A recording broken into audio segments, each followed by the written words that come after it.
The Oedipus Trilogy. By Sophocles. Argument. To Laius, king of Thebes, an oracle foretold that the child born to him by his queen Jocasta would slay his father and wed his mother. So when in time a son was born, the infant's feet were riveted together and he was left to die on Mount Cithaeron. But a shepherd found the babe and tended him, and delivered him to another shepherd who took him to his master, the king of Corinth. Polybus, being childless, adopted the boy, who grew up believing that he was indeed the king's son. Afterwards, doubting his parentage, he inquired of the Delphic god and heard himself the word declared before to Laius. Wherefore he fled from what he deemed his father's house, and in his flight he encountered and unwillingly slew his father Laius. Arriving at Thebes, he answered the riddle of the Sphinx, and the grateful Thebans made their deliverer king. So he reigned in the room of Laius, and espoused the widowed queen. Children were born to them, and Thebes prospered under his rule, but again a grievous plague fell upon the city.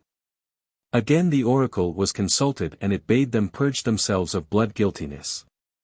Oedipus denounces the crime of which he is unaware, and undertakes to track out the criminal. Step by step it is brought home to him that he is the man.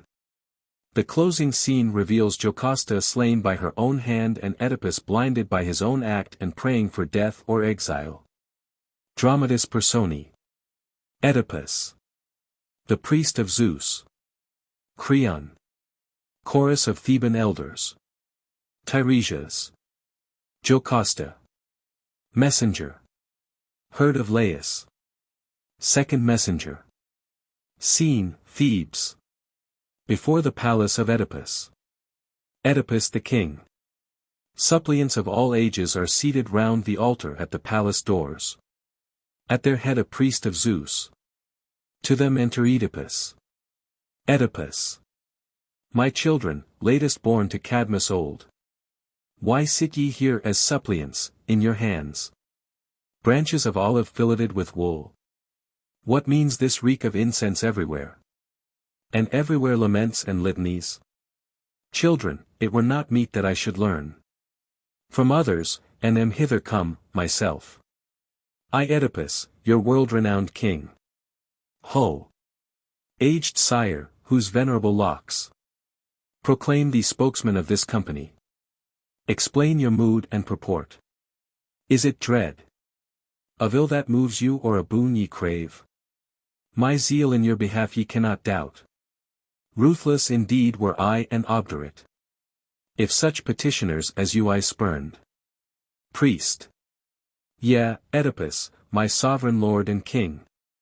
Thou sayest how both extremes of age besiege thy palace altars, fledglings hardly winged, and greybeards bowed with years, priests, as am I, of Zeus, and these the flower of our youth.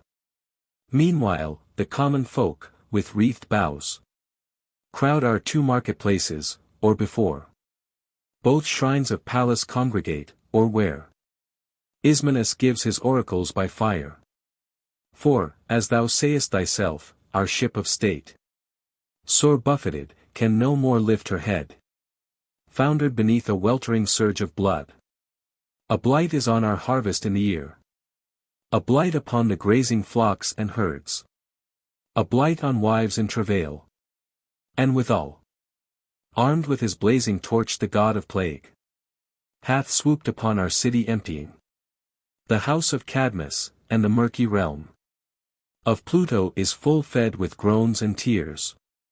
Therefore, O king, here at thy hearth we sit, I and these children, not as deeming thee a new divinity, but the first of men, first in the common accidents of life, and first in visitations of the gods.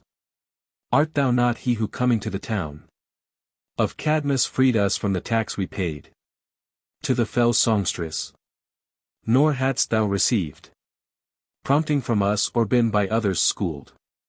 No, by a god inspired, so all men deem and testify, didst thou renew our life.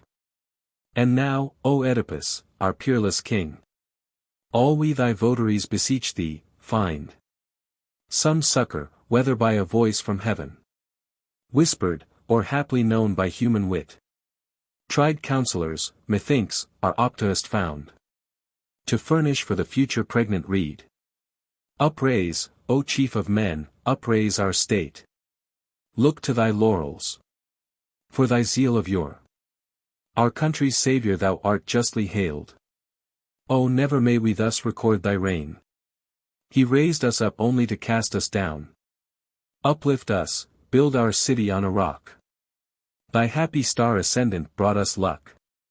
O let it not decline. If thou wouldst rule this land, as now thou reignest, better sure to rule a people than a desert realm. Nor battlements nor galleys aught avail, if men to man and guards to guard them tail. Oedipus. Ah! My poor children, known too well. The quest that brings you hither and your need.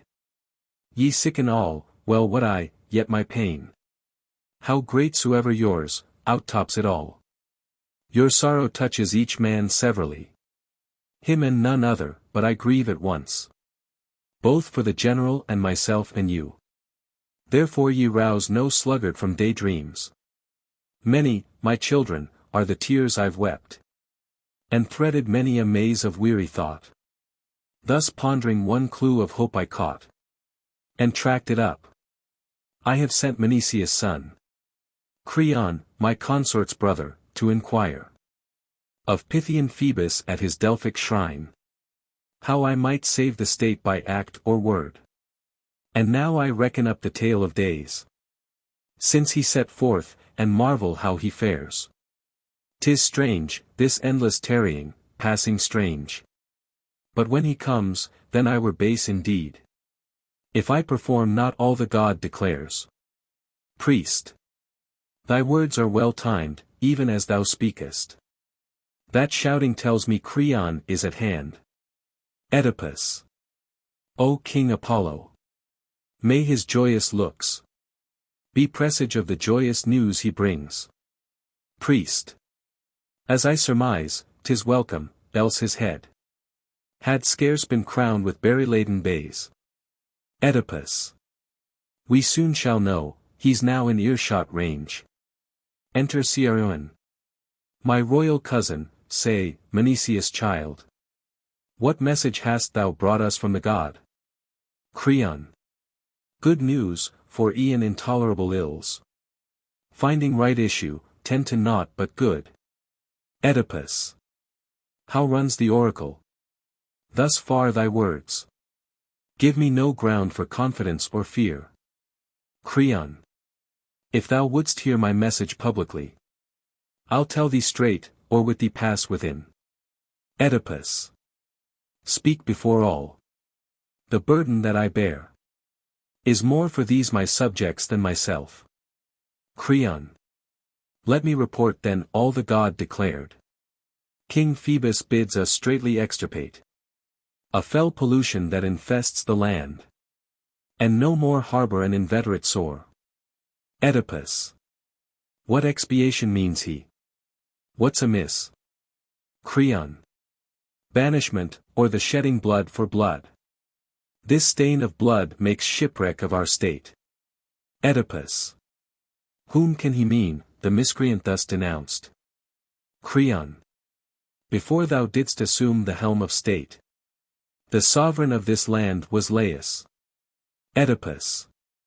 I heard as much, but never saw the man. Creon.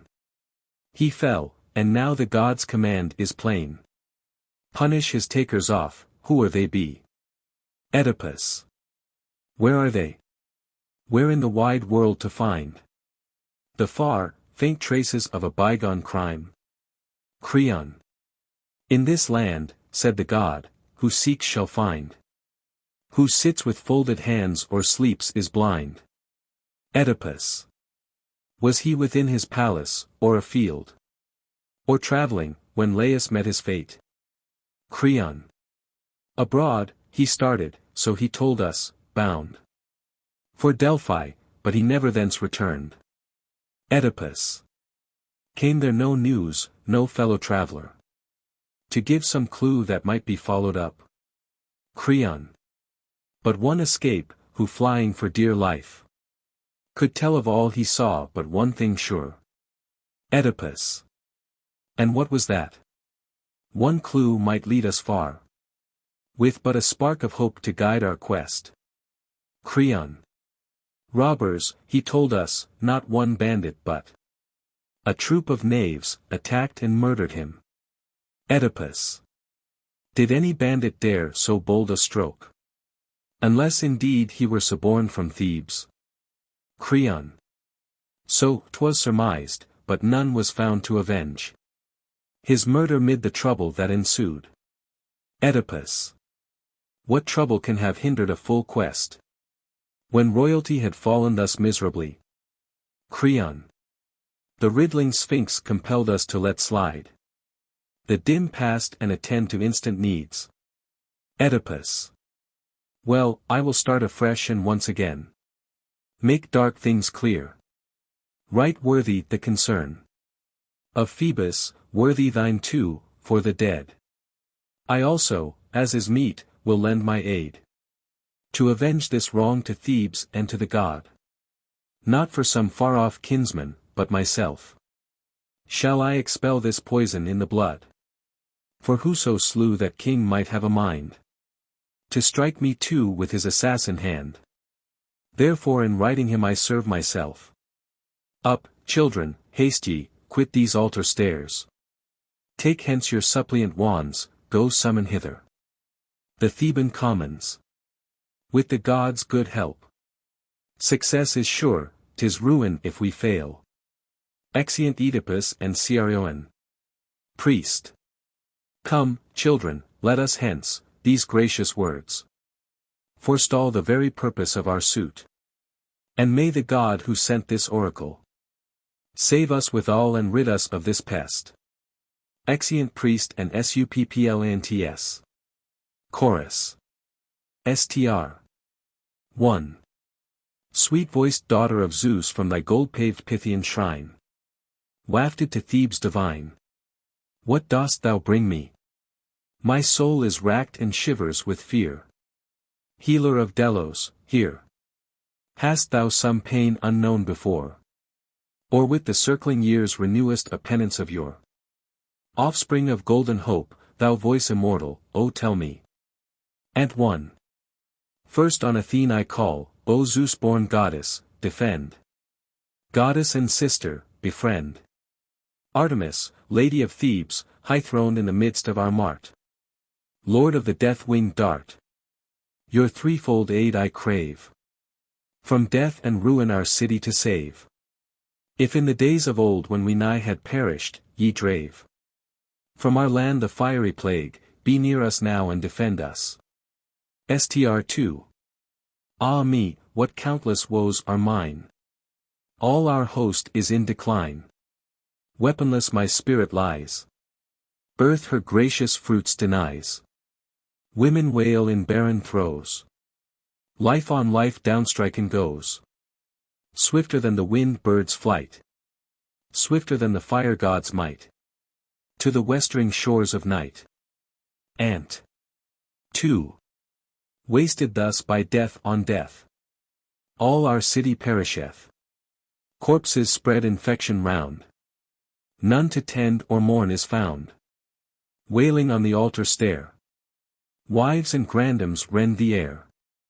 Long-drawn moans and piercing cries, blent with prayers and litanies. Golden child of Zeus, O hear. Let thine angel face appear. Str. 3. And grant that Ares whose hot breath I feel, though without targe or steel, he stalks, whose voice is as the battle shout, may turn in sudden rout. To the unharbored Thracian waters sped. Or Amphitrite's bed. For what night leaves undone, smit by the morrow's sun, perisheth. Father Zeus, whose hand doth wield the lightning brand. Slay him beneath thy levin bold, we pray. Slay him, O slay. Ant. 3. O that thine arrows too, Lycian king, from that taut bow's gold string, might fly abroad, the champions of our rights. Yea, and the flashing lights of Artemis, wherewith the huntress sweeps across the Lycian steeps. Thee too I call with golden snooded hair, whose name our land doth bear. Bacchus, to whom thy Maenads Evo shout, come with thy bright torch, rout. Blithe God whom we adore, the God whom gods abhor. Enter Oedipus. Oedipus.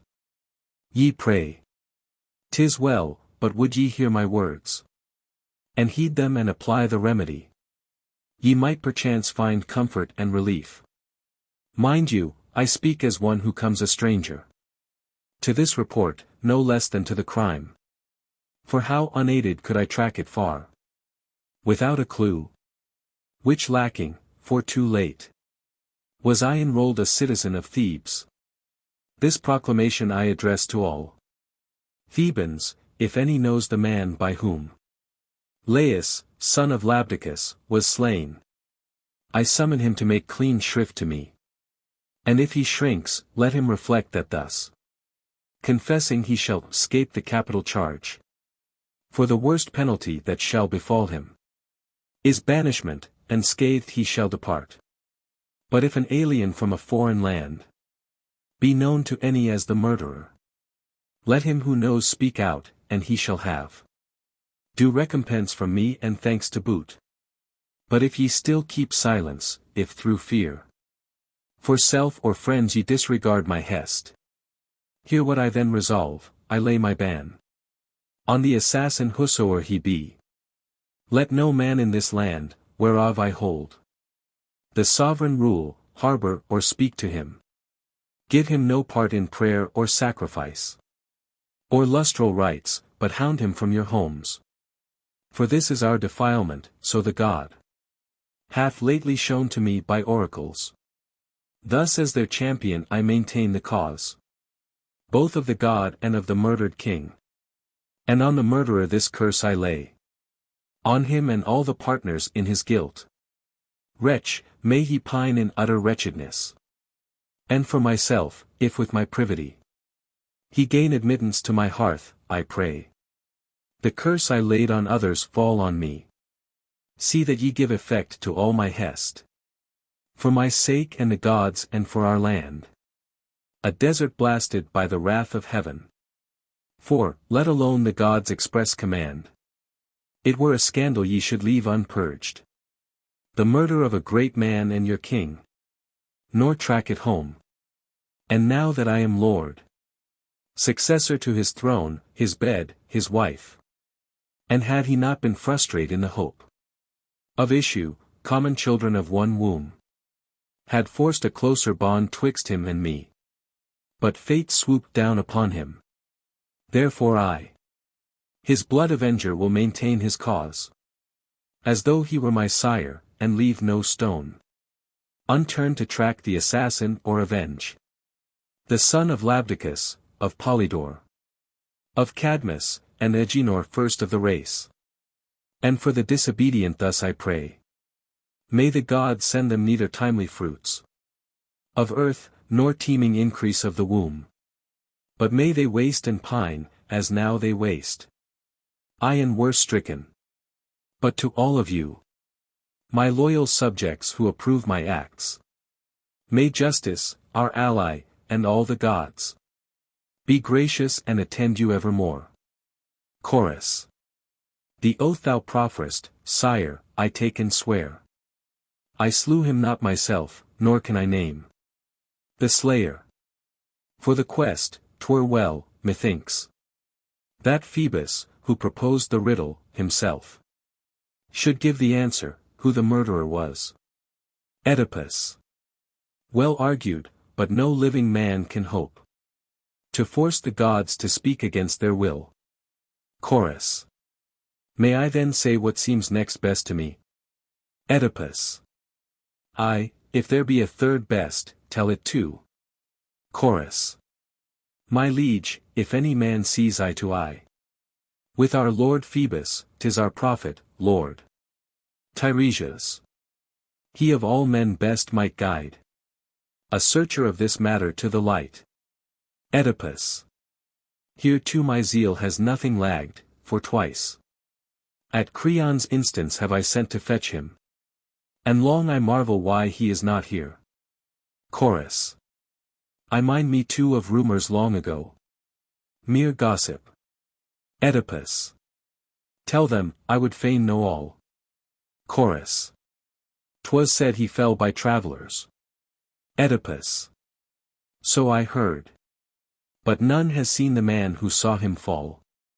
Chorus. Well, if he knows what fear is, he will quail and flee before the terror of thy curse. Oedipus. Words scare not him who blenches not at deeds. Chorus. But here is one to arraign him. Lo, at length they bring the God-inspired seer in whom above all other men is truth inborn. Enter Tiresias, led by a boy. Oedipus. Tiresias, seer who comprehendest all lore of the wise and hidden mysteries, high things of heaven and low things of the earth. Thou knowest, though thy blinded eyes see not, what plague infects our city.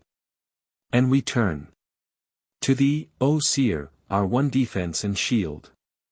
The purport of the answer that the god returned to us who sought his oracle. The messengers have doubtless told thee, how one course alone could rid us of the pest. To find the murderers of Laius, and slay them or expel them from the land.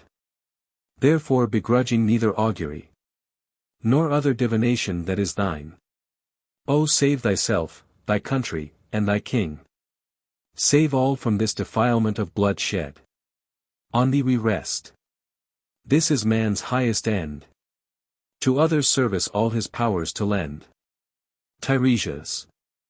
Alas, alas, what misery to be wise, when wisdom profits nothing. This old lore I had forgotten, else I were not here. Oedipus. What ails thee? Why this melancholy mood? Tiresias. Let me go home, prevent me not, 'twere best that thou shouldst bear thy burden and I mine. Oedipus. For shame. No true-born Theban patriot would thus withhold the word of prophecy. Tiresias.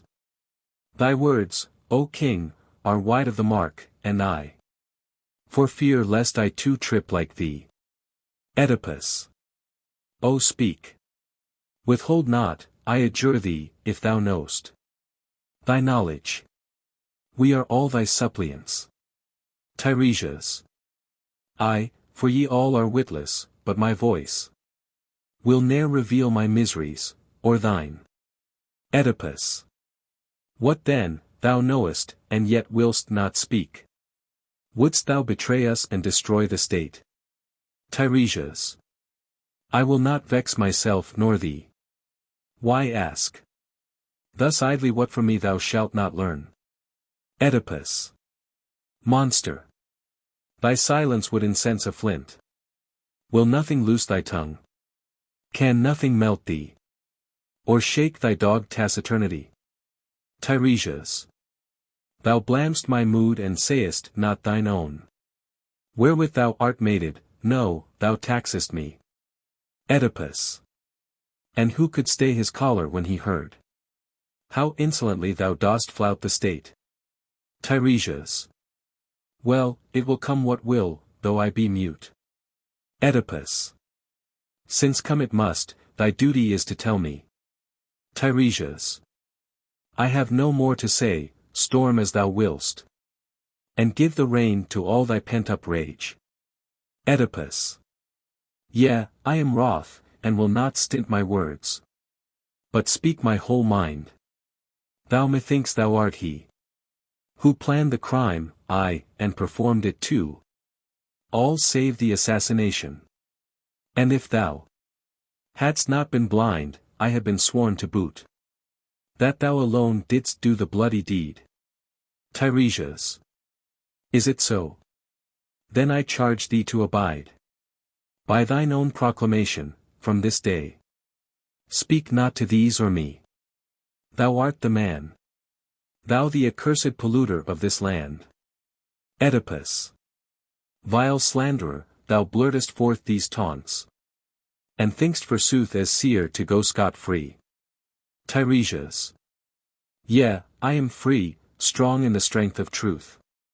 Oedipus. Who was thy teacher? Not methinks thy art. Tiresias. Thou, goading me against my will to speak. Oedipus. What speech? Repeat it and resolve my doubt. Tiresias. Didst miss my sense wouldst thou goad me on? Oedipus. I but half caught thy meaning, say it again. Tiresias. I say thou art the murderer of the man. Whose murderer thou pursuest? Oedipus. Thou shalt rue it. Twice to repeat so gross a calumny. Tiresias. Must I say more to aggravate thy rage? Oedipus. Say all thou wilt, it will be but waste of breath. Tiresias. I say thou livest with thy nearest kin. In infamy, unwitting in thy shame. Oedipus. Think'st thou for I unscathed to wag thy tongue? Tiresias. Yea, if the might of truth cannot prevail. Oedipus. With other men, but not with thee, for thou. In ear, wit, eye, in everything art blind. Tiresias. Poor fool to utter jibes at me which all here present will cast back on thee ere long. Oedipus. Offspring of endless night, thou hast no power o'er me or any man who sees the sun. Tiresias. No, for thy weird is not to fall by me. I leave to Apollo what concerns the god. Oedipus. Is this a plot of Creon, or thine own? Tiresias. Not Creon, thou thyself art thine own bane. Oedipus. O wealth and empire and skill by skill. Outwitted in the battlefield of life. What spite and envy follow in your train. See, for this crown the state conferred on me. A gift, a thing I sought not, for this crown. The trusty Creon, my familiar friend, hath lain in wait to oust me and suborned. This mountebank, this juggling charlatan. This tricksy beggar priest, for gain alone. Keen-eyed. But in his proper art stone blind. Say, Sirrah, hast thou ever proved thyself a prophet? When the riddling Sphinx was here, why hadst thou no deliverance for this folk? And yet the riddle was not to be solved by guesswork but required the prophet's art. Wherein thou wast found lacking, neither birds nor sign from heaven helped thee, but I came. The simple Oedipus, I stopped her mouth. By mother wit, untaught of auguries. This is the man whom thou wouldst undermine. In hope to reign with Creon in my stead. Methinks that thou and thine abettor soon will rue your plot to drive the scapegoat out. Thank thy grey hairs that thou hast still to learn what chastisement such arrogance deserves. Chorus. To us it seems that both the seer and thou, O Oedipus, have spoken angry words. This is no time to wrangle but consult how best we may fulfill the oracle. Tiresias.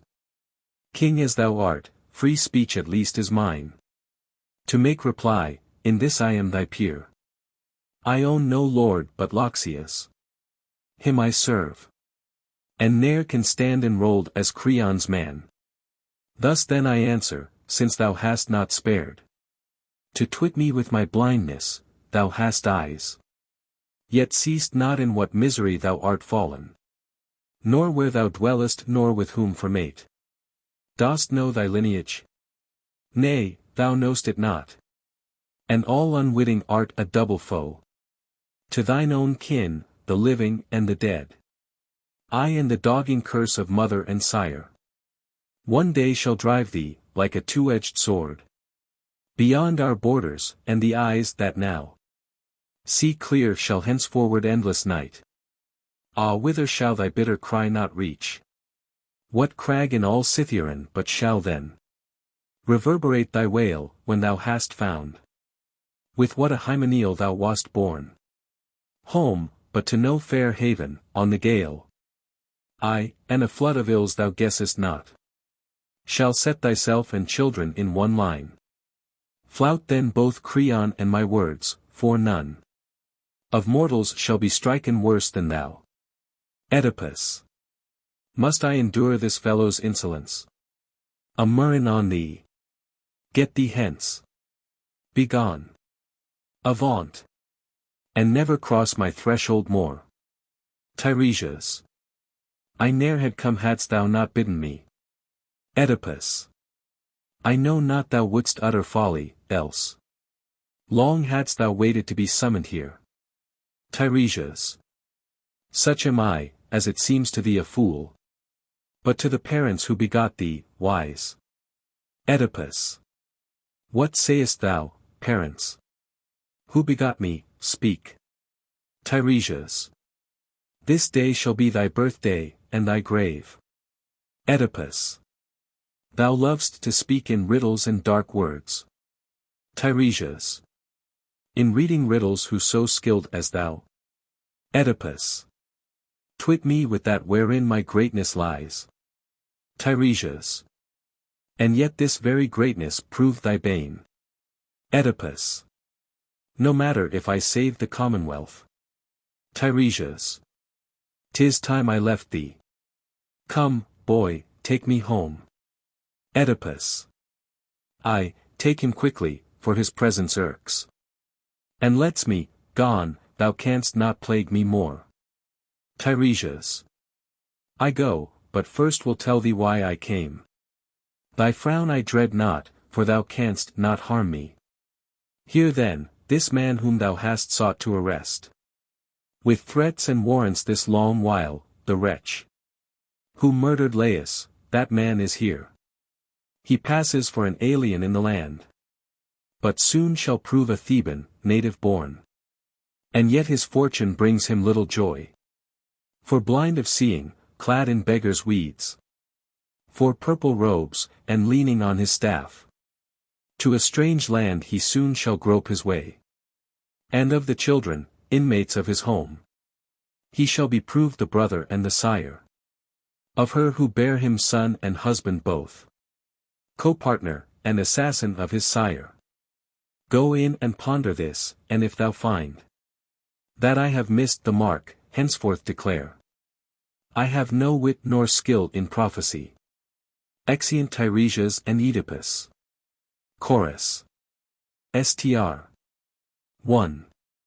Who is he by voice immortal named from Pythia's rocky cell? Doer of foul deeds of bloodshed, horrors that no tongue can tell. A foot for flight he needs. Fleeter than storm-swift steeds. For on his heels doth follow. Armed with the lightnings of his sire, Apollo. Like sleuth-hounds too. The fates pursue. Ant. 1. Yea, but now flashed forth the summons from Parnassus' snowy peak. Near and far the undiscovered doer of this murder seek. Now like a sullen bull he roves. Through forest brakes and upland groves. And vainly seeks to fly. The doom that ever nigh flits o'er his head. Still by the avenging Phoebus sped. The voice divine. From earth's mid-shrine. Str. 2. Sore perplexed am I by the words of the master seer. Are they true, are they false? I know not and bridle my tongue for fear. Fluttered with vague surmise, nor present nor future is clear. Quarrel of ancient date or in days still near know I none. Twixt the Labdacidan house and our ruler, Polybus' son. Proof is there none, how then can I challenge our king's good name? How in a blood feud join for an untracked deed of shame? And 2. All wise are Zeus and Apollo, and nothing is hid from their ken. They are gods, and in wits a man may surpass his fellow men. But that a mortal seer knows more than I know, where hath this been proven? Or how without sign assured, can I blame him who saved our state when the winged songstress came? Tested and tried in the light of us all, like gold assayed. How can I now assent when a crime is on Oedipus laid? Creon. Friends, countrymen, I learn King Oedipus hath laid against me a most grievous charge. And come to you protesting. If he deems that I have harmed or injured him in aught, by word or deed in this our present trouble, I care not to prolong the span of life, thus ill reputed. For the calumny hits not a single blot, but blasts my name. If by the general voice I am denounced, false to the state and false by you my friends. Chorus. This taunt, it well may be, was blurted out in petulance, not spoken advisedly. Creon.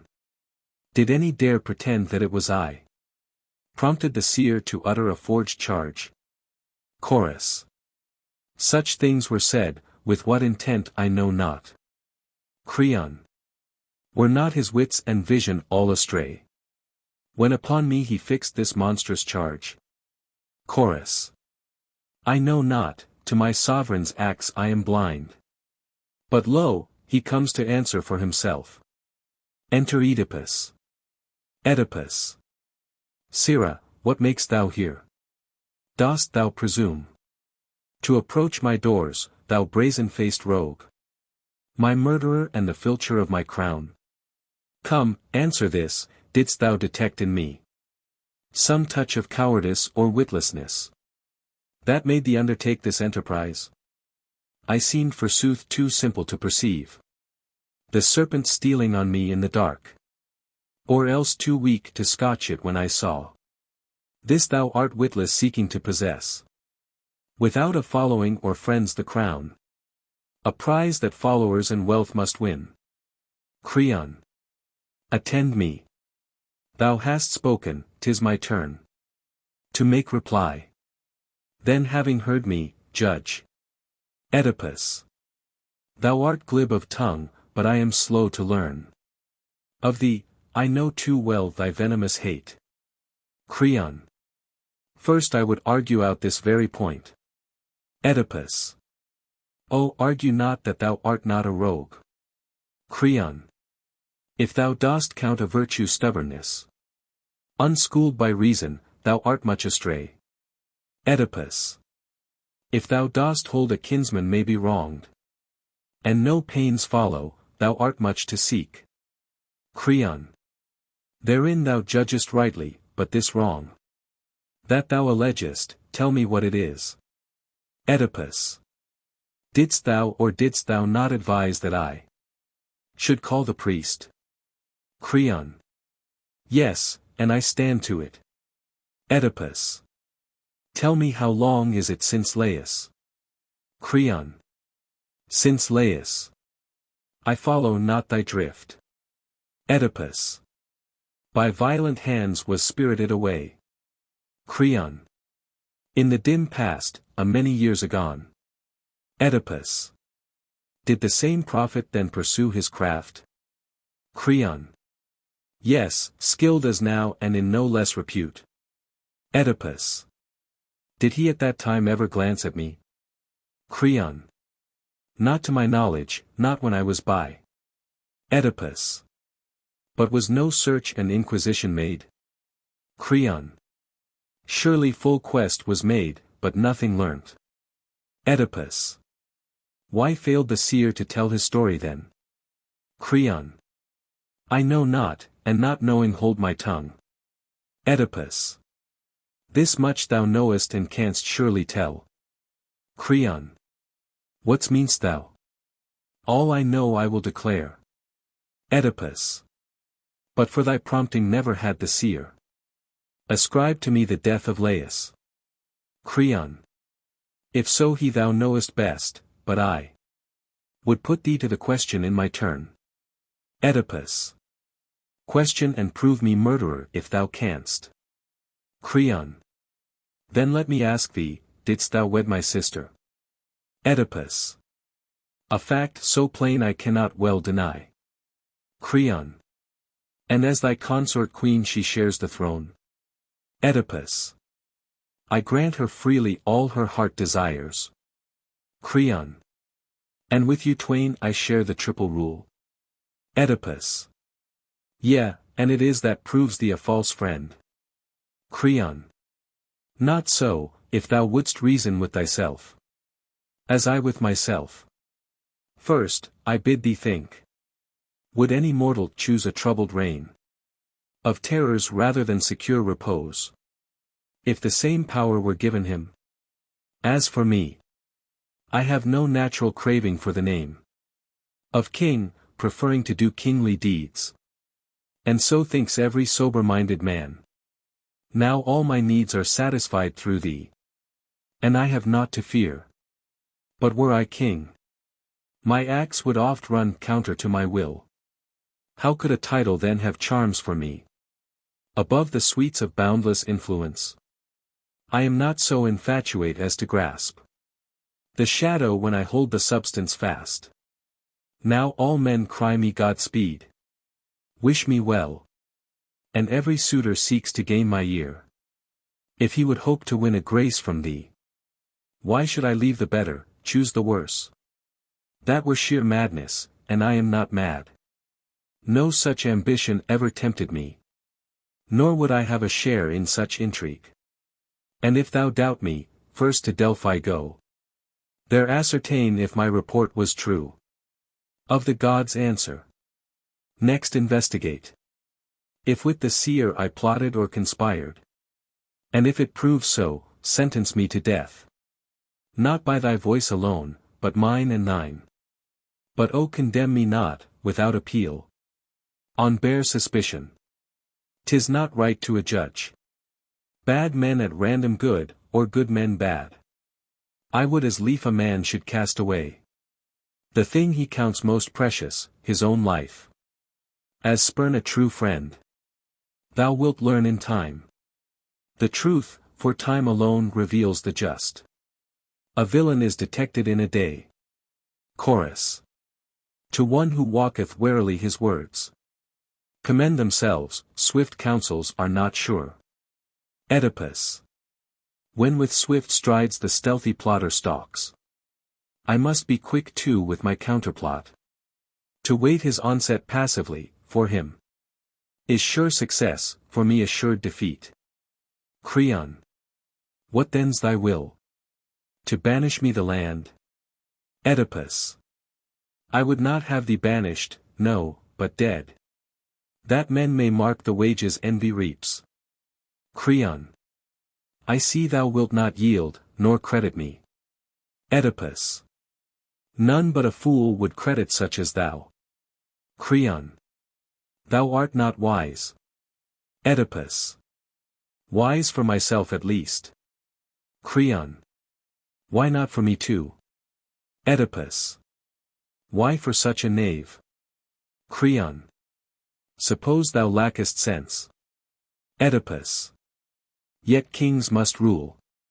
Creon. Not if they rule ill. Oedipus. O my Thebans, hear him. Creon. Thy Thebans? Am not I a Theban too? Chorus.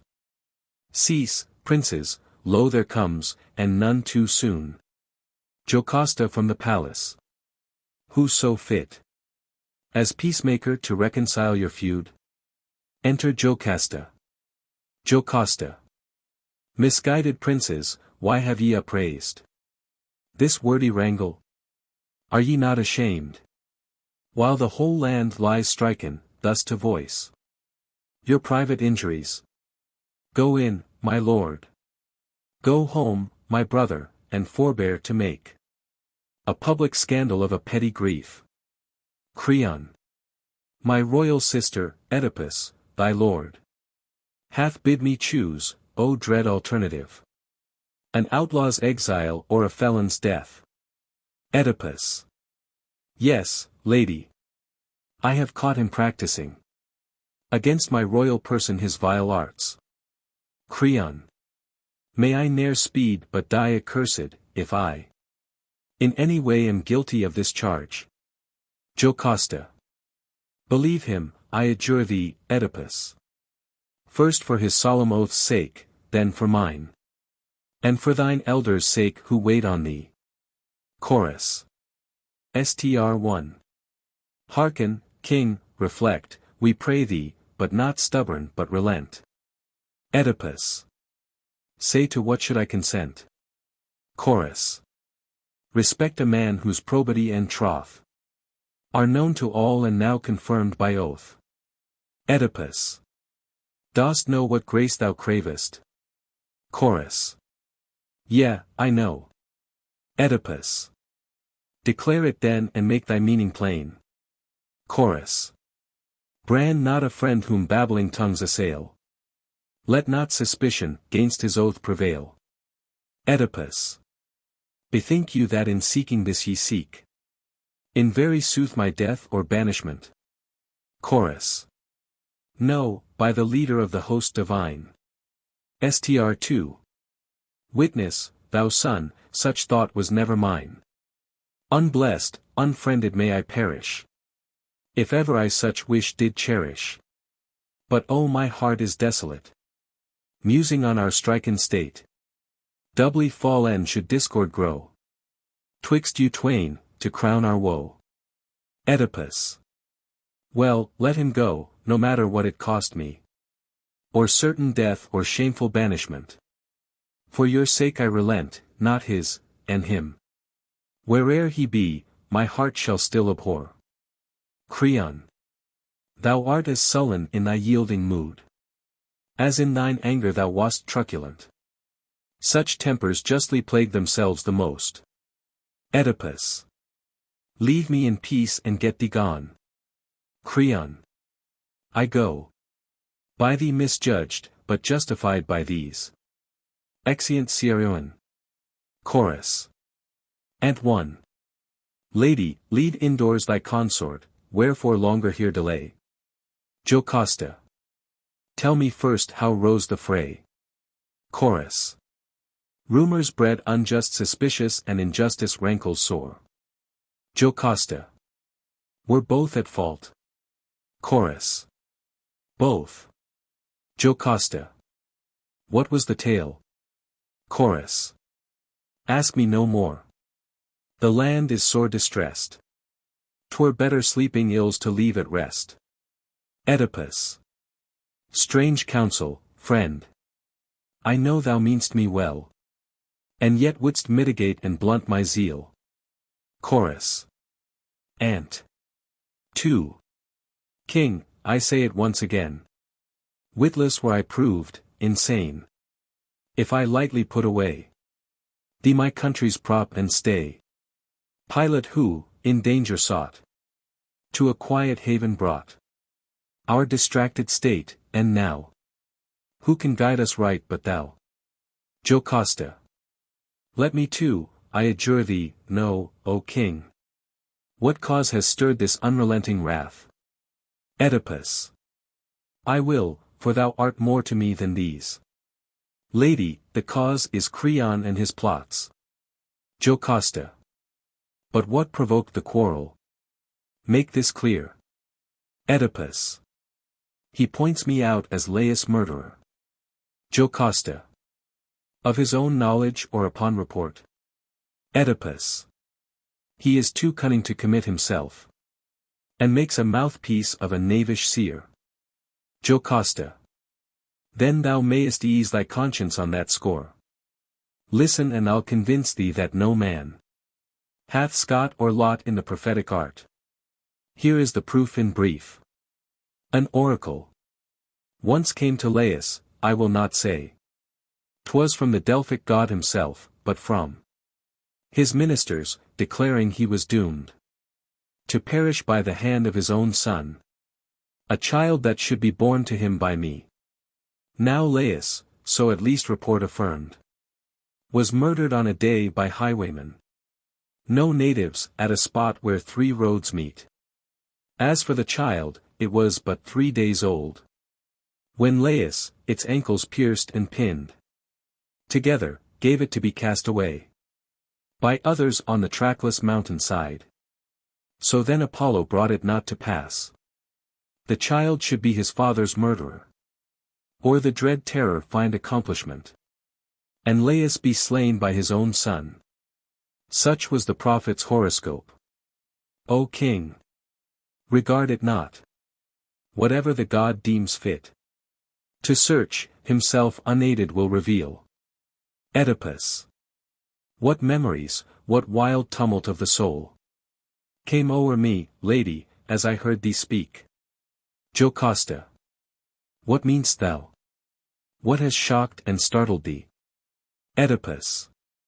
Methought I heard thee say that Laius was murdered at the meeting of 3 roads. Jocasta. So ran the story that is current still. Oedipus. Where did this happen? Dost thou know the place? Jocasta. Phocis the land is called. The spot is where branch roads from Delphi and from Daulis meet. Oedipus. And how long is it since these things befell? Jocasta. 'Twas but a brief while where thou wast proclaimed our country's ruler that the news was brought. Oedipus. O Zeus, what hast thou willed to do with me? Jocasta. What is it, Oedipus, that moves thee so? Oedipus. Ask me not yet, tell me the build and height of Laius. Was he still in manhood's prime? Jocasta. Tall was he, and his hair was lightly strewn with silver, and not unlike thee in form. Oedipus. O woe is me! Methinks unwittingly I laid but now a dread curse on myself. Jocasta. What say'st thou? When I look upon thee, my king, I tremble. Oedipus. 'Tis a dread presentiment, that in the end the seer will prove not blind. One further question to resolve my doubt. Jocasta. I quail, but ask, and I will answer all. Oedipus. Had he but few attendants or a train of armed retainers with him, like a prince? Jocasta. They were but 5 in all, and one of them a herald. Laius in a mule car rode. Oedipus. Alas! 'Tis clear as noonday now. But say, lady, who carried this report to Thebes? Jocasta. A serf, the sole survivor who returned. Oedipus. Haply he is at hand or in the house. Jocasta. No, for as soon as he returned and found thee reigning in the stead of Laius slain, he clasped my hand and supplicated me to send him to the Alps and pastures, where he might be farthest from the sight of Thebes. And so I sent him. 'Twas an honest slave, and well deserved some better recompense. Oedipus. Fetch him at once. I fain would see the man. Jocasta. He shall be brought, but wherefore summon him? Oedipus. Lady, I fear my tongue has overrun discretion. Therefore I would question him. Jocasta. Well, he shall come, but may not I too claim to share the burden of thy heart, my king? Oedipus. And thou shalt not be frustrate of thy wish. Now my imaginings have gone so far. Who has a higher claim that thou to hear my tale of dire adventures? Listen then. My sire was Polybus of Corinth, and my mother Merope, a Dorian. And I was held the foremost citizen, till a strange thing befell me, strange indeed, yet scarce deserving all the heat it stirred. A roisterer at some banquet, flown with wine, shouted, "Thou art not true son of thy sire." It irked me, but I stomached for the nonce the insult. On the morrow I sought out my mother and my sire and questioned them. They were indignant at the random slur cast on my parentage and did their best to comfort me, but still the venomed barb rankled, for still the scandal spread and grew. So privily without their leave I went to Delphi, and Apollo sent me back, balked of the knowledge that I came to seek. But other grievous things he prophesied. Woes, lamentations, mourning, portents dire. To wit, I should defile my mother's bed, and raise up seed too loathsome to behold, and slay the father from whose loins I sprang. Then, lady, thou shalt hear the very truth. As I drew near the triple branching roads, a herald met me and a man who sat in a car drawn by colts, as in thy tale. The man in front and the old man himself threatened to thrust me rudely from the path. Then jostled by the charioteer in wrath, I struck him, and the old man, seeing this, watched till I passed and from his car brought down full on my head the double-pointed goad. Yet was I quits with him, and more, one stroke of my good staff sufficed to fling him clean out of the chariot seat and laid him prone. And so I slew them every one. But if betwixt this stranger there was aught in common with Laius, who more miserable than I, what mortal could you find more God-abhorred? Wretch whom no sojourner, no citizen, may harbor or address, whom all are bound to harry from their homes. And this same curse was laid on me, and laid by none but me. Yea, with these hands all gory I pollute the bed of him I slew. Say, am I vile? Am I not utterly unclean, a wretch, doomed to be banished, and in banishment forgo the sight of all my dearest ones, and never tread again my native earth? Or else to wed my mother and slay my sire, Polybus, who begot me and upreared? If one should say, this is the handiwork of some inhuman power, who could blame his judgment? But, ye pure and awful gods, forbid, forbid that I should see that day. May I be blotted out from living men, ere such a plague spot set on me its brand. Chorus. We too, O King, are troubled. But till thou hast questioned the survivor, still hope on. Oedipus. My hope is faint, but still enough survives to bid me bide the coming of this herd. Jocasta. Suppose him here, what wouldst thou learn of him? Oedipus. I'll tell thee, lady, if his tale agrees with thine, I shall have 'scaped calamity. Jocasta. And what of special import did I say? Oedipus. In thy report of what the herdsman said, Laius was slain by robbers. Now if he still speaks of robbers, not a robber, I slew him not, one with many cannot square. But if he says one lonely wayfarer, the last link wanting to my guilt is forged. Jocasta. Well, rest assured, his tale ran thus at first. Nor can he now retract what then he said. Not I alone but all our townsfolk heard it. E'en should he vary somewhat in his story, he cannot make the death of Laius in any wise jump with the oracle.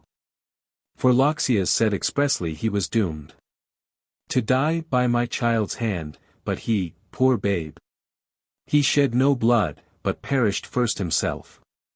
So much for divination. Henceforth I will look for signs neither to right nor left.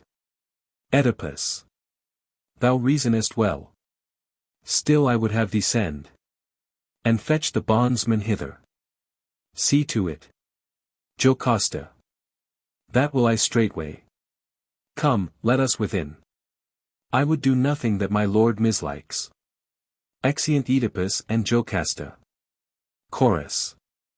Str. 1. My lot be still to lead the life of innocence and fly irreverence in word or deed, to follow still those laws ordained on high, whose birthplace is the bright ethereal sky. No mortal birth they own, Olympus their progenitor alone. Ne'er shall they slumber in oblivion cold. The god in them is strong and grows not old.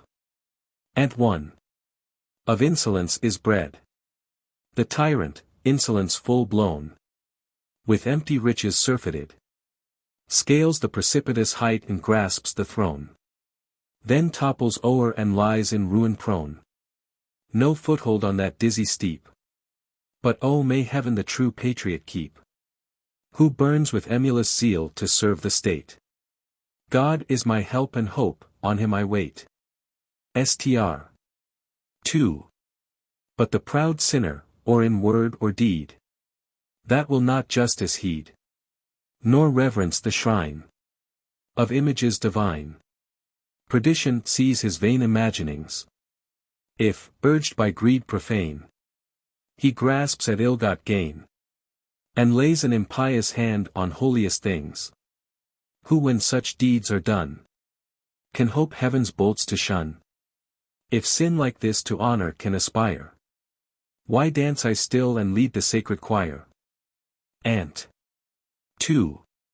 No more I'll seek earth's central oracle, or obeys hallowed cell, nor to Olympia bring my votive offering, if before all gods truth be not bade plain. O Zeus, reveal thy might. King, if thou art named aright. Omnipotent, all-seeing, as of old. For Laius is forgot. His weird, men heed it not. Apollo is forsook and faith grows cold. Enter Jocasta. Jocasta. My lords, ye look amazed to see your queen, with wreaths and gifts of incense in her hands. I had a mind to visit the high shrines. For Oedipus is overwrought, alarmed, with terrors manifold. He will not use his past experience, like a man of sense, to judge the present need, but lends an ear to any croaker if he augurs ill. Since then my counsels not avail, I turn to thee, our present help in time of trouble. Apollo, Lord Lycian, and to thee my prayers and supplications here I bring. Lighten us, Lord, and cleanse us from this curse. For now we all are cowed like mariners, who see their helmsman dumbstruck in the storm. Enter Corinthian messenger. Messenger. My masters, tell me where the palace is of Oedipus, or better, where's the king? Chorus. Here is the palace and he bides within. This is his queen, the mother of his children. Messenger. All happiness attend her and the house. Blessed is her husband and her marriage bed. Jocasta.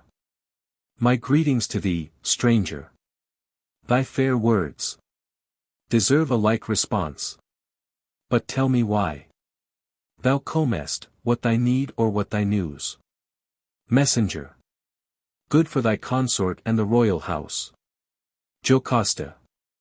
What may it be? Whose messenger art thou? Messenger.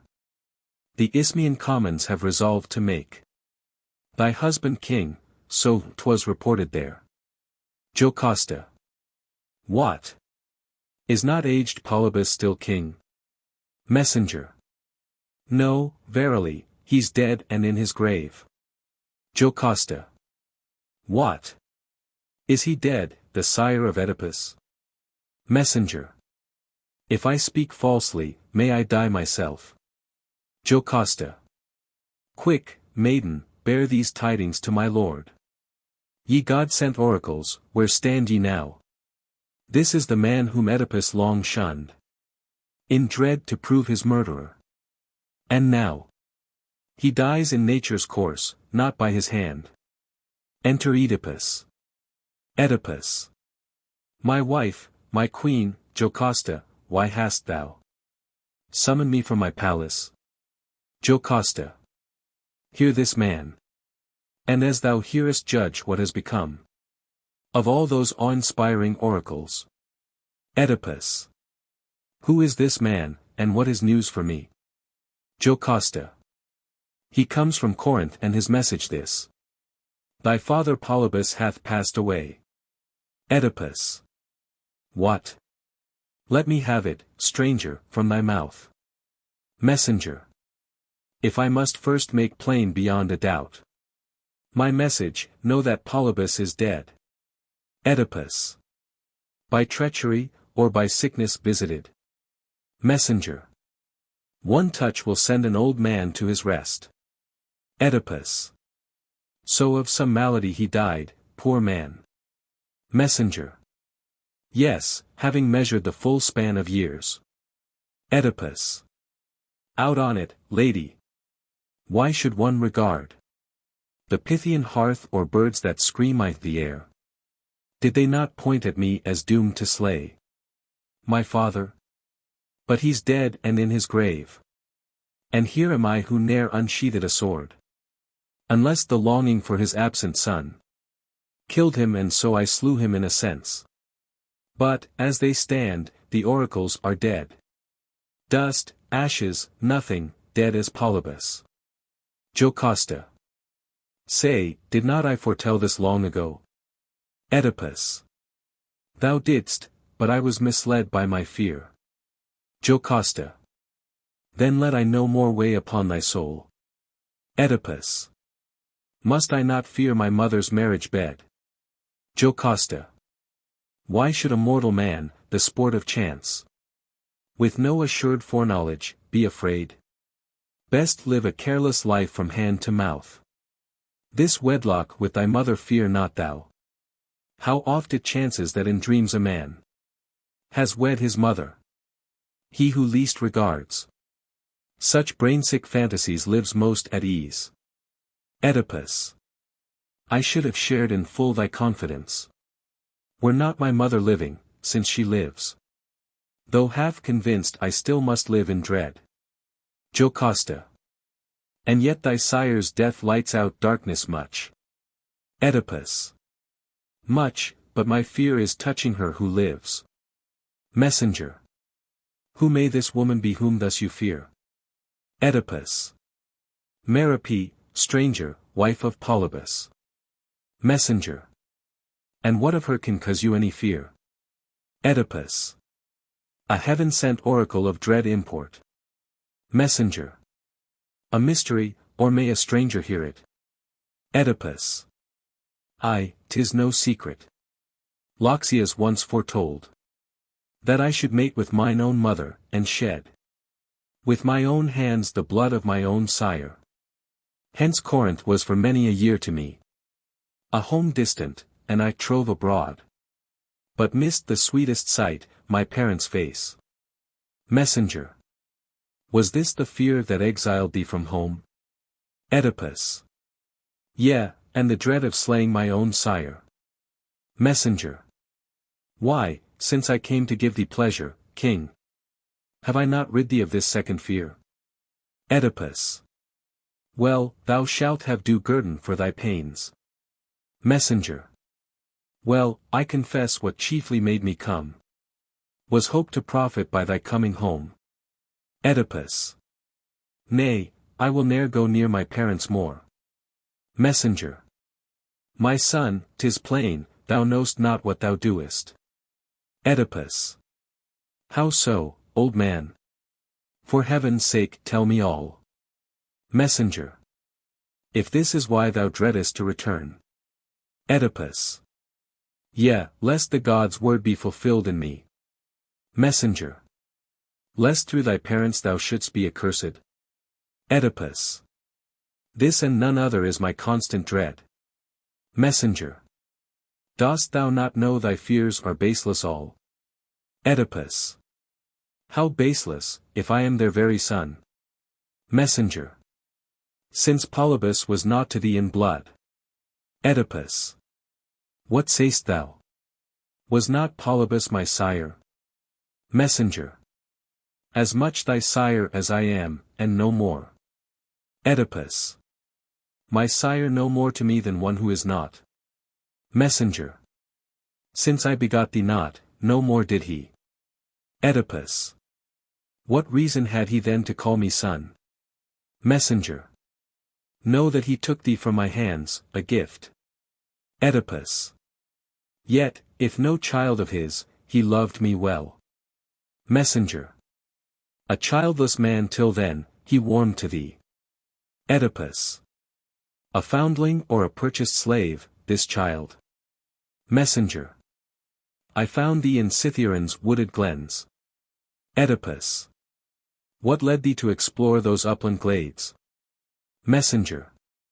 My business was to tend the mountain flocks. Oedipus.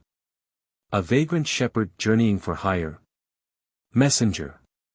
True, but thy saviour in that hour, my son. Oedipus. My saviour? From what harm? What ailed me then? Messenger. Those ankle joints are evidence enow. Oedipus. Ah, why remind me of that ancient sore? Messenger. I loosed the pin that riveted thy feet. Oedipus. Yes, from my cradle that dread brand I bore. Messenger. Whence thou derivest the name that still is thine. Oedipus. Who did it? I adjure thee, tell me who. Say, was it father, mother? Messenger. I know not.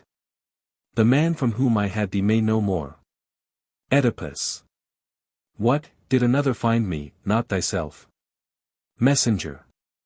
Not I, another shepherd gave thee me. Oedipus. Who was he? Wouldst thou know again the man? Messenger. He passed indeed for one of Laius' house. Oedipus. The king who ruled the country long ago. Messenger. The same, he was a herdsman of the king. Oedipus. And is he living still for me to see him? Messenger. His fellow countrymen should best know that. Oedipus. Doth any bystander among you know the herd he speaks of, or by seeing him? Afield or in the city? Answer straight. The hour hath come to clear this business up. Chorus. Methinks he means none other than the hind, whom thou anon wert fain to see, but that our Queen Jocasta best of all could tell. Oedipus. Madam, dost know the man we sent to fetch? Is the same of whom the stranger speaks? Jocasta. Who is the man? What matter? Let it be. 'Twere waste of thought to weigh such idle words. Oedipus. No, with such guiding clues I cannot fail to bring to light the secret of my birth. Jocasta. Oh, as thou carest for thy life, give o'er this quest. Enough the anguish I endure. Oedipus. Be of good cheer, though I be proved the son of a bondwoman, I, through 3 descents. Triply a slave, thy honor is unsmirched. Jocasta. Yet humor me, I pray thee, do not this. Oedipus. I cannot, I must probe this matter home. Jocasta. 'Tis for thy sake I advise thee for the best. Oedipus. I grow impatient of this best advice. Jocasta. Ah, mayst thou ne'er discover who thou art. Oedipus. Go, fetch me here the herd, and leave yon woman to glory in her pride of ancestry. Jocasta. Oh, woe is thee, poor wretch. With that last word I leave thee, henceforth silent evermore. Exit Jocasta. Chorus. Why, Oedipus, why stung with passionate grief hath the queen thus departed? Much I fear from this dead calm will burst a storm of woes. Oedipus. Let the storm burst, my fixed resolve still holds to learn my lineage, be it ne'er so low. It may be she with all a woman's pride thinks scorn of my base parentage. But I, who rank myself as fortune's favorite child, the giver of good gifts, shall not be shamed. She is my mother and the changing moons my brethren, and with them I wax and wane. Thus sprung, why should I fear to trace my birth? Nothing can make me other than I am. Chorus. Str. If my soul prophetic err not, if my wisdom aught avail, thee, Cytheron, I shall hail as the nurse and foster mother of our Oedipus shall greet, ere tomorrow's full moon rises, and exalt thee as is meet. Dance and song shall hymn thy praises, lover of our royal race. Phoebus, may my words find grace. Ant. Child, who bare thee, nymph or goddess? Sure thy sure was more than man. Haply the hill roamer Pan. Of did Loxias beget thee, for he haunts the upland wold? Or Silenes lord, or Bacchus, dweller on the hilltops cold? Did some Heliconian Oread give him thee, a newborn joy? Nymphs with whom he loved to toy? Oedipus. Elders, if I, who never yet before have met the man, may make a guess, methinks I see the herdsman who we long have sought.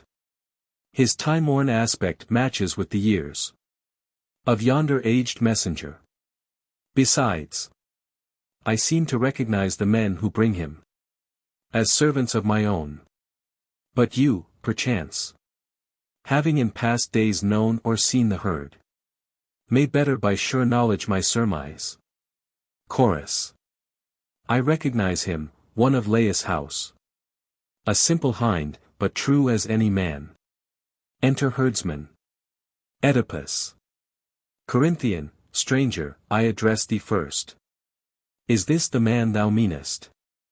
Messenger. This is he. Oedipus.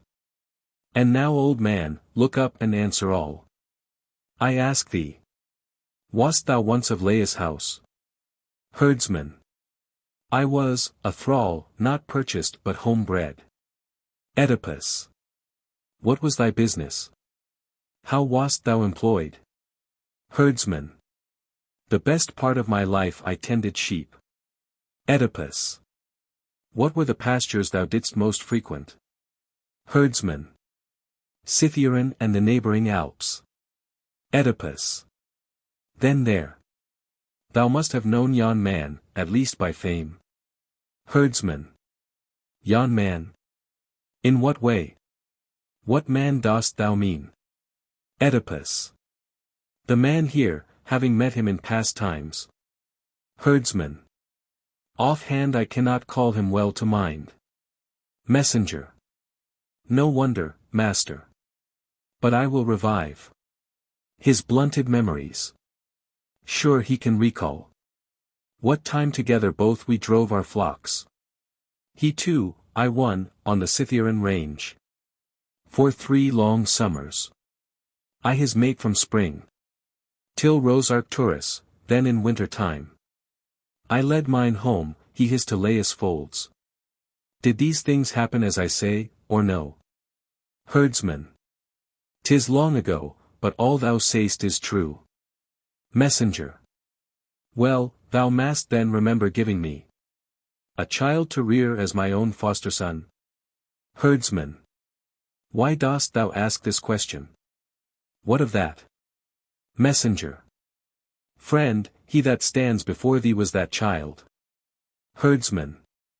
A plague upon thee. Hold thy wanton tongue. Oedipus. Softly, old man, rebuke him not, thy words are more deserving chastisement than his. Herdsman. O best of masters, what is my offense? Oedipus. Not answering what he asks about the child. Herdsman. He speaks at random, babbles like a fool. Oedipus. If thou lackst grace to speak, I'll loose thy tongue. Herdsman. For mercy's sake abuse not an old man. Oedipus. Arrest the villain, seize and pinion him. Herdsman. Alack, alack. What have I done? What wouldst thou further learn? Oedipus. Didst give this man the child of whom he asks? Herdsman. I did, and would that I had died that day. Oedipus. And die thou shalt unless thou tell the truth. Herdsman. But, if I tell it, I am doubly lost. Oedipus. The knave methinks will still prevaricate. Herdsman. Nay, I confessed I gave it long ago. Oedipus. Whence came it? Was it thine, or given to thee? Herdsman. I had it from another, 'twas not mine. Oedipus. From whom of these are townsmen, and what house? Herdsman. Forbear for God's sake, master, ask no more. Oedipus. If I must question thee again, thou art lost. Herdsman. Well then, it was a child of Laius' house. Oedipus. Slave born or one of Laius' own race. Herdsman. Ah me! I stand upon the perilous edge of speech. Oedipus. An eye of hearing, but I still must hear. Herdsman. Know then the child was by repute his own. But she within, thy consort best could tell. Oedipus. What? She gave it thee. Herdsman. 'Tis so, my king. Oedipus. With what intent? Herdsman. To make away with it. Oedipus. What, she its mother? Herdsman. Fearing a dread weird. Oedipus. What weird? Herdsman. 'Twas told that he should slay his sire. Oedipus. What didst thou give it then to this old man? Herdsman. Through pity, master, for the babe. I thought he'd take it to the country whence he came. But he preserved it for the worst of woes. For if thou art in sooth what this man saith, God pity thee. Thou wast to misery born. Oedipus. Ah me! Ah me! All brought to pass, all true. O light, may I behold thee nevermore. I stand a wretch, in birth, in wedlock cursed. A parricide, incestuously, triply cursed. Exit Oedipus. Chorus. Str1. Races of mortal man. Whose life is but a span. I count ye but the shadow of a shade. For he who most doth know of bliss, hath but the show. A moment, and the visions pale and fade. Thy fall, O Oedipus, thy piteous fall, warns me none born of women blessed to call. Ant.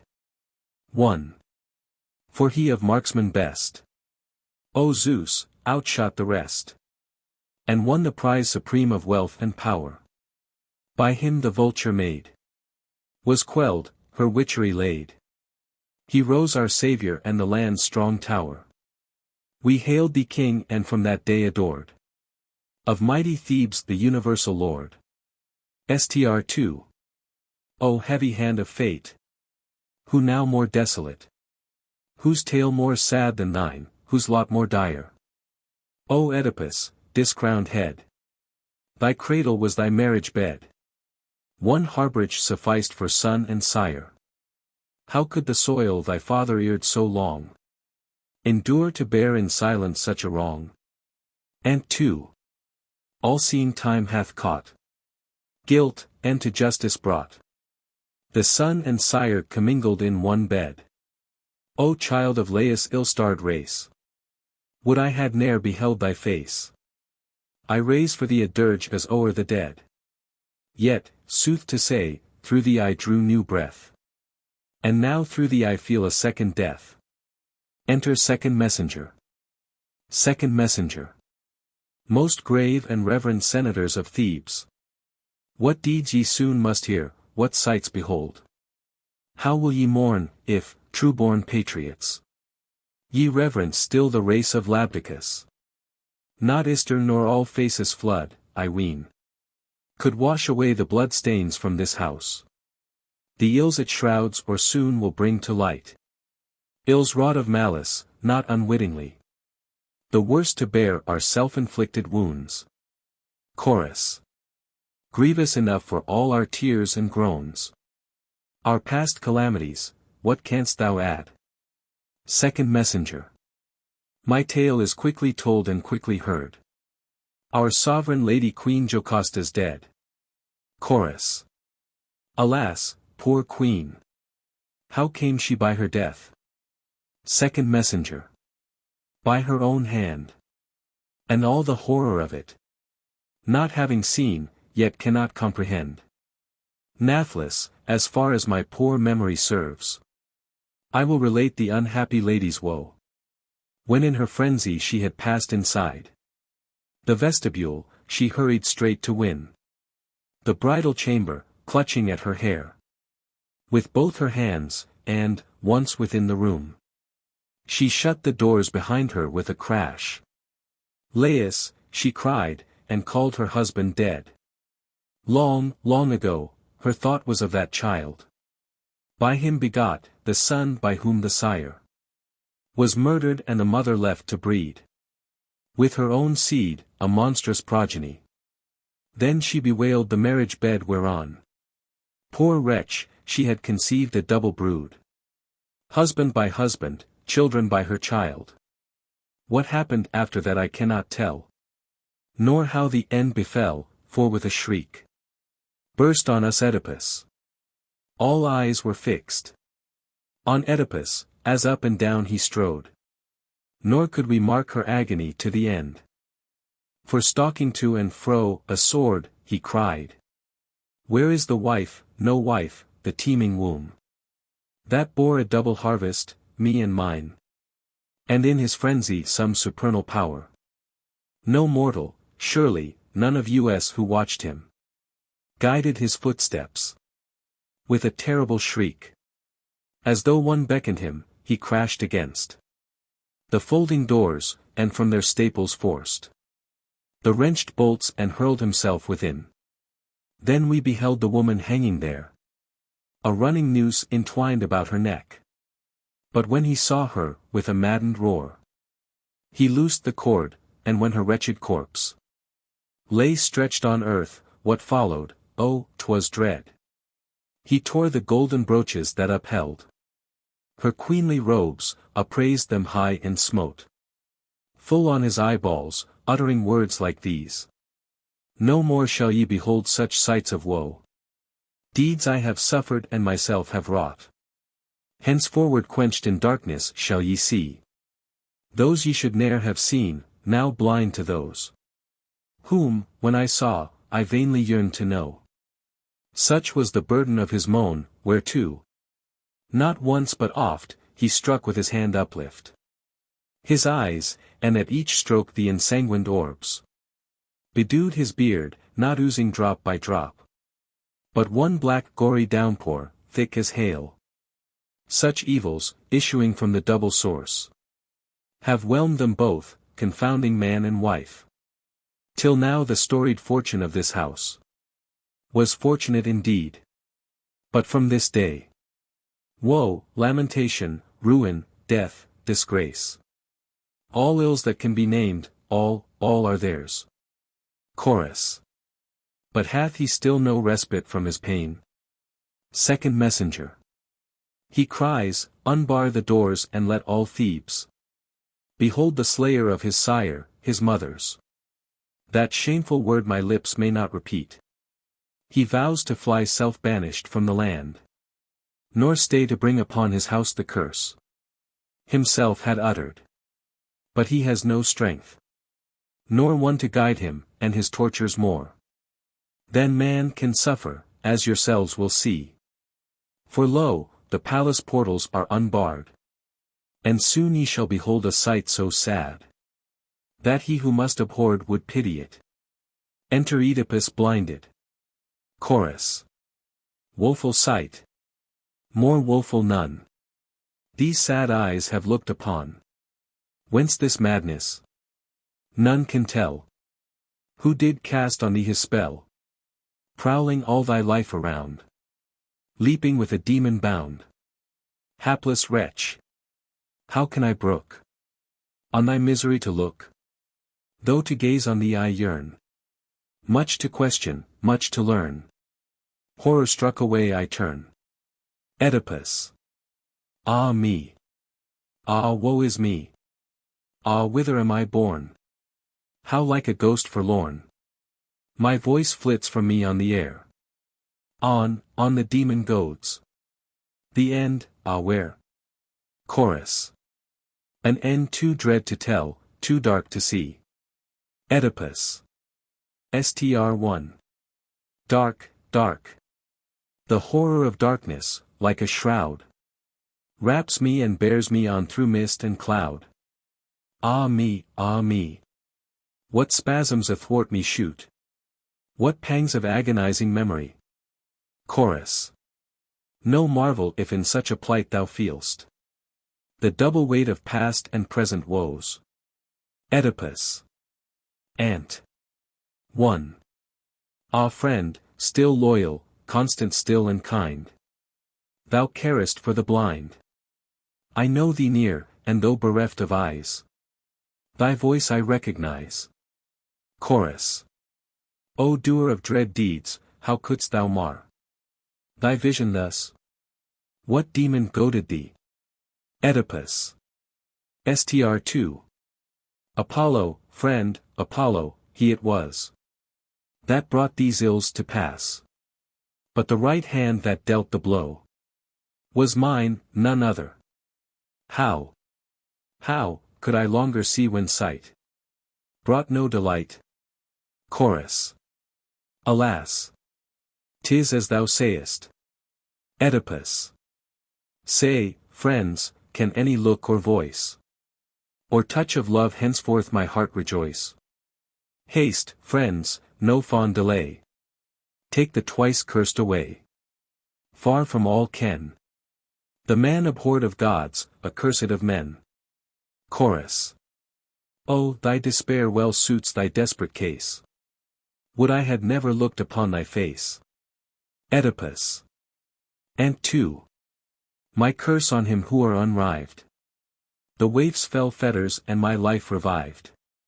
He meant me well, yet had he left me there, he had saved my friends and me a world of care. Chorus. I too had wished it so. Oedipus.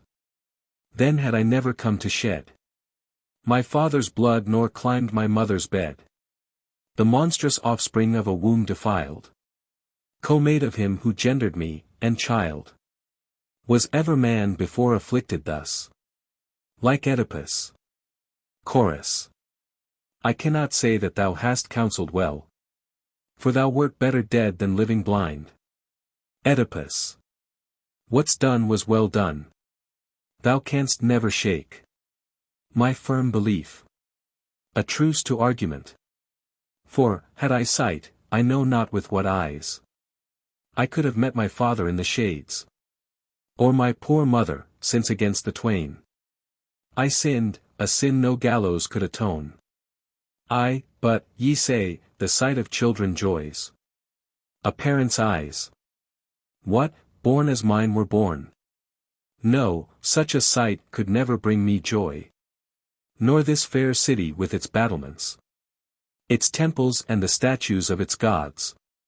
Sights from which I, now wretchedst of all, once ranked the foremost Theban in all Thebes. By my own sentence am cut off, condemned. By my own proclamation, gainst the wretch, the miscreant by heaven itself declared unclean, and of the race of Laius. Thus branded as a felon by myself. How had I dared to look you in the face? Nay, had I known a way to choke the springs of hearing, I had never shrunk to make a dungeon of this miserable frame, cut off from sight and hearing. For 'tis bliss to bide in regions sorrow cannot reach. Why didst thou harbor me, Scythian, why didst thou not take and slay me? Then I never had shown to men the secret of my birth. O Polybus, O Corinth, O my home, home of my ancestors, so wast thou called. How fair a nursling then I seemed, how foul the canker that lay festering in the bud. Now is the blight revealed of root and fruit. Ye triple highroads, and thou hidden glen, coppice, and pass where meet the three-branched ways. Ye drank my blood, the life-blood these hands spilt. My fathers. D'ye call to mind perchance those deeds of mine ye witnessed and the work I wrought thereafter when I came to Thebes? O fatal wedlock, thou didst give me birth, and, having borne me, sowed again my seed, mingling the blood of fathers, brothers, children, brides, wives and mothers, an incestuous brood. All horrors that are wrought beneath the sun. Horrors so foul to name them were unmeet. Oh, I adjure you, hide me anywhere. Far from this land, or slay me straight, or cast me down to the depths of ocean out of sight. Come hither, deign to touch an abject wretch. Draw near and fear not. I myself must bear the load of guilt that none but I can share. Enter Creon. Creon. Lo, here is Creon, the one man to grant thy prayer by action or advice, for he is left the state's sole guardian in thy stead. Oedipus. Ah me! What words to accost him can I find? What cause has he to trust me? In the past I have beproved his rancorous enemy. Creon. Not in derision, Oedipus, I come, nor to upbraid thee with thy past misdeeds to bystanders. But shame upon you, if ye feel no sense of human decencies, at least revere the sun whose light beholds and nurtures all. Leave not thus nakedly for all to gaze at a horror neither earth nor rain from heaven nor light will suffer. Lead him straight within, for it is seemly that a kinsman's woes be heard by kin and seen by kin alone. Oedipus. Oh listen, since thy presence comes to me a shock of glad surprise, so noble thou, and I so vile, oh grant me one small boon. I ask it not on my behalf, but thine. Creon. And what the favor thou wouldst crave of me? Oedipus. Forth from thy borders thrust me with all speed. Set me within some vasty desert where no mortal voice shall greet me any more. Creon. This had I done already, but I deemed it first behooved me to consult the god. Oedipus. His will was set forth fully, to destroy the parricide, the scoundrel, and I am he. Creon. Yea, so he spake, but in our present plight 'twere better to consult the god anew. Oedipus. Dare ye inquire concerning such a wretch? Creon. Yea, for thyself wouldst credit now his word. Oedipus. Aye, and on thee in all humility I lay this charge, let her who lies within receive such burial as thou shalt ordain. Such rites 'tis thine, as brother, to perform. But for myself, oh never let my Thebes, the city of my sires, be doomed to bear the burden of my presence while I live. No, let me be a dweller on the hills, on yonder Mount Cithaeron, famed as mine, my tomb predestined for me by my sire and mother, while they lived, that I may die slain as they sought to slay me, when alive. This much I know full surely, nor disease shall end my days, nor any common chance. For I had ne'er been snatched from death, unless I was predestined to some awful doom. So be it.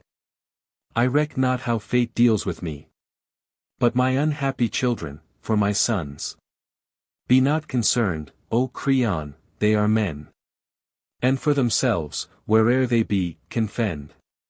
But for my daughters twain, poor innocent maids, who ever sat beside me at the board, sharing my viands, drinking of my cup. For them, I pray thee, care, and, if thou willst, O might I feel their touch and make my moan. Hear me, O Prince, my noble-hearted Prince. Could I but blindly touch them with my hands, I'd think they still were mine, as when I saw Antigone and Ismene are led in. What say I? Can it be my pretty ones, whose sobs I hear? Has Creon pitied me, and sent me my two darlings? Can this be? Creon. 'Tis true, 'twas I procured thee this delight, knowing the joy they were to thee of old. Oedipus. God speed thee, and as meed for bringing them May Providence deal with thee kindlier than it has dealt with me. O children mine! Where are ye? Let me clasp you with these hands. A brother's hands, a father's. Hands that made lackluster sockets of his once bright eyes. Hands of a man who blindly, recklessly, became your sire by her from whom he sprang. Though I cannot behold you, I must weep. In thinking of the evil days to come. The slights and wrongs that men will put upon you. Where'er ye go to feast or festival. No merrymaking will it prove for you. But oft abashed in tears ye will return. And when ye come to marriageable years, where's the bold wooers who will jeopardize to take unto himself such disrepute? As to my children's children still must cling. For what of infamy is lacking here?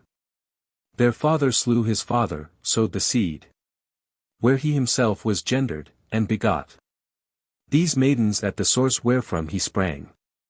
Such are the gibes that men will cast at you. Who then will wed you? None, I ween, but ye must pine, poor maids, in single barrenness. O Prince, Menecius' son, to thee, I turn. With thee it rests to father them, for we, their natural parents, both of us, are lost. O leave them not to wander poor, unwed. Thy kin, nor let them share my low estate. O pity them so young, and but for thee, all destitute. Thy hand upon it, Prince. To you, my children, I had much to say. Were ye but ripe to hear.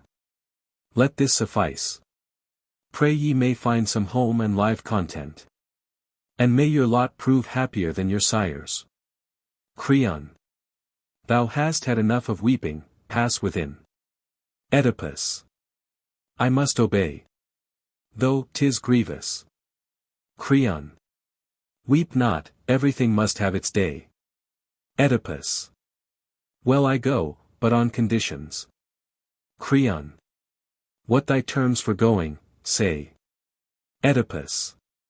Send me from the land in exile. Creon. Ask this of the gods, not me. Oedipus. But I am the gods' abhorrence. Creon. Then they soon will grant thy plea. Oedipus. Lead me hence, then, I am willing. Creon. Come, but let thy children go. Oedipus. Rob me not of these my children. Creon. Crave not mastery in all. For the mastery that raised thee was thy bane and wrought thy fall. Chorus.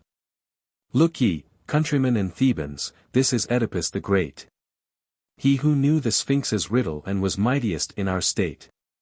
Who of all our townsmen gazed not on his fame with envious eyes.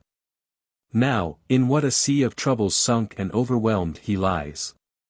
Therefore wait to see life's ending ere thou count one mortal blessed. Wait till free from pain and sorrow he has gained his final rest. Footnotes 1. R. Kennedy and others render, since to men of experience I see that also comparisons of their counsels are in most lively use. 2. Literally, not to call them thine, but the Greek may be rendered, in order not to reveal thine. 3. The Greek text that occurs in this place has been lost. Oedipus at Colonus. Translation by F. Storr, B.A. Formerly Scholar of Trinity College, Cambridge. From the Loeb Library edition. Originally published by Harvard University Press, Cambridge, Massachusetts. And William Heinemann Ltd., London. First published in 1912. Argument. Oedipus, the blind and banished king of Thebes, has come in his wanderings to Colonus, a demi of Athens, led by his daughter Antigone. He sits to rest on a rock just within a sacred grove of the Furies and is bidden depart by a passing native. But Oedipus, instructed by an oracle that he had reached his final resting place, refuses to stir, and the stranger consents to go and consult the elders of Colonus, the chorus of the play. Conducted to the spot they pity at first the blind beggar and his daughter, but on learning his name they are horror-stricken and order him to quit the land. He appeals to the world-famed hospitality of Athens and hints at the blessings that his coming will confer on the state. They agree to await the decision of King Theseus. From Theseus Oedipus craves protection in life and burial in Attic soil. The benefits that will accrue shall be told later. Theseus departs having promised to aid and befriend him.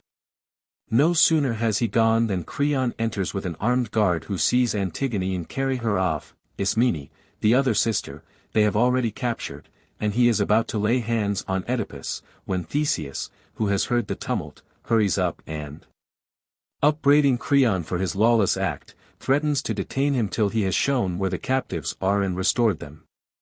In the next scene Theseus returns bringing with him the rescued maidens. He informs Oedipus that a stranger who has taken sanctuary at the altar of Poseidon wishes to see him. It is Polynices who has come to crave his father's forgiveness and blessing, knowing by an oracle that victory will fall to the side that Oedipus espouses. But Oedipus spurns the hypocrite, and invokes a dire curse on both his unnatural sons. A sudden clap of thunder is heard, and as peal follows peal, Oedipus is aware that his hour is come and bids Antigone summon Theseus. Self-guided he leads the way to the spot where death should overtake him, attended by Theseus and his daughters. Halfway he bids his daughters farewell, and what followed none but Theseus knew. He was not, so the messenger reports, for the gods took him. Dramatis Personae. Oedipus, banished king of Thebes. Antigone, his daughter. Ismene, his daughter. Theseus, king of Athens. Creon, brother of Jocasta, now reigning at Thebes. Polynices, elder son of Oedipus. Stranger, a native of Colonus. Messenger, an attendant of Theseus. Chorus, citizens of Colonus. Scene, in front of the grove of the Eumenides. Oedipus at Colonus. Enter the blind Oedipus led by his daughter, Antigone. Oedipus. Child of an old blind sire, Antigone.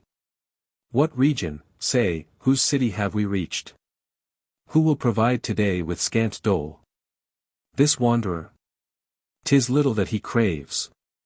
And less obtains, that less enough for me. For I am taught by suffering to endure. And the long years that have grown old with me. And last not least, by true nobility. My daughter, if thou sayest a resting place. On common ground or by some sacred grove. Stay me and set me down. Let us discover. Where we have come, for strangers must inquire. Of denizens, and do as they are bid. Antigone. Long-suffering father, Oedipus, the towers. That fence the city still are faint and far. But where we stand is surely holy ground. A wilderness of laurel, olive, vine. Within a choir or songster nightingales are warbling. On this native seat of rock. Rest, for an old man thou hast travelled far. Oedipus. Guide these dark steps and seat me there secure. Antigone. If time can teach, I need not to be told. Oedipus. Say, prithee, if thou knowest, where we are. Antigone. Athens I recognize, but not the spot. Oedipus. That much we heard from every wayfarer. Antigone. Shall I go on and ask about the place? Oedipus. Yes, daughter, if it be inhabited. Antigone. Sure there are habitations, but no need to leave thee, yonder is a man hard by. Oedipus. What, moving hitherward and on his way? Antigone. Say rather, here already. Ask him straight the needful questions, for the man is here. Enter stranger. Oedipus. O stranger, as I learn from her whose eyes must serve both her and me, that thou art here. Sent by some happy chance to serve our doubts. Stranger. First quit that seat, then question me at large. The spot thou treadest on is holy ground. Oedipus. What is the site, to what god dedicate? Stranger. Inviolable, untrod, goddesses. Dread brood of earth and darkness, here abide. Oedipus. Tell me the awful name I should invoke. Stranger. The gracious ones, all-seeing, so are folk. Call them, but elsewhere other names are rife. Oedipus. Then may they show their suppliant grace, for I from this your sanctuary will ne'er depart. Stranger. What word is this? Oedipus. The watchword of my fate. Stranger. Nay, 'tis not mine to bid thee hence without due warrant and instruction from the state. Oedipus. Now in God's name, O stranger, scorn me not. As a wayfarer, tell me what I crave. Stranger. Ask, your request shall not be scorned by me. Oedipus. How call you then the place wherein we bide? Stranger. Whatever I know thou too shalt know, the place is all to great Poseidon consecrate. Hard by, the Titan, he who bears the torch. Prometheus, has his worship. But the spot thou treadest, the brass-footed threshold named, is Athens' bastion, and the neighboring lands claim as their chief and patron yonder knight Colonus, and in common bear his name. Such, stranger, is the spot, to fame unknown, but dear to us its native worshippers. Oedipus. Thou sayest there are dwellers in these parts. Stranger. Surely, they bear the name of yonder god. Oedipus. Ruled by a king or by the general voice? Stranger. The Lord of Athens is our overlord. Oedipus. Who is this monarch, great in word and might? Stranger. Theseus, the son of Aegeus our late king. Oedipus. Might one be sent from you to summon him? Stranger. Wherefore? To tell him aught or urge his coming? Oedipus. Say a slight service may avail him much. Stranger. How can he profit from a sightless man? Oedipus. The blind man's words will be instinct with sight. Stranger. Heed then. I fain would see thee out of harm. For by the looks, marred though they be by fate, I judge thee noble, tarry where thou art, while I go seek the burghers, those at hand. Not in the city. They will soon decide whether thou art to rest or go thy way. Exit stranger. Oedipus. Tell me, my daughter, has the stranger gone? Antigone. Yes, he has gone, now we are all alone. And thou mayst speak, dear father, without fear. Oedipus. Stern-visaged queens, since coming to this land, first in your sanctuary I bent the knee. Frown not on me or Thebes, who, when erst he told me all my miseries to come, spake of this respite after many years, some haven in a far-off land, a rest vouchsafed at last by dread divinities. There, said he, shalt thou round thy weary life, a blessing to the land wherein thou dwellst, but to the land that cast thee forth, a curse. And of my weird he promised signs should come. Earthquake, or thunderclap, or lightning flash. And now I recognize as yours the sign that led my wanderings to this your grove. Else had I never lighted on you first, a wineless man on your seat of native rock. O goddesses, fulfill Apollo's word. Grant me some consummation of my life. If haply I appear not all too vile, a thrall to sorrow worse than any slave. Here, gentle daughters of primeval night. Here, namesake of great Pallas. Athens, first of cities, pity this dishonored shade. The ghost of him who once was Oedipus. Antigone. Hush. For I see some greybeards on their way. Their errand to spy out our resting place. Oedipus. I will be mute, and thou shalt guide my steps into the covert from the public road, till I have learned their drift. A prudent man will ever shape his course by what he learns. Enter chorus. Chorus. Str1. Ha! Where is he? Look around. Every nook and corner scan. He the all-presumptuous man. Whither vanished? Search the ground. A wayfarer, I ween. A wayfarer, no countryman of ours. That old man must have been. Never had native dared to tempt the powers, or enter their domain. The maids in awe of whom each mortal cowers, whose name no voice betrays nor cry. And as we pass them with averted eye, we move hushed lips in reverent piety. But now some godless man, 'tis rumored, here abides. The precincts through I scan, yet what not where he hides. The wretch profane, I search and search in vain. Oedipus. I am that man, I know you near. Ears to the blind, they say, are eyes. Chorus.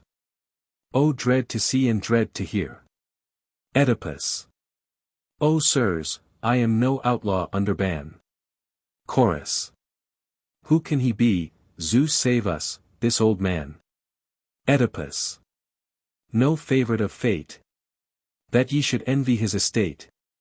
Oh, sirs, would any happy mortal, say, grope by the light of other eyes his way, or face the storm upon so frail a stay? Chorus. Ant 1. Wast thou then sightless from thy birth? Evil, methinks, and long thy pilgrimage on earth. Yet add not curse to curse and wrong to wrong. I warn thee, trespass not within this hallowed spot, lest thou shouldst find the silent grassy glade, where offerings are laid, bowls of spring water mingled with sweet mead. Thou must not stay. Come, come away. Tired wanderer, dost thou heed? We are far off, but sure our voice can reach.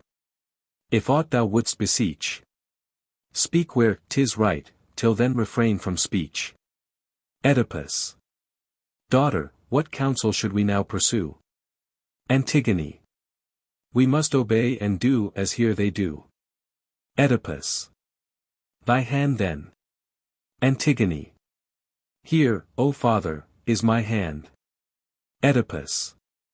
O sirs, if I come forth at your command, let me not suffer for my confidence. Chorus.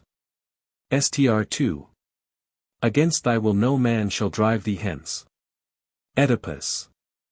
Shall I go further? Chorus. I. Oedipus. What further still? Chorus. Lead maiden, thou canst guide him where we will. Antigone. Oedipus. Antigone.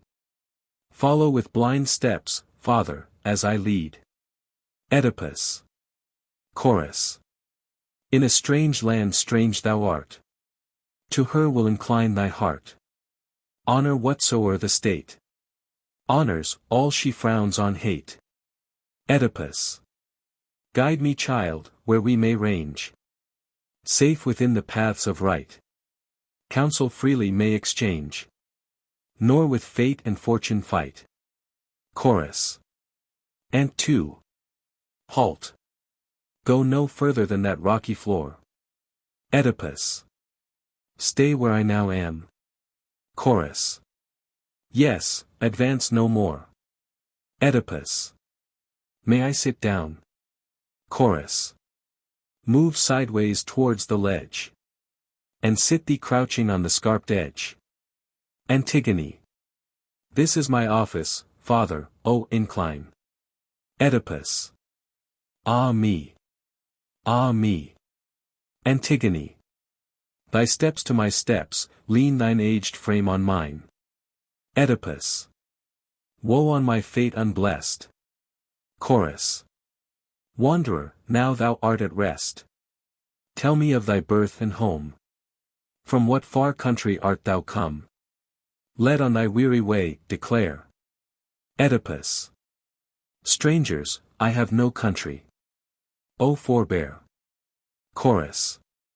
What is it, old man, that thou wouldst conceal? Oedipus. Forbear, nor urge me further to reveal. Chorus. Why this reluctance? Oedipus. Dread my lineage. Chorus. Say.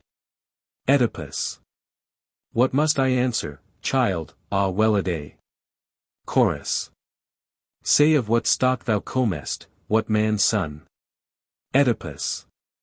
Ah me, my daughter, now we are undone. Antigone.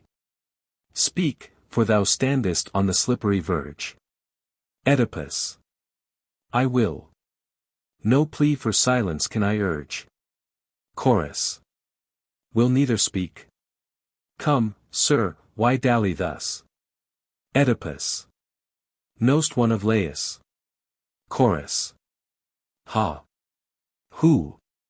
Oedipus. Seed of Labdacus. Chorus. O Zeus. Oedipus. The hapless Oedipus. Chorus. Art he? Oedipus. Whatever I utter, have no fear of me. Chorus. Begone. Oedipus. O wretched me. Chorus. Begone. Oedipus. O daughter, what will happen on? Chorus. Forth from our borders speed ye both. Oedipus. How keep you then your troth? Chorus. Heaven's justice never smites him who ill with ill requites. But if guile with guile contend, bane, not blessing, is the end. Arise, begone and take thee hence straightway, lest on our land a heavier curse thou lay. Antigone. O sirs! Ye suffered not my father blind, albeit gracious and to ruth inclined, knowing the deeds he wrought, not innocent, but with no ill intent. Yet he'd a maiden's moan, who pleads for him alone. My eyes, not reft of sight, plead with you as a daughter's might. You are our providence. Oh, make us not go hence. Oh, with a gracious nod, grant us the nigh despaired of boon we crave. Hear us, oh hear. But all that ye hold dear, wife, children, homestead, hearth and God. Where will you find one, search ye ne'er so well, who 'scapes perdition if a God impel? Chorus. Surely we pity thee and him alike, daughter of Oedipus, for your distress. But as we reverence the decrees of heaven, we cannot say aught other than we said. Oedipus. Oh, what avails renown or fair repute? Are they not vanity? For, look you, now, Athens is held of states the most devout. Athens alone gives hospitality, and shelters the vexed stranger, so men say. Have I found so? I whom ye dislodged first from my seat of rock and now would drive forth from your land, dreading my name alone. For me ye surely dread not, nor my deeds. Deeds of a man more sinned against than sinning. As I might well convince you, were it meet to tell my mother's story and my sire's, the cause of this your fear. Yet am I then a villain born because in self-defense striken, I struck the striker back again. E'en had I known, no villainy 'twould prove. But all unwitting whither I went to ruin. My destroyers knew it well. Wherefore, I pray you, sirs, in heaven's name, even as ye bade me quit my seat, defend me. Oh, pay not a lip service to the gods, and wrong them of their dues. Bethink ye well. The eye of heaven beholds the just of men, and the unjust, nor ever in this world has one sole godless sinner found escape. Stand then on heaven's side and never blot Athens' fair scutcheon by abetting wrong. I came to you a suppliant, and you pledged your honor. O preserve me to the end. O let not this marred visage do me wrong. A holy and God-fearing man is here, whose coming purports comfort for your folk. And when your chief arrives, whoe'er he be, then shall ye have my story and know all. Meanwhile I pray you do me no despite. Chorus. The plea thou urgest, needs must give us pause. Set forth in weighty argument, but we must leave the issue with the ruling powers. Oedipus. Where is he, strangers, he who sways the realm? Chorus. In his ancestral seat. A messenger. The same who sent us here, is gone for him. Oedipus. And think you he will have such care or thought for the blind stranger as to come himself? Chorus. Aye, that he will, when once he learns thy name. Oedipus. But who will bear him word? Chorus. The way is long, and many travelers pass to speed the news. Be sure he'll hear and hasten, never fear. So wide and far thy name is noised abroad, that, were he ne'er so spent and loath to move, he would bestir him when he hears of thee. Oedipus. Well, may he come with blessing to his state. And me. Who serves his neighbor serves himself. Antigone. Zeus. What is this? What can I say or think? Oedipus. What now, Antigone? Antigone. I see a woman riding upon a colt of Aetna's breed. She wears for headgear a Thessalian hat, to shade her from the sun. Who can it be? She or a stranger? Do I wake or dream? 'Tis she, 'tis not, I cannot tell, alack. It is no other. Now her brightening glance greets me with recognition. Yes, 'tis she herself, Ismene. Oedipus. Ha! What say ye, child? Antigone. That I behold thy daughter and my sister. And thou wilt know her straightway by her voice. Enter Ismene. Ismene. Father and sister, names to me most sweet. How hardly have I found you, hardly now. When found at last can see you through my tears. Oedipus. Art come, my child? Ismene. O father, sad thy plight. Oedipus. Child, thou art here. Ismene. Yes, 'twas a weary way. Oedipus. Touch me, my child. Ismene. I give a hand to both. Oedipus. O children, sisters. Ismene. O disastrous plight. Oedipus. Her plight and mine. Ismene. I, and my own no less. Oedipus. What brought thee, daughter?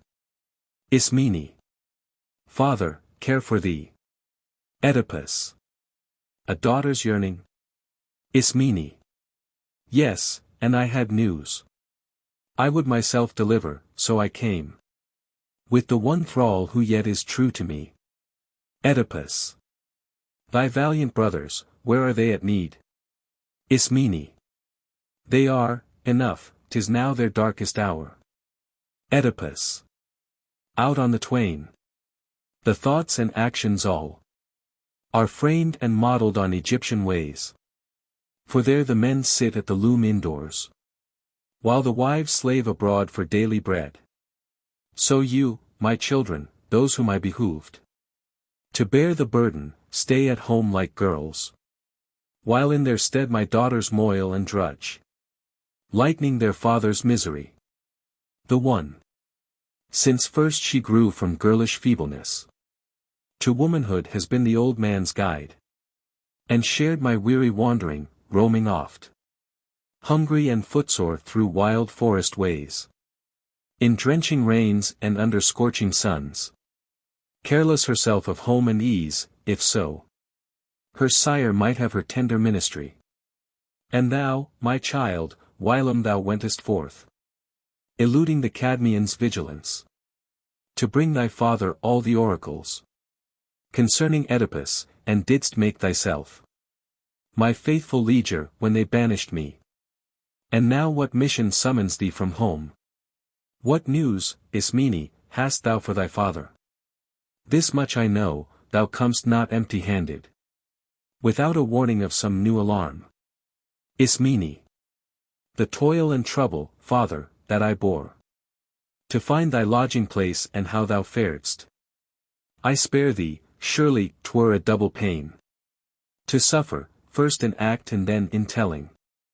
'Tis the misfortune of thine ill-starred sons, I come to tell thee. At the first they willed to leave the throne to Creon, minded well, thus to remove the inveterate curse of old, a canker that infected all thy race. But now some god and an infatuate soul have stirred betwixt them a mad rivalry, to grasp at sovereignty and kingly power. Today the hot-branded youth, the younger born, is keeping Polynices from the throne, his elder, and has thrust him from the land.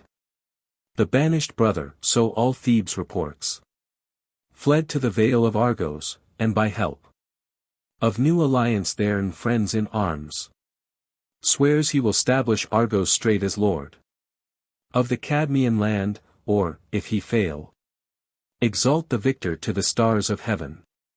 This is no empty tale, but deadly truth. My father, and how long thy agony? Ere the gods pity thee, I cannot tell.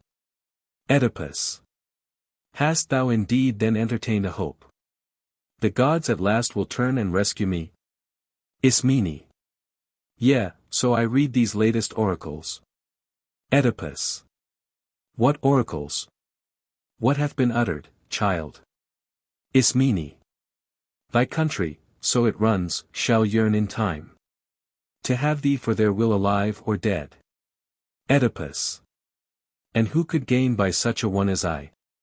Ismene, on thee, 'tis said, their sovereignty depends. Oedipus, so, when I cease to be, my worth begins. Ismene, the gods, who once abased, uplift thee now. Oedipus, poor help to raise an old man fallen in youth. Ismene, how will that be? 'Tis for this cause alone that Creon comes to thee, and comes anon. Oedipus, with what intent, my daughter? Tell me plainly. Ismene, to plant thee near the Theban land, and so keep thee within their grasp, yet now allow thy foot to pass beyond their boundaries. Oedipus, what gain they, if I lay outside? Oedipus, thy tomb, if disappointed, brings on them a curse. Oedipus, it needs no god to tell what's plain to sense. Ismene, therefore they fain would have thee close at hand, not where thou wouldst be master of thyself. Oedipus, mean they to shroud my bones in Theban dust? Ismene, nay, father, guilt of kinsman's blood forbids. Oedipus, then never shall they be my masters, never. Ismene, Thebes, thou shalt rue this bitterly some day. Oedipus, when what conjunction comes to pass, my child? Ismene, thy angry wraith, when at thy tomb they stand.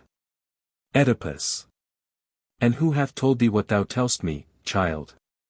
Ismene, envoys who visited the Delphic hearth. Oedipus, hath Phoebus spoken thus concerning me?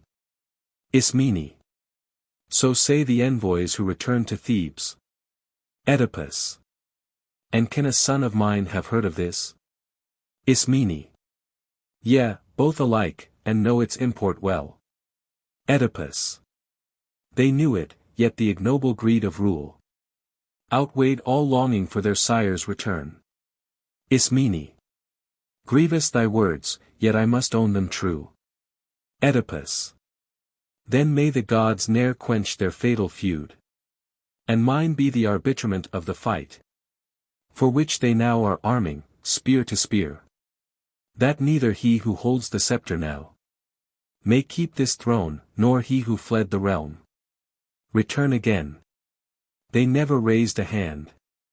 When I their sire was thrust from hearth and home. When I was banned and banished, what recked they? Say you, 'twas done at my desire, a grace which the state, yielding to my wish, allowed. Not so. For, mark you, on that very day, when in the tempest of my soul I craved death, even death by stoning, none appeared to further that wild longing, but anon, when time had numbed my anguish and I felt my wrath had all outrun those errors past. Then it was the city went about by force to oust me, respite for years. And then my sons, who should as sons have helped, did nothing, and, one little word from them was all I needed, and they spoke no word. But let me wander on for evermore. A banished man, a beggar. These two maids, their sisters, girls, gave all their sex could give. Food and safe harborage and filial care. While their two brethren sacrificed their sire for lust of power and sceptred sovereignty. No. Me they ne'er shall win for an ally. Nor will this Theban kingship bring them gain. That know I from this maiden's oracles. And those old prophecies concerning me, which Phoebus now at length has brought to pass. Come Creon then, come all the mightiest in Thebes to seek me, for if ye my friends, championed by those dread powers indigenous, espouse my cause, then for the state ye gain a great deliverer, for my foemen bane. Chorus. Our pity, Oedipus, thou needs must move. Thou and these maidens, and the stronger plea thou urgest, as the saviour of our land, disposes me to counsel for thy weal. Oedipus. Aid me, kind sirs, I will do all you bid. Chorus. First make atonement to the deities, whose grove by trespass thou didst first profane. Oedipus. After what manner, stranger? Teach me, pray. Chorus. Make a libation first of water fetched, with undefiled hands from living spring. Oedipus. And after I have gotten this pure draught? Chorus. Bowls thou wilt find, the carver's handiwork. Crown thou the rims and both the handles crown. Oedipus.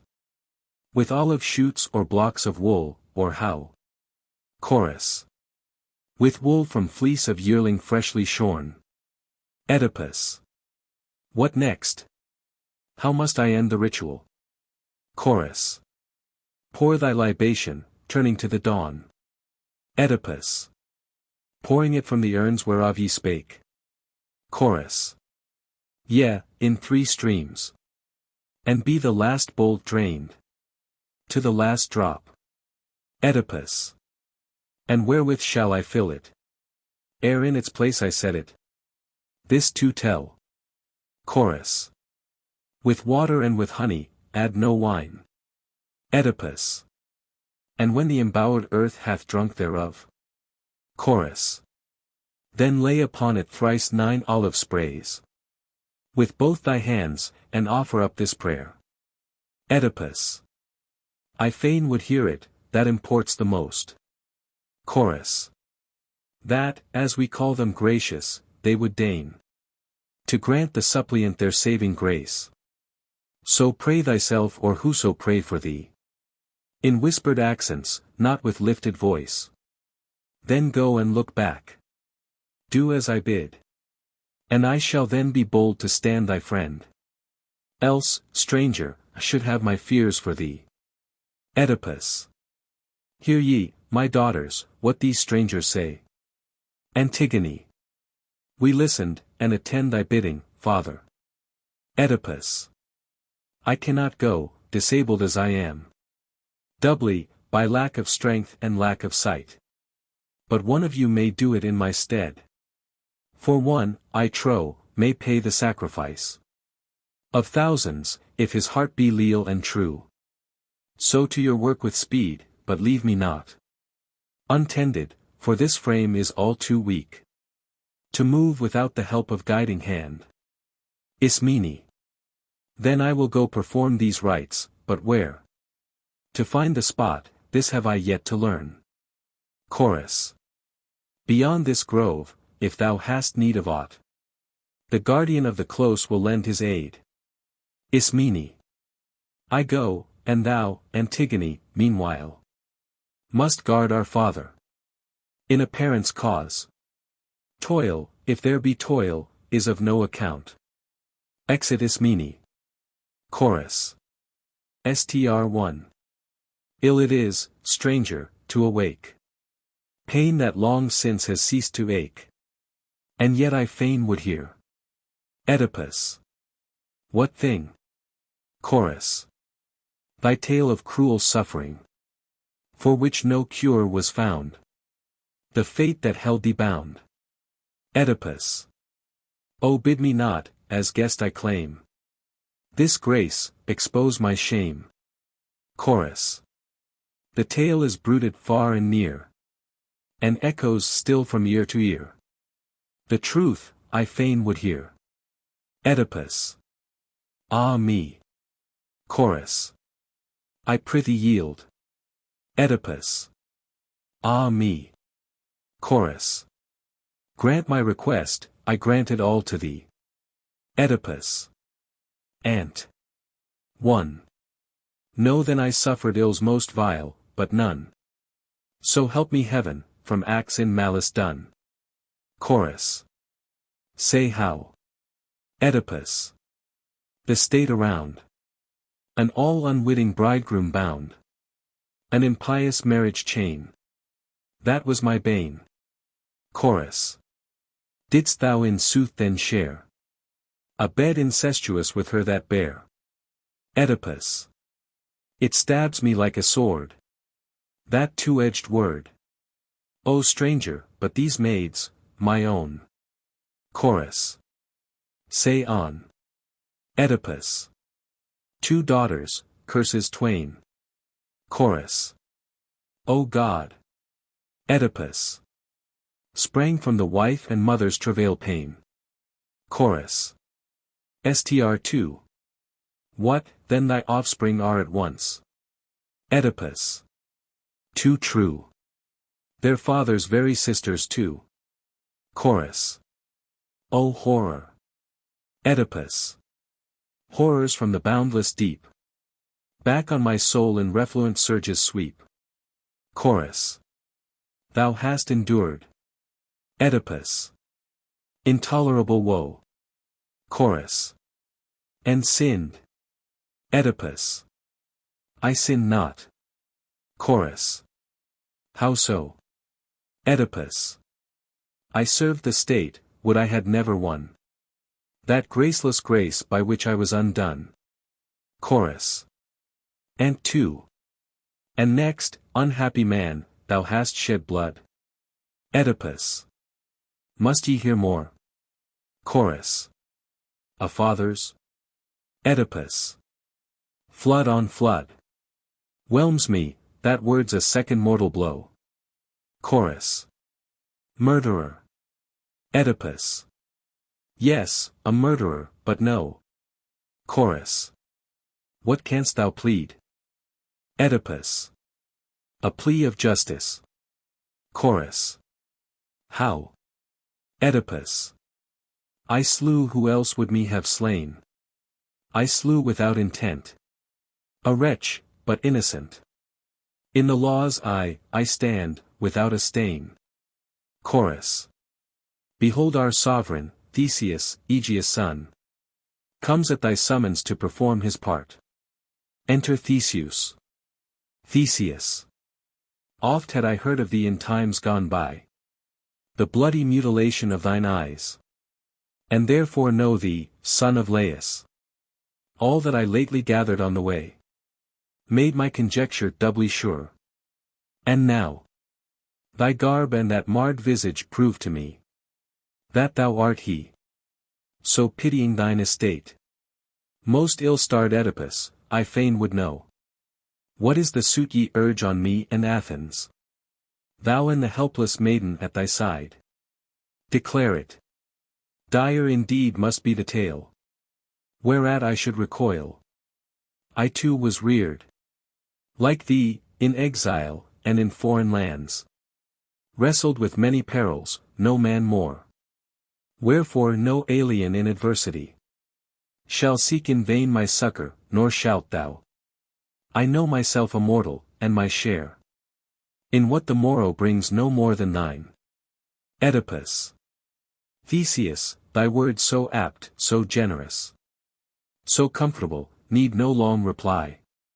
Both who I am and of what lineage sprung, and from what land I came, thou hast declared. So without prologue I may utter now my brief petition, and the tale is told. Theseus. Say on, and tell me what I fain would learn. Oedipus. I come to offer thee this woe-worn frame. A gift not fair to look on, yet its worth more precious far than any outward show. Theseus. What profit dost thou proffer to have brought? Oedipus. Hereafter thou shalt learn, not yet, methinks. Theseus. When may we hope to reap the benefit? Oedipus. When I am dead and thou hast buried me. Theseus. Thou cravest life's last service, all before. Is it forgotten or of no account? Oedipus. Yea, the last boon is warrant for the rest. Theseus. The grace thou cravest then is small indeed. Oedipus. Nay, weigh it well, the issue is not slight. Theseus. Thou meanest that betwixt thy sons and me. Oedipus. Prince, they would fain convey me back to Thebes. Theseus. If there be no compulsion, then methinks to rest in banishment befits not thee. Oedipus. Nay, when I wished it they would not consent. Theseus. For shame. Such temper misbecomes the faller. Oedipus. Chide if thou wilt, but first attend my plea. Theseus. Say on, I wait full knowledge ere I judge. Oedipus. O Theseus, I have suffered wrongs on wrongs. Theseus. Wouldst tell the old misfortune of thy race? Oedipus. No, that has grown a byword throughout Greece. Theseus. What then can be this more than mortal grief? Oedipus. My case stands thus. By my own flesh and blood I was expelled my country, and can ne'er thither return again, a parricide. Theseus. Why fetch thee home if thou must needs obey? Theseus. What are they threatened by the oracle? Oedipus. Destruction that awaits them in this land. Theseus. What can beget ill blood, twixt them and me? Oedipus. Dear son of Aegeus, to the gods alone is given immunity from eld and death. But nothing else escapes all ruinous time. Earth's might decays, the might of men decays. Honor grows cold, dishonor flourishes. There is no constancy, twixt friend and friend. Or city and city, be it soon or late. Sweet turns to bitter, hate once more to love. If now, 'tis sunshine betwixt Thebes and thee. And not a cloud, time in his endless course gives birth to endless days and nights, wherein the merest nothing shall suffice to cut with serried spears your bonds of amity. Then shall my slumbering and buried corpse in its cold grave drink their warm lifeblood up. If Zeus be Zeus and Phoebus still speak true, no more, 'tis ill to tear aside the veil of mysteries.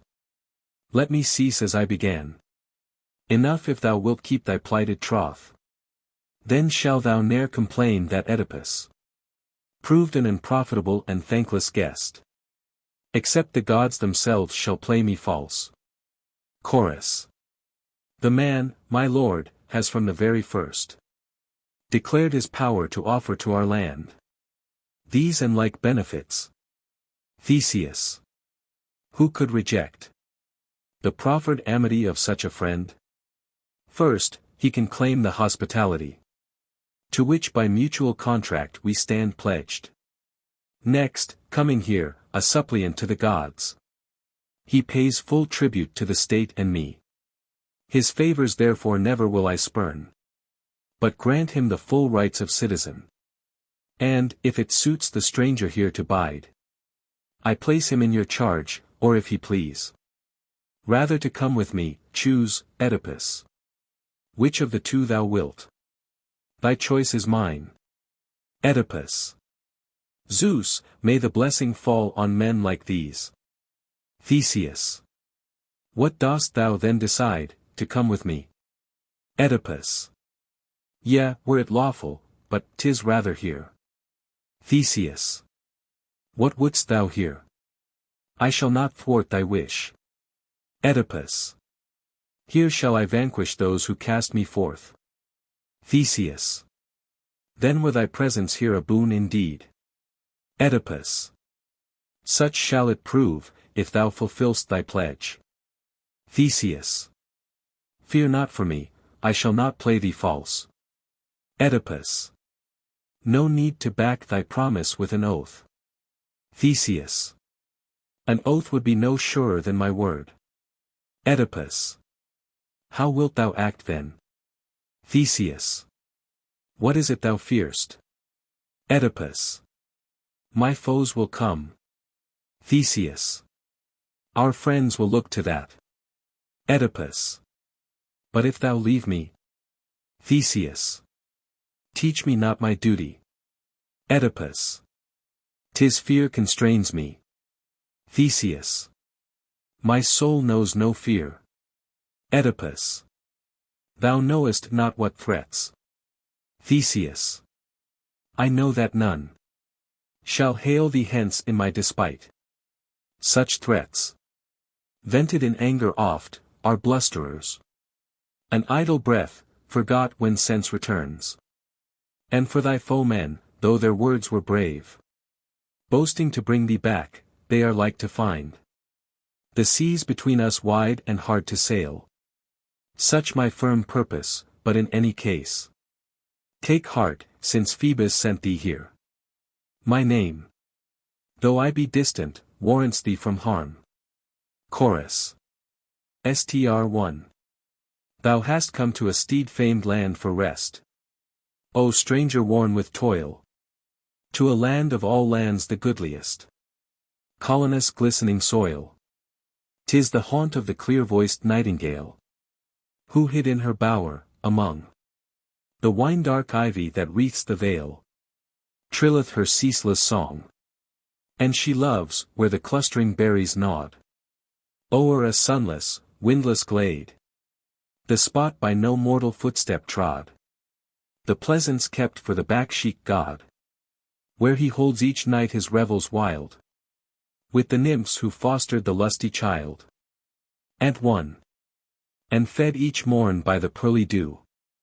The starred narcissi shine, and a wreath with the crocus golden hue, for the mother and daughter twine, and never the sleepless fountains cease, that feed Cephis's stream, but they swell earth's bosom with quick increase, and their wave hath a crystal gleam, and the Muses' choir will never disdain to visit this heaven-favored plain, nor the Cyprian queen of the golden reign. Str. 2. And here there grows, unpruned, untamed, terror to foeman's spear, a tree in Asian soil unnamed, by Pelops' Dorian isle unclaimed, self-nurtured year by year. 'Tis the grey-leaved olive that feeds our boys, nor youth nor withering age destroys, the plant that the olive planter tends, and the grey-eyed goddess herself defends. Ant. 2. Yet another gift, of all gifts the most prized by our fatherland, we boast. The might of the horse, the might of the sea. Our fame, Poseidon, we owe to thee. Son of Cronos, our king divine. Who in these highways first didst fit for the mouth of horses the iron bit.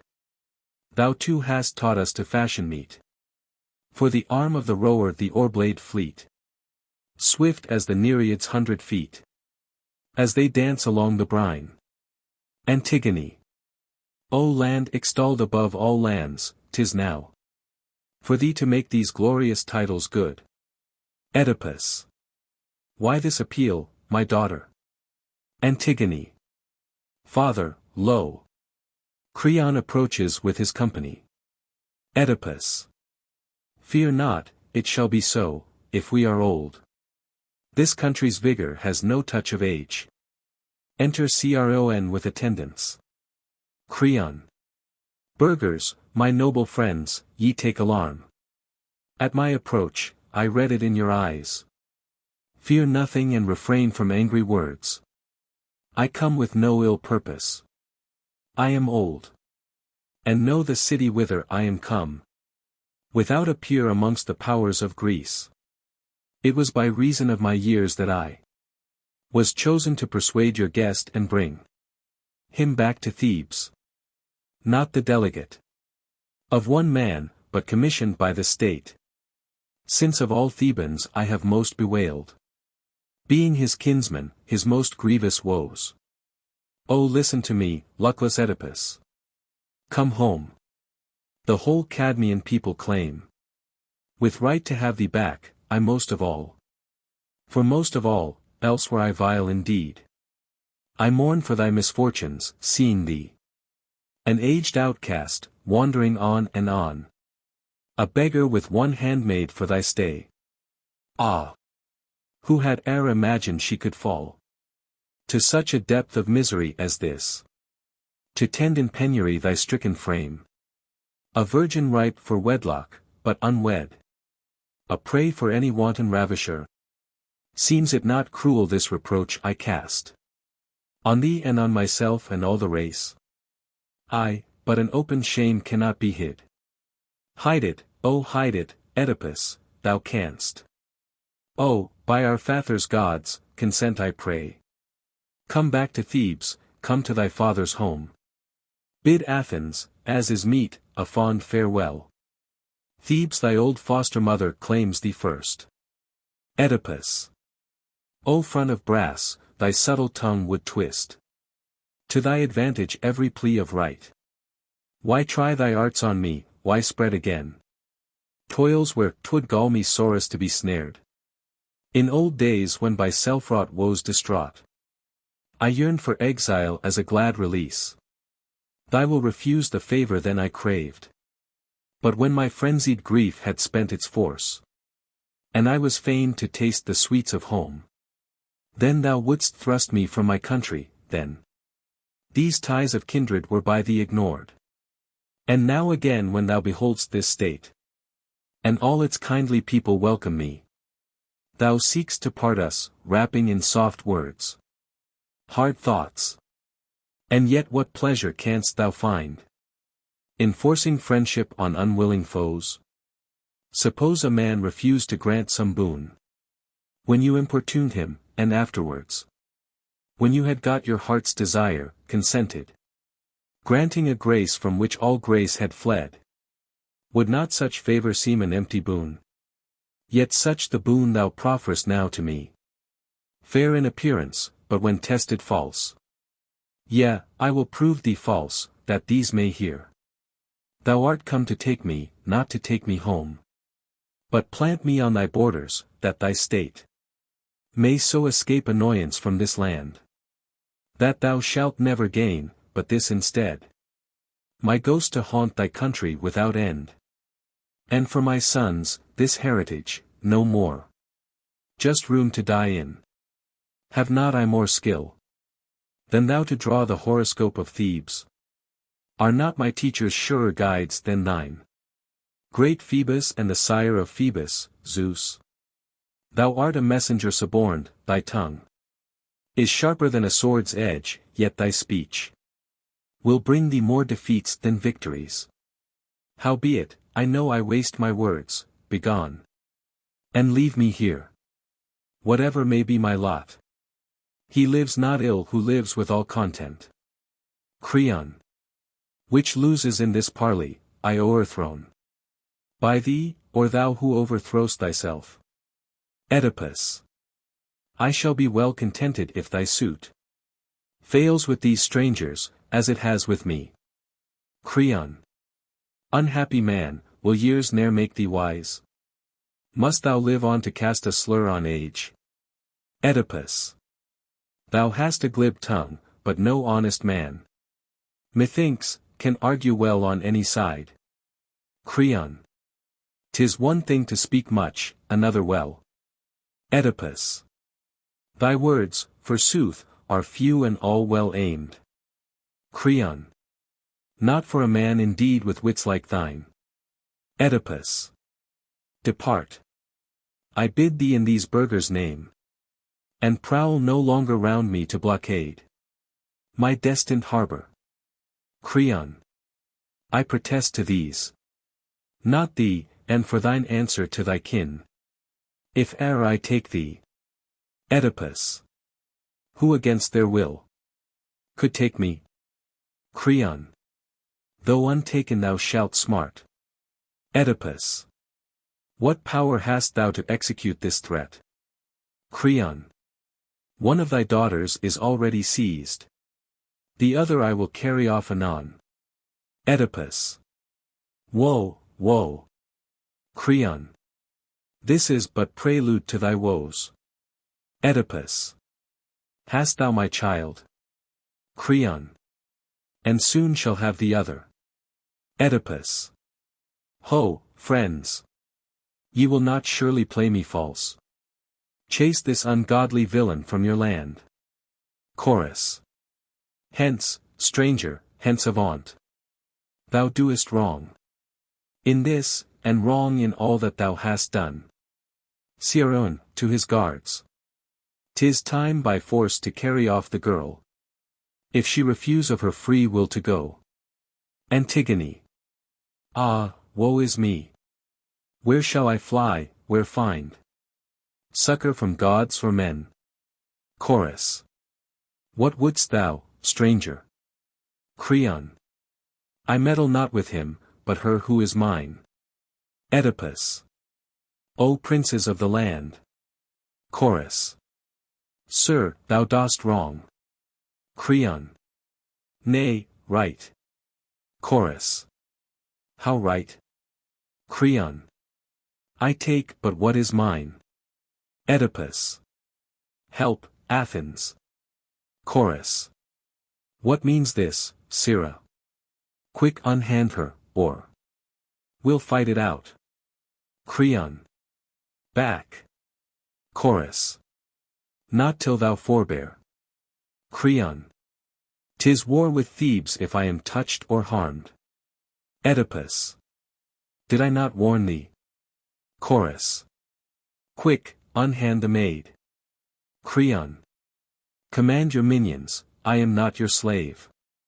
Chorus. Desist, I bid thee. Creon, to the guard. And O bid thee march. Chorus. To the rescue, one and all. Rally, neighbors to my call. See, the foe is at the gate. Rally to defend the state. Antigone. Ah, woe is me, they drag me hence, O friends. Oedipus. Where art thou, daughter? Antigone. Haled along by force. Oedipus. Thy hands, my child.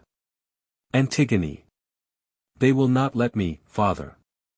Creon. Away with her. Oedipus. Ah, woe is me, woe. Creon. So those two crutches shall no longer serve thee for further roaming, since it pleaseth thee to triumph o'er thy country and thy friends, who mandate, though a prince, I here discharge. Enjoy thy triumph. Soon or late thou'lt find thou art an enemy to thyself, both now and in time past, when in despite of friends thou gav'st the rein to passion, still thy bane Chorus. Hold there, sir stranger. Creon.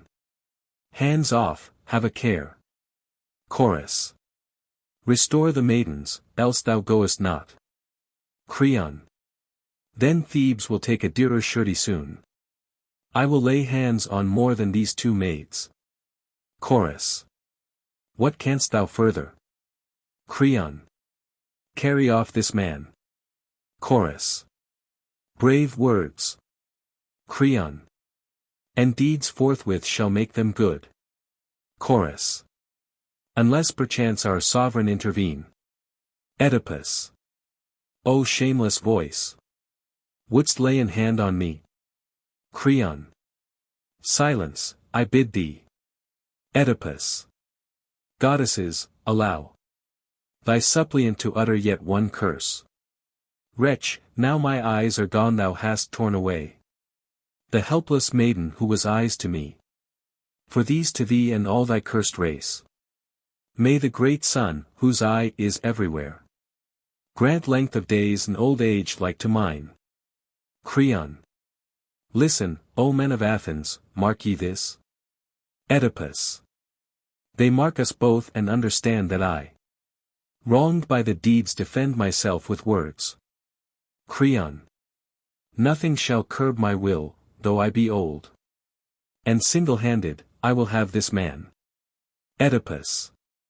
Oh, woe is me! Chorus. Thou art a bold man, stranger, if thou think'st to execute thy purpose. Creon. So I do. Chorus. Then shall I deem this state no more a state. Creon. With a just quarrel weakness conquers might. Oedipus. Ye hear his words. Chorus. I words, but not yet deeds. Zeus knoweth. Creon. Zeus may haply know, not thou. Chorus. Insolence. Creon. Insolence that thou must bear. Chorus. Haste ye princes, sound the alarm.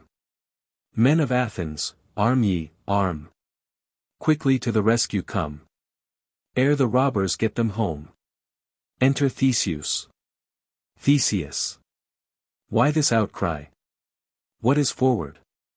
Wherefore was I called away from the altar of Poseidon, lord of your Colonus? Say. On what errand have I hurried hither without stop or stay? Oedipus. Dear friend, those accents tell me who thou art. Yon man but now hath done me a foul wrong. Theseus. What is this wrong and who hath wrought it? Speak. Oedipus. Creon who stands before thee. He it is. Hath robbed me of my all, my daughters twain. Theseus. What means this? Oedipus. Thou hast heard my tale of wrongs. Theseus. Ho! Hasten to the altars, one of you. Command my liegemen leave the sacrifice. And hurry, foot and horse, with rein unchecked. To where the paths that packmen use diverge. Lest the two maidens slip away, and I become a mockery to this my guest. As one despoiled by force. Quick, as I bid. As for this stranger, had I let my rage justly provoked, have play, he had not scaped. Scathless and uncorrected at my hands. But now the laws to which himself appealed, these and none others shall adjudicate. Thou shalt not quit this land, till thou hast fetched the maidens and produced them in my sight. Thou hast offended both against myself and thine own race and country. Having come unto a state that champions right and asks for every action warranty of law, thou hast set aside the custom of the land, and like some freebooter art carrying off what plunder pleases thee. As if forsooth thou thoughtest this a city without men, or manned by slaves, and me a thing of naught. Yet not from Thebes this villainy was learnt. Thebes is not wont to breed unrighteous sons. Nor would she praise thee, if she learnt that thou wert robbing me, I and the gods to boot, hailing by force their suppliants, poor maids. Were I on Theban soil, to prosecute the justest claim imaginable, I would never wrest by violence my own, without sanction of your state or king. I should behave as fits an outlander, living amongst a foreign folk, but thou shamest a city that deserves it not. Even thine own, and plenitude of years, have made of thee an old man and a fool. Therefore again I charge thee as before, see that the maidens are restored at once, unless thou wouldst continue here by force, and not by choice a sojourner, so much I tell thee home, and what I say, I mean. Chorus. Thy case is perilous, though by birth and race thou shouldst be just, thou plainly doest wrong. Creon. Not deeming this city void of men or counsel, son of Aegeus, as thou say'st, I did what I have done. Rather I thought your people were not like to set such store by kin of mine and keep them 'gainst my will. Nor would they harbor, so I stood assured, a godless parricide, a reprobate, convicted of incestuous marriage ties. For on her native hill of Ares here, I knew your far-famed Areopagus sits justice, and permits not vagrant folk to stay within your borders. In that faith I hunted down my quarry, and e'en then I had refrained but for the curses dire, wherewith he banned my kinsfolk and myself. Such wrong, methought, had warrant for my act. Anger has no old age but only death. The dead alone can feel no touch of spite. So thou must work thy will, my cause is just, but weak without allies, yet will I try, old as I am, to answer deeds with deeds. Oedipus. O shameless railer, think'st thou this abuse defames my grey hairs rather than thine own? Murder and incest, deeds of horror, all thou blurtest forth against me, all I have borne. No willing sinner. So it pleased the gods' wrath haply with my sinful race of old, since thou couldst find no sin in me myself, for which in retribution I was doomed to trespass thus against myself and mine.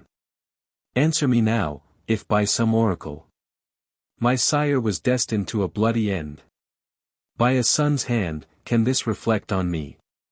Me then unborn, begotten by no sire, conceived in no mother's womb? And if, when born to misery, as born I was, I met my sire, not knowing whom I met, or what I did, and slew him, how canst thou with justice blame the all-unconscious hand? And for my mother, wretch, art not ashamed, seeing she was thy sister, to extort from me the story of her marriage, such a marriage as I straightway will proclaim? For I will speak. Thy lewd and impious speech has broken all the bonds of reticence. She was, woe is me, she was my mother. I knew it not, nor she, and she my mother, bare children to the son whom she had borne. A birth of shame. But this at least I know, wittingly thou aspersest her and me. But I unwitting wed, unwilling speak. Nay, neither in this marriage or this deed, which thou art ever casting in my teeth, a murdered sire, shall I be held to blame. Come, answer me one question, if thou canst.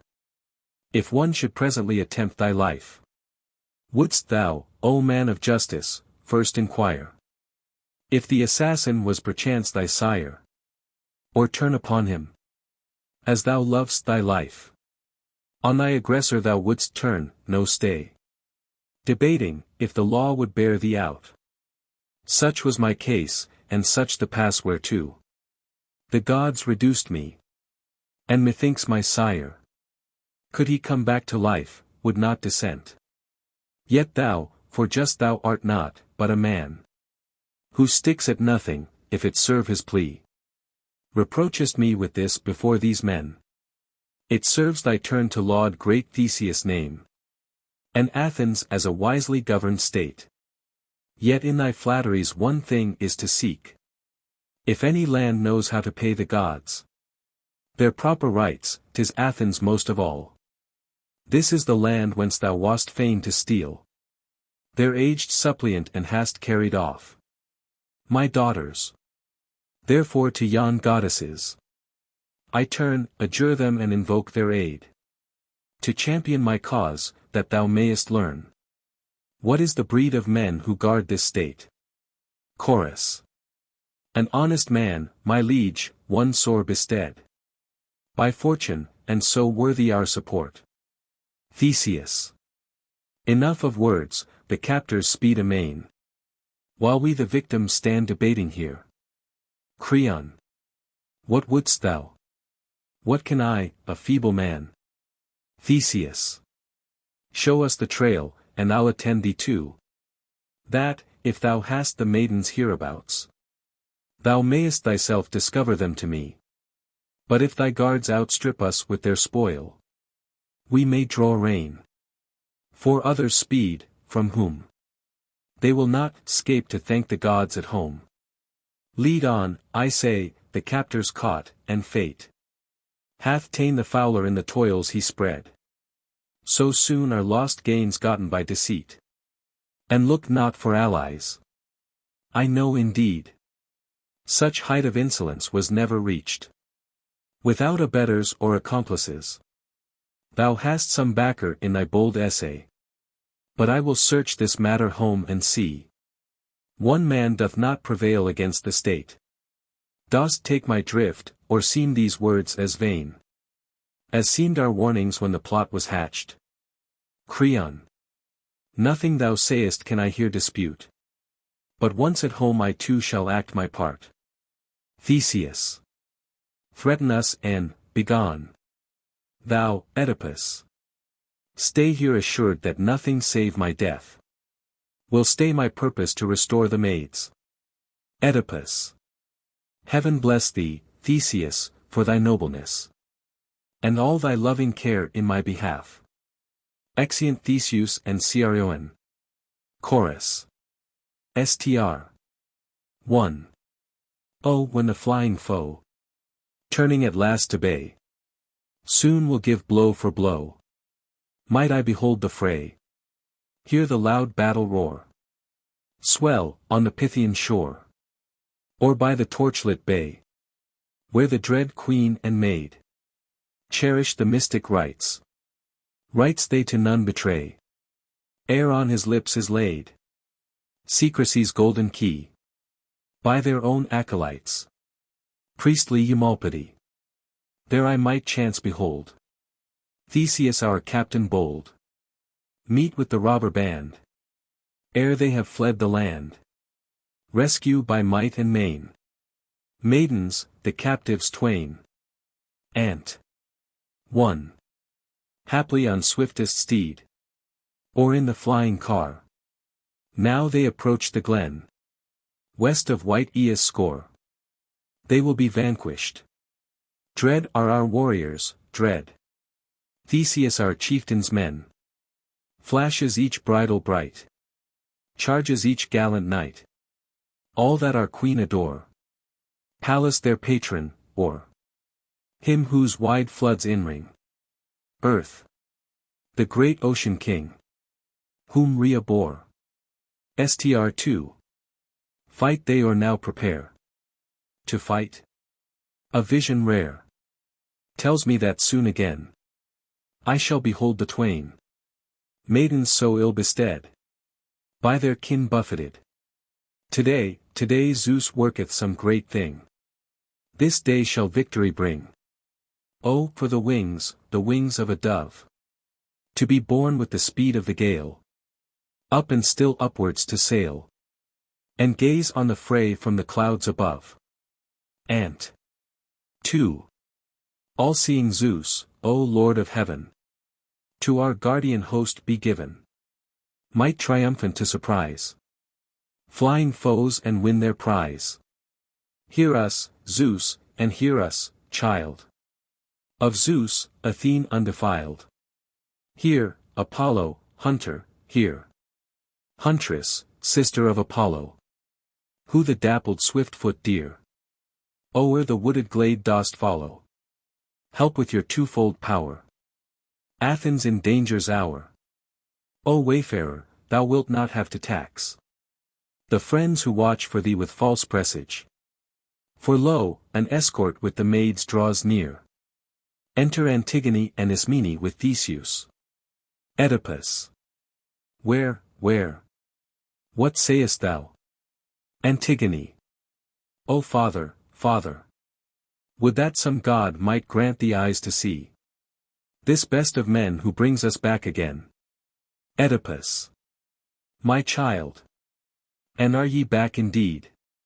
Antigone. Yes, saved by Theseus and his gallant followers. Oedipus. Come to your father's arms, oh let me feel a child's embrace. I never hoped for more. Antigone.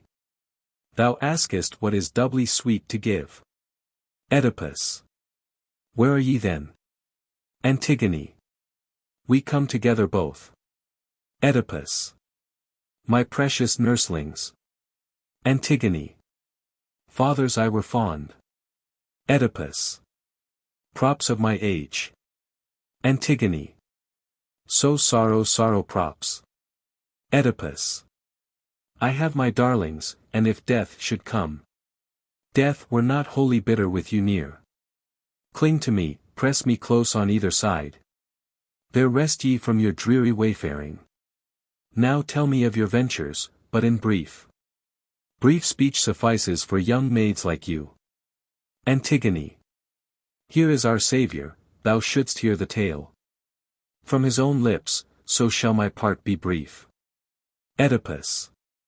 I pray thee do not wonder if the sight of children, given o'er for lost, has made my converse somewhat long and tedious.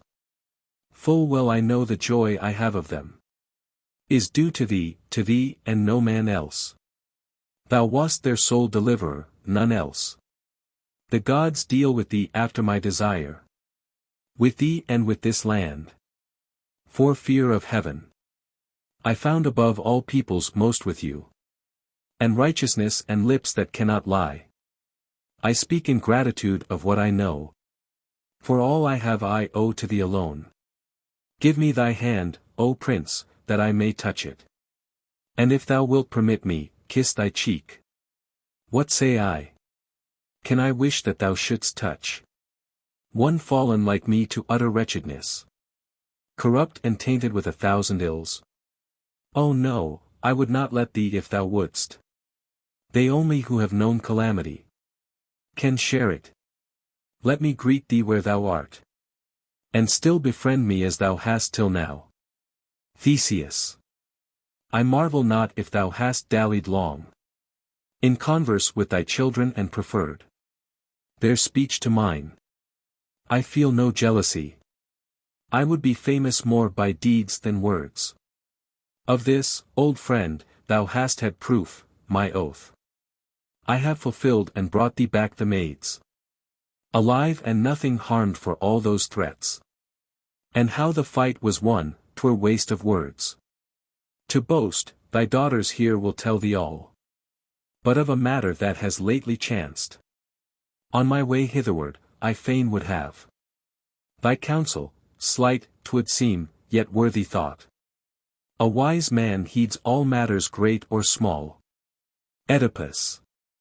What is it, son of Aegeus? Let me hear. Of what thou askest I myself know not. Theseus. 'Tis said a man, no countryman of thine, but of thy kin, hath taken sanctuary beside the altar of Poseidon, where I was at sacrifice when called away. Oedipus. What is his country? What the suitor's prayer? Theseus. I know but one thing. He implores, I am told. A word with thee, he will not trouble thee. Oedipus. What seeks he? If a suppliant, something grave. Theseus. He only waits, they say, to speak with thee. And then unharmed to go upon his way. Oedipus. I marvel who is this petitioner. Theseus. Think if there be not any of thy kin at Argos who might claim this boon of thee. Oedipus. Dear friend, forbear, I pray. Theseus. What ails thee now? Oedipus. Ask it not of me.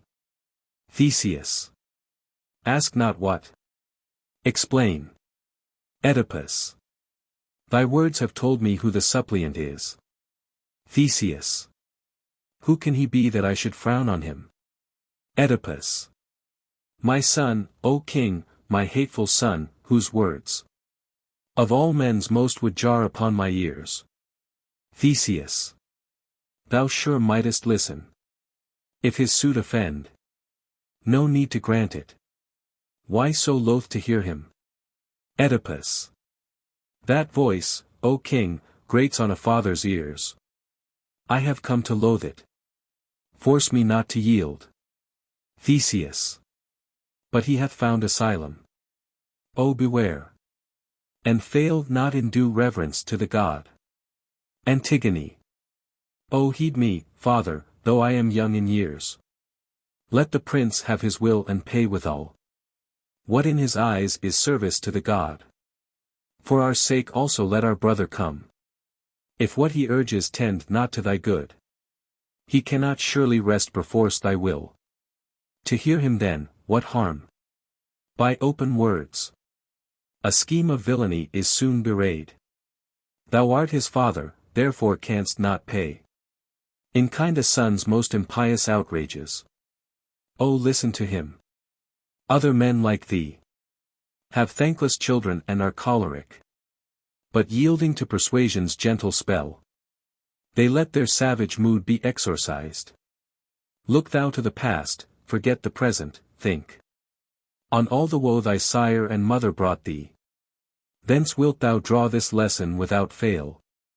Of evil passion evil is the end. Thou hast, alas, to prick thy memory. Stern monitors, these ever sightless orbs. O yield to us. Just suitors should not need to be importunate, nor he that takes a favor lack the grace to make return. Oedipus. Grievous to me, my child, the boon ye win. By pleading. Let it be then. Have your way. Only if come he must, I beg thee, friend. Let none have power to dispose of me. Theseus. No need, sir, to appeal a second time. It likes me not to boast, but be assured. Thy life is safe while any god saves mine. Exit Theseus. Chorus. Str. Who craves excess of days, scorning the common span of life, I judge that man a giddy wight who walks in folly's ways. For the long years heap up a grievous load. Scant pleasures, heavier pains, till not one joy remains for him who lingers on life's weary road. And come it slow or fast, one doom of fate doth all await. For dance and marriage bell, the dirge and funeral knell, death the deliverer freeth all at last. And not to be born at all is best, far best that can befall. Next best, when born, with least delay, to trace the backward way. For when youth passes with its giddy train, troubles on troubles follow, toils on toils. Pain, pain for ever pain. And none escapes life's coils. Envy, sedition, strife, carnage and war, make up the tale of life. Last comes the worst and most abhorred stage of unregarded age.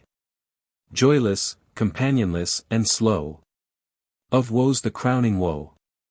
Epode. Such ills not I alone.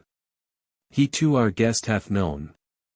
E'en as some headland on an iron-bound shore, lashed by the wintry blasts and surges roar. So is he buffeted on every side. By drear misfortune's whelming tide. By every wind of heaven o'erborne.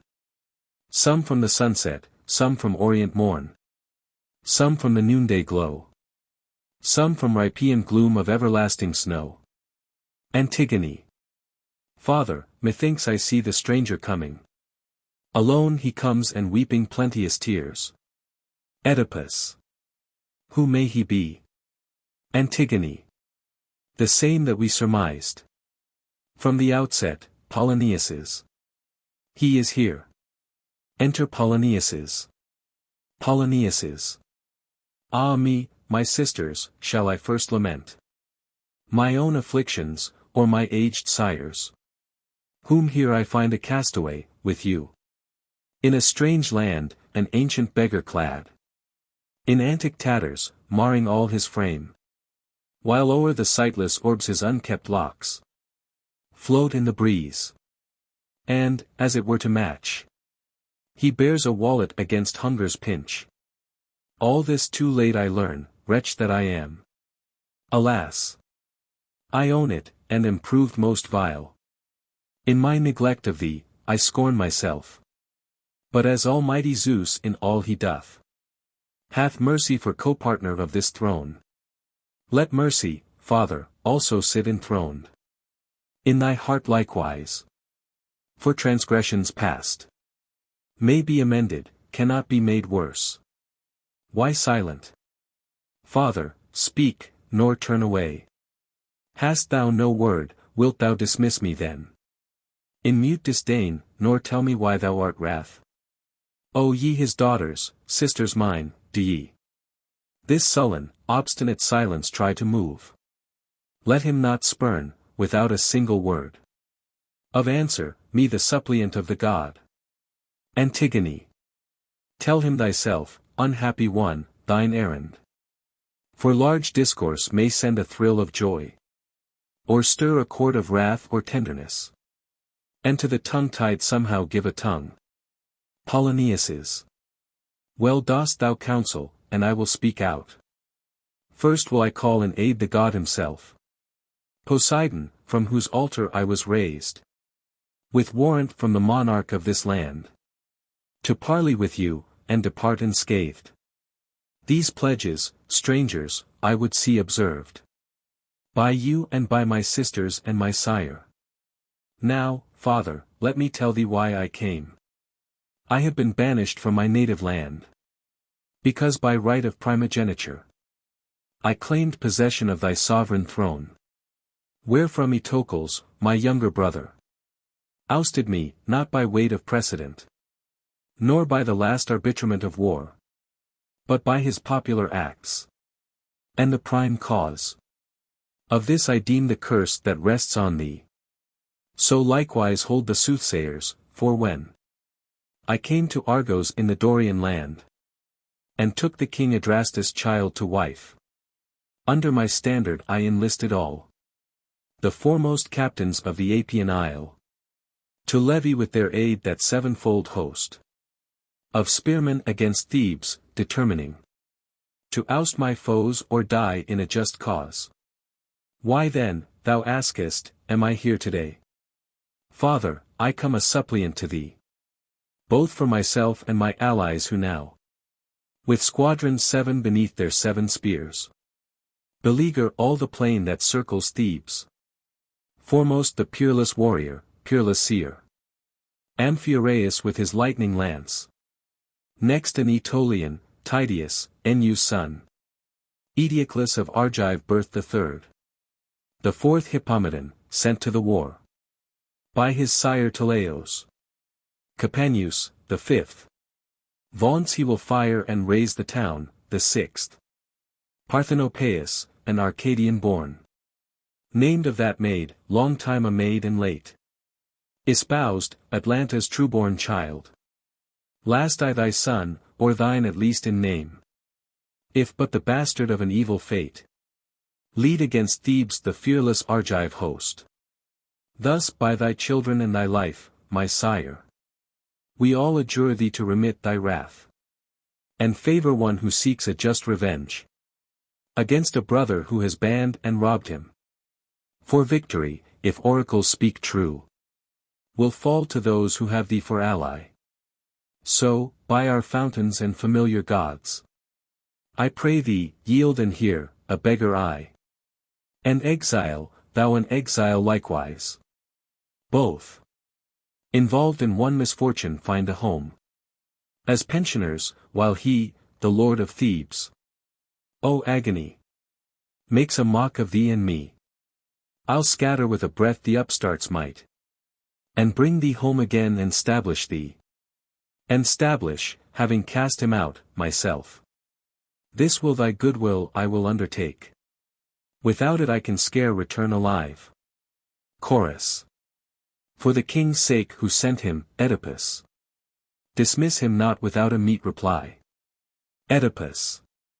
Nay, worthy seniors, but for Theseus' sake, who sent him hither to have word of me. Never again would he have heard my voice. But now he shall obtain this parting grace. An answer that will bring him little joy. O villain, when thou hadst the sovereignty, that now thy brother holdeth in thy stead, didst thou not drive me, thine own father, out, an exile, cityless, and make we wear this beggar's garb thou weepest to behold? Now thou art come thyself to my sad plight. Nothing is here for tears, it must be borne by me till death, and I shall think of thee as of my murderer. Thou didst thrust me out. 'Tis thou hast made me conversant with woe. Through thee I beg my bread in a strange land. And had not these my daughters tended me, I had been dead for aught of aid from thee. They tend me, they preserve me, they are men, not women in true service to their sire. But ye are bastards, and no sons of mine. Therefore just heaven hath an eye on thee. Howbeit not yet with aspect so austere, as thou shalt soon experience, if indeed these bandit hosts are moving against Thebes. That city thou canst never storm, but first shall fall, thou and thy brother, blood embrued. Such curse I lately launched against you twain. Such curse I now invoke to fight for me, that ye may learn to honor those who bear thee, nor flout a sightless father who begot degenerate sons. These maidens did not so. Therefore my curse is stronger than thy throne. Thy suppliants, if by right of laws etern, primeval justice sits enthroned with Zeus. Begone, abhorred, disowned, no son of mine. Thou vilest of the vile. And take with thee this curse I leave thee as my last bequest. Never to win by arms thy native land. No, nor return to Argos in the vale. But by a kinsman's hand to die and slay him who expelled thee. So I pray and call on the ancestral gloom of Tartarus, to snatch thee hence, on these dread goddesses. I call, and Ares who incensed you both to mortal enmity. Go now proclaim what thou hast heard to the Cadmeans all, thy staunch confederates, this the heritage that Oedipus divideth to his sons. Chorus. Thy errand, Polyneices, liked me not from the beginning, now go back with speed. Polyneices. Woe worth my journey and my baffled hopes. Woe worth my comrades. What a desperate end to that glad march from Argos. Woe is me. I dare not whisper it to my allies, or turn them back, but mute must meet my doom. My sisters, ye his daughters, ye have heard the prayers of our stern father. If his curse should come to pass and ye some day return to Thebes, oh then disown me not, I pray, but grant me burial and do funeral rites. So shall the praise your filial care now wins be doubled for the service wrought for me. Antigone. One boon, O Polyneices, let me crave. Polyneices. What wouldst thou, sweet Antigone? Say on. Antigone. Turn back thy host to Argos with all speed. And ruin not thyself and Thebes as well. Polonius. That cannot be. How could I lead again an army that had seen their leader quail? Antigone. But, brother, why shouldst thou be wroth again? What profit from thy country's ruin comes? Polonius. 'Tis shame to live in exile, and shall I, the elder, bear a younger brother's flouts? Antigone. Wilt thou then bring to pass his prophecies? Who threatens mutual slaughter to you both? Polonius. Aye, so he wishes, but I must not yield. Antigone. Oh, woe is me! But say, will any dare, hearing his prophecy, to follow thee? Polonius. I shall not tell it, a good general reports successes and conceals mishaps. Antigone. Misguided youth, thy purpose then stands fast. Polonius. 'Tis so, and stay me not. The road I choose, dogged by my sire and his avenging spirit, leads me to ruin, but for you may Zeus make your path bright if ye fulfill my hest. When dead in life ye cannot serve me more. Now let me go, farewell, a long farewell. Ye ne'er shall see my living face again. Antigone. Ah me! Polonius. Bewail me not. Antigone. Who would not mourn thee, brother, hurrying to an open pit? Polonius. If I must die, I must. Antigone. Nay, hear me plead. Polonius. It may not be, forbear. Antigone. Then woe is me, if I must lose thee. Polonius. Nay, that rests with fate. Whether I live or die, but for you both, I pray to heaven ye may escape all ill. For ye are blameless in the eyes of all. Exit Polonius. Chorus. Str1. Ills on ills. No pause or rest. Come they from our sightless guest? Or haply now we see fulfilled what fate long time hath willed? For ne'er have I proved vain aught that the heavenly powers ordain. Time with never sleeping eye watches what is writ on high, overthrowing now the great, raising now from low estate. Hark!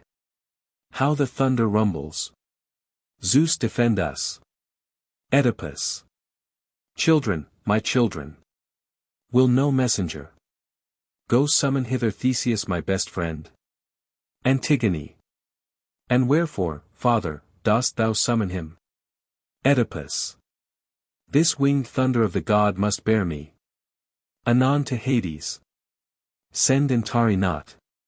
Chorus. Ant 1. Hark!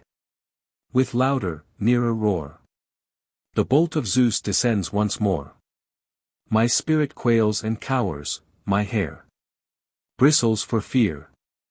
Again that flare. What doth the lightning flash portend? Ever it points to issues grave. Dread powers of air. Save, Zeus, O save. Oedipus. Daughters, upon me the predestined end has come, no turning from it any more. Antigone. How knowest thou? What sign convinces thee? Oedipus. I know full well. Let some one with all speed go summon hither the Athenian prince. Chorus. Str2. Ha! Once more the deafening sound peals yet louder all around. If thou darkenest our land, lightly, lightly lay thy hand. Grace, not anger, let me win. If upon a man of sin I have looked with pitying eye, Zeus, our king, to thee I cry. Oedipus. Is the prince coming? Will he when he comes find me yet living and my senses clear? Antigone. What solemn charge wouldst thou impress on him? Oedipus. For all his benefits I would perform the promise made when I received them first. Chorus. And 2. Hither haste, my son, arise. Altar leave and sacrifice. If haply to Poseidon now, in the far glade thou pay'st thy vow, for our guest to thee would bring, and thy folk an offering, thy due guerdon. Haste, O king. Enter Theseus. Theseus. Wherefore again this general din? At once. My people call me and the stranger calls. Is it a thunderbolt of Zeus or sleet? Of arrowy hail? A storm so fierce as this would warrant all surmises of mischance. Oedipus. Thou comest much wished for, prince, and sure some god hath bid good luck attend thee on thy way. Theseus. What, son of Laius, hath chanced of new? Oedipus. My life hath turned the scale. I would do all I promised thee and thine before I die. Theseus.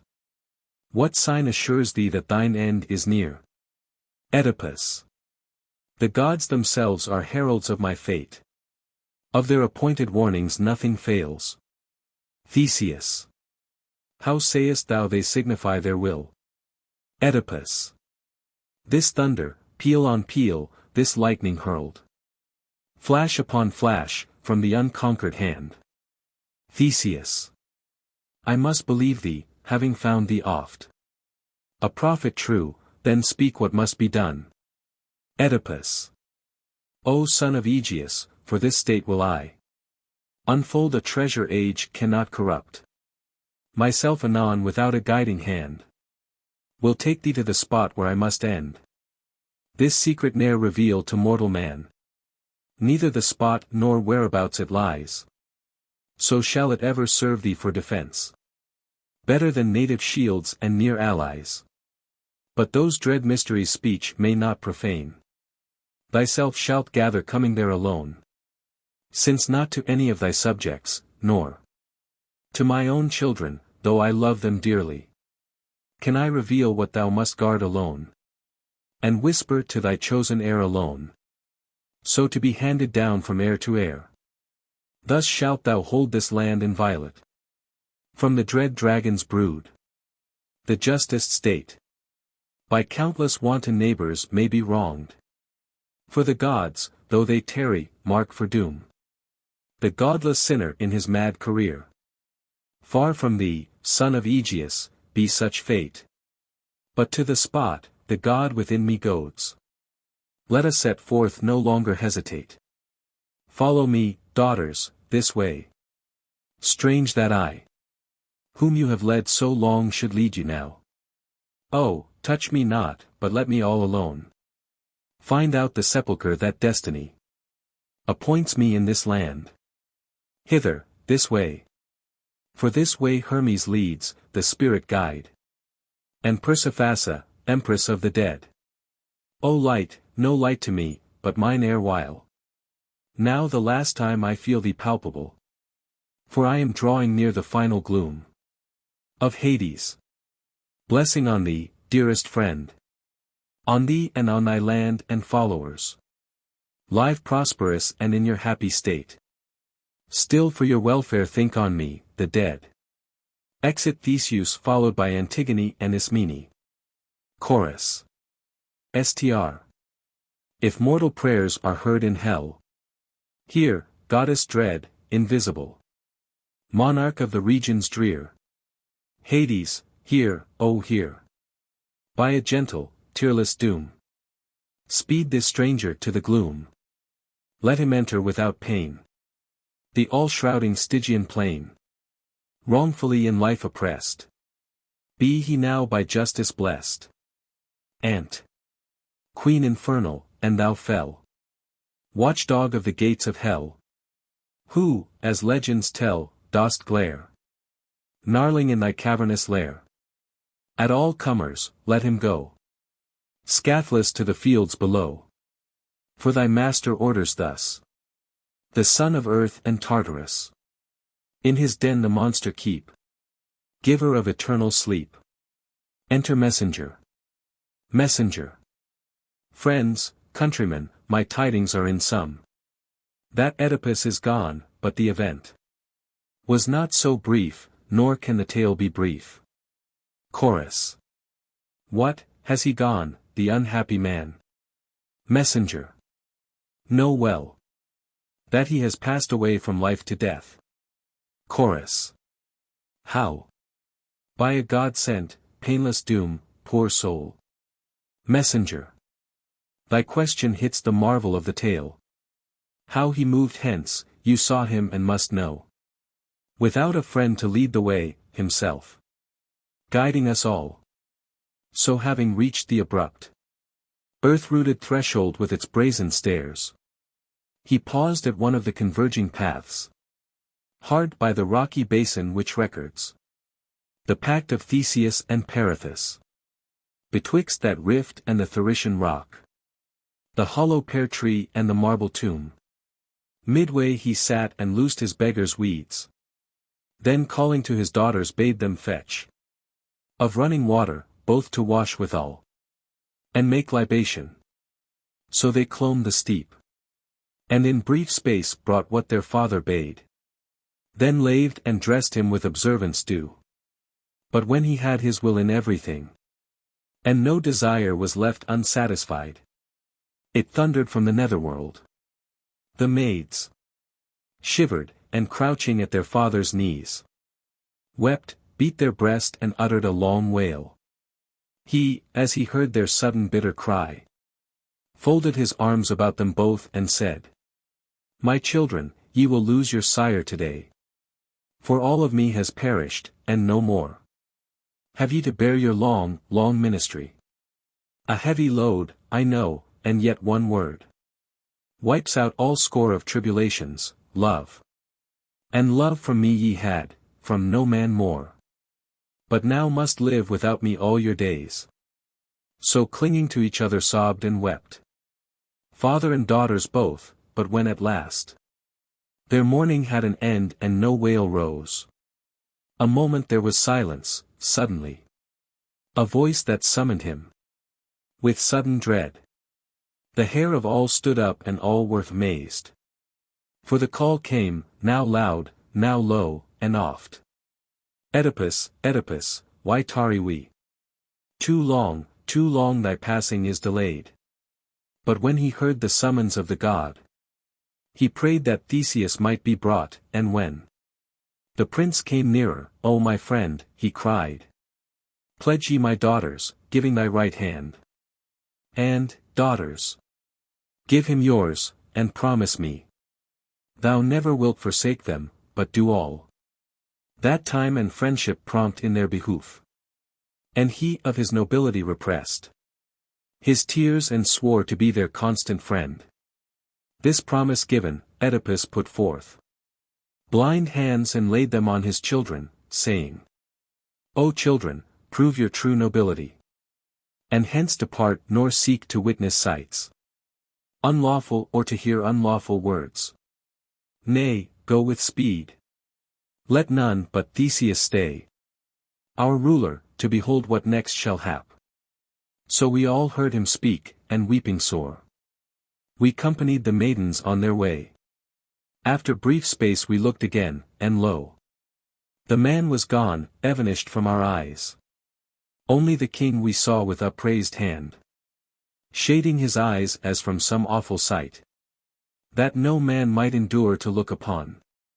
A moment later, and we saw him bend in prayer to earth and prayer to heaven at once. But by what doom the stranger met his end, no man save Theseus knoweth. For there fell no fiery bolt that reft him in that hour, nor whirlwind from the sea, but he was taken. It was a messenger from heaven, or else some gentle, painless cleaving of earth's base. For without wailing or disease or pain, he passed away, an end most marvelous. And if to some my tale seems foolishness, I am content that such could count me fool. Chorus. Where are the maids and their attendant friends? Messenger. They cannot be far off, the approaching sound of lamentation tells they come this way. Enter Antigone and Ismene. Antigone. Str1. Woe, woe. On this sad day, we sisters of one blasted stock must bow beneath the shock, must weep and weep the curse that lay on him our sire, for whom in life, a lifelong world of care 'twas ours to bear. In death must face the gloom that wraps his tomb. What tongue can tell that sight ineffable? Chorus. What mean ye, maidens? Antigone. All is but surmise. Chorus. Is he then gone? Antigone. Gone as ye most might wish. Not in battle or sea storm, but reft from sight, by hands invisible borne to viewless fields of night. Ah me! On us too night has come, the night of morning. Whither roam? O'er land or sea in our distress, eating the bread of bitterness? Ismene. I know not. Oh, that death might nip my breath, and let me share my aged father's fate. I cannot live a life thus desolate. Chorus. Best of daughters, worthy pair, what heaven brings ye needs must bear. Fret no more, 'gainst heaven's will. Fate hath dealt with you not ill. Antigone. Ant 1. Love can turn past pain to bliss. What seemed bitter now is sweet. Ah me! That happy toil is sweet. The guidance of those dear blind feet. Dear father, wrapped for aye in nether gloom, e'en in the tomb. Never shalt thou lack of love repine. Her love and mine. Chorus. His fate, Antigone, is even as he planned. Chorus. How so? Antigone. He died, so willed he, in a foreign land. Lapped in kind earth he sleeps his long last sleep. And o'er his grave friends weep. How great our loss these streaming eyes can tell. This sorrow naught can quell. Thou hadst thy wish, mid strangers thus to die. But I, ah me, not by. Ismene. Alas, my sister, what new fate befalls us orphans desolate? Chorus. His end was blessed, therefore, children, stay your sorrow. Man is born to fate a prey. Antigone. Str2. Sister, let us back again. Ismene. Why return? Antigone. My soul is fain. Ismene. Is fain. Antigone. To see the earthy bed. Ismene. Sayest thou? Antigone. Where our sire is laid. Ismene. Nay, thou canst not, dost not see. Antigone. Sister, wherefore wroth with me? Ismene. Know'st not, beside. Antigone. More must I hear. Ismene. Tombless he died, none near. Antigone. Lead me thither, slay me there. Ismene. How shall I unhappy fare? Friendless, helpless, how drag on a life of misery alone? Chorus.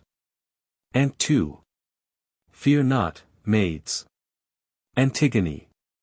Ah, whither flee? Chorus. Refuge hath been found. Antigone. For me. Chorus. Where thou shalt be safe from harm. Antigone. I know it. Chorus. Why then this alarm? Antigone. How again to get us home? I know not. Chorus. Why then this roam? Antigone. Troubles whelm us. Chorus. As of yore. Antigone. Worse than what was worse before. Chorus. Sure ye are driven on the breaker's surge. Antigone. Alas! We are. Chorus.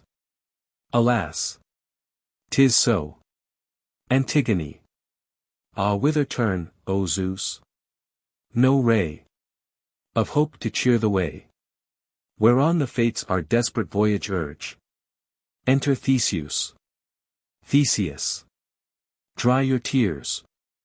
When grace is shed on the quick and on the dead, by dark powers beneficent, over grief they would resent. Antigone. Aegeus' child, to thee we pray. Theseus. What the boon, my children, say. Antigone. With our own eyes we fain would see our father's tomb. Theseus. That may not be. Antigone. What say'st thou, king? Theseus. My children, he charged me straitly that no mortal should approach the sacred portal, or greet with funeral litanies the hidden tomb wherein he lies, saying, if thou keep'st my hest, thou shalt hold thy realm at rest. The god of oaths this promise heard, and to Zeus I pledged my word. Antigone. Well, if he would have it so, we must yield. Then let us go back to Thebes, if yet we may heal this mortal feud and stay the self-wrought doom that drives our brothers to their tomb. Theseus. Go in peace. Nor will I spare aught of toil and zealous care, but on all your needs attend, gladdening in his grave my friend. Chorus. Wail no more, let sorrow rest. All is ordered for the best. Footnotes. 4.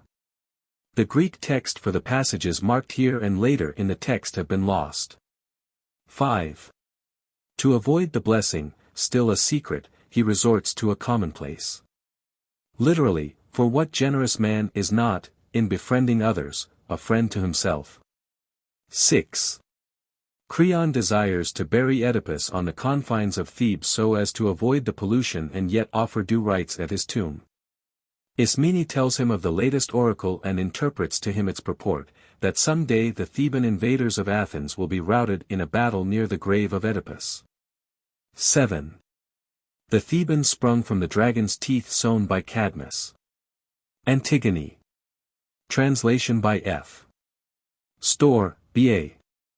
Formerly Scholar of Trinity College, Cambridge. From the Loeb Library edition. Originally published by Harvard University Press, Cambridge, Massachusetts. And William Heinemann Ltd., London. First published in 1912. Argument. Antigone. Daughter of Oedipus, the late king of Thebes, in defiance of Creon who rules in his stead, resolves to bury her brother Polynices, slain in his attack on Thebes. She is caught in the act by Creon's watchmen and brought before the king. She justifies her action, asserting that she was bound to obey the eternal laws of right and wrong in spite of any human ordinance. Creon, unrelenting, condemns her to be immured in a rock-hewn chamber. His son Haman, to whom Antigone is betrothed, pleads in vain for her life and threatens to die with her. Warned by the seer Tiresias, Creon repents him and hurries to release Antigone from her rocky prison. But he is too late, he finds lying side by side Antigone who had hanged herself and Haman who also has perished by his own hand. Returning to the palace he sees within the dead body of his queen who on learning of her son's death has stabbed herself to the heart. Dramatis Personae. Antigone and Ismene, daughters of Oedipus and sisters of Polynices and Idiocles. Cyrene, king of Thebes. Haman, son of Creon, betrothed to Antigone. Eurydice, wife of Creon. Tiresias, the prophet. Chorus, of Theban elders. A watchman. A messenger. A second messenger. Antigone. Antigone and Ismene before the palace gates. Antigone. Ismene, sister of my blood and heart. Seest thou how Zeus would in our lives fulfill the weird of Oedipus, a world of woes? For what of pain, affliction, outrage, shame is lacking in our fortunes, thine and mine? And now this proclamation of today, made by our Captain General to the state. What can its purport be? Didst hear and heed? Or art thou deaf when friends are banned as foes? Ismene. To me, Antigone, no word of friends has come, or glad or grievous, since we twain were reft of our two brethren in one day, by double fratricide. And since the night our Argive leaguers fled, no later news has reached me, to inspirit or deject. Antigone. I know 'twas so, and therefore summoned thee beyond the gates to breathe it in thine ear. Ismene. What is it? Some dark secret stirs thy breast. Antigone. What but the thought of our two brothers dead? The one by Creon graced with funeral rites, the other disappointed. Eteocles. He hath consigned to earth, as fame reports, with obsequies that use and wont ordain, so gracing him among the dead below. But Polonius's, a dishonored corse.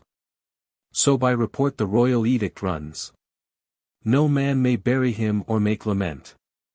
Must leave him tombless and unwept, a feast for kites to scent afar and swoop upon. Such is the edict, if report speak true. Of Creon, our most noble Creon, aimed at thee and me, me too, and anon. He will be here to promulgate, for such as have not heard, his mandate. 'Tis in sooth no passing humor, for the edict says, whoe'er transgresses shall be stoned to death. So stands it with us, now 'tis thine to show if thou art worthy of thy blood or base. Ismene. But how, my rash, fond sister, in such case can I do anything to make or mar? Antigone. Say, wilt thou aid me and abet? Decide. Ismene. In what bold venture? What is in thy thought? Antigone. Lend me a hand to bear the corpse away. Ismene. What, bury him despite the interdict? Antigone. My brother, and, though thou deny him, thine. No man shall say that I betrayed a brother. Ismene. Wilt thou persist, though Creon has forbid? Antigone. What right has he to keep me from my own? Ismene. Bethink thee, sister, of our father's fate. Abhorred, dishonored, self-convinced of sin. Blinded, himself his executioner. Think of his mother-wife, ill-sorted names. Done by a noose herself had twined to death. And last, our hapless brethren in one day. Both in a mutual destiny involved. Self-slaughtered, both the slayer and the slain. Bethink thee, sister, we are left alone. Shall we not perish wretchedest of all? If in defiance of the law we cross a monarch's will, weak women, think of that. Not framed by nature to contend with men. Remember this too, that the stronger rules. We must obey his orders, these or worse. Therefore I plead compulsion and entreat the dead to pardon. I perforce obey the powers that be. 'Tis foolishness, I ween, to overstep in aught the golden mean. Antigone. I urge no more, nay, wert thou willing still, I would not welcome such a fellowship. Go thine own way, myself will bury him. How sweet to die in such employ, to rest sister and brother linked in love's embrace. A sinless sinner, banned a while on earth, but by the dead commended, and with them I shall abide forever. As for thee, scorn, if thou wilt, the eternal laws of heaven. Ismene. I scorn them not, but to defy the state, or break her ordinance I have no skill. Antigone. A specious pretext. I will go alone. To lap my dearest brother in the grave. Ismene. My poor, fond sister, how I fear for thee. Antigone. Oh, waste no fears on me, look to thyself. Ismene. At least let no man know of thine intent. But keep it close and secret, as will I. Antigone. Oh, tell it, sister. I shall hate thee more. If thou proclaim it not to all the town. Ismene. Thou hast a fiery soul for numbing work. Antigone.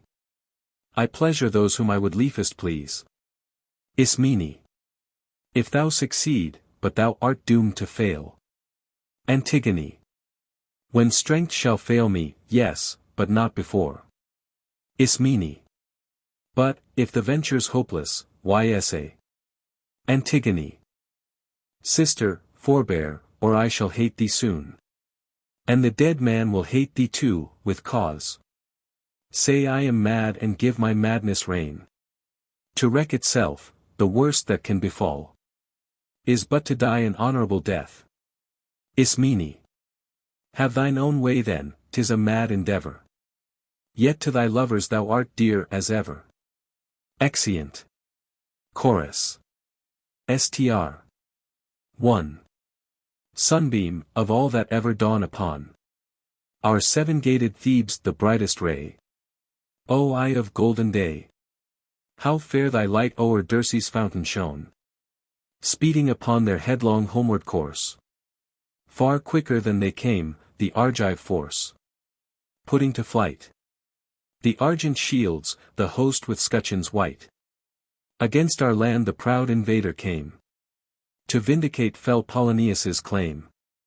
Like to an eagle swooping low, on pinions white as new fall-end snow. With clanging scream, a horsetail plume his crest. The aspiring lord of Argos onward pressed. Ant. 1. Hovering around our city walls he waits, his spearmen raven at our seven gates. But ere a torch our crown of towers could burn, ere they had tasted of our blood, they turn, forced by the dragon. In their rear, the din of Ares panic-struck they hear. For Zeus who hates the braggart's boast, beheld that gold-bespangled host. As at the goal the paean they upraise, he struck them with his forked lightning blaze. Str. 2. To earthy from earth rebounding, down he crashed. The firebrand from his impious hand was dashed. As like a back-chic reveller on he came, out-breathing hate and flame. And tottered. Elsewhere in the field. Here, there, great area like a warhorse wheeled. Beneath his car down thrust, our foemen bit the dust. 7 captains at our 7 gates thundered. For each a champion waits, each left behind his armor bright. Trophy for Zeus who turns the fight. Save 2 alone, that ill-starred pair. One mother to one father bear, who lance in rest, one gainst the other. Drave, and both perished, brother slain by brother. Ant. 2. Now victory to Thebes returns again, and smiles upon her chariot-circled plain. Now let feast and festal should memories of war blot out. Let us to the temples throng, dance and sing the live night long. God of Thebes, lead thou the round. Bacchus, shaker of the ground, let us end our revels here. Lo! Creon our new lord draws near, crowned by this strange chance, our king. What, I marvel, pondering, why this summons? Wherefore call us, his elders, one and all, bidding us with him debate on some grave concern of state? Enter Creon. Creon. Elders, the gods have righted one again. Our storm-tossed ship of state, now safe in port. But you by special summons I convened, as my most trusted counselors, first, because I knew you loyal to Laius of old. Again, when Oedipus restored our state. Both while he ruled and when his rule was o'er. Ye still were constant to the royal line. Now that his 2 sons perished in one day. Brother by brother murderously slain. By right of kinship to the princes dead. I claim and hold the throne and sovereignty. Yet 'tis no easy matter to discern the temper of a man, his mind and will, till he be proved by exercise of power. And in my case, if one who reigns supreme swerve from the highest policy, tongue-tied by fear of consequence, that man I hold, and ever held, the basest of the base. And I contemn the man who sets his friend before his country. For myself, I call to witness Zeus, whose eyes are everywhere. If I perceive some mischievous design to sap the state, I will not hold my tongue. Nor would I reckon as my private friend a public foe, well knowing that the state is the good ship that holds our fortunes all. Farewell to friendship, if she suffers wreck. Such is the policy by which I seek to serve the commons and conformably. I have proclaimed an edict as concerns the sons of Oedipus. Eteocles, who in his country's battle fought and fell, the foremost champion, duly bury him with all observances and ceremonies that are the guerdon of the heroic dead. But for the miscreant exile who returned, minded in flames and ashes to blot out his father's city and his father's gods, and glut his vengeance with his kinsman's blood, or drag them captive at his chariot wheels. For Polonius's, 'tis ordained that none shall give him burial or make mourn for him, but leave his corpse unburied, to be meat for dogs and carrion crows, a ghastly sight.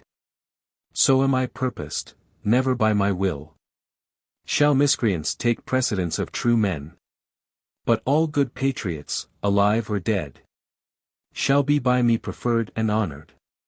Chorus. Son of Menecius, thus thou willst to deal with him who loathed and him who loved our state. Thy word is law, thou canst dispose of us, the living, as thou willst, as of the dead. Creon. See then ye execute what I ordain. Chorus. On younger shoulders lay this grievous charge. Creon. Fear not, I've posted guards to watch the corpse.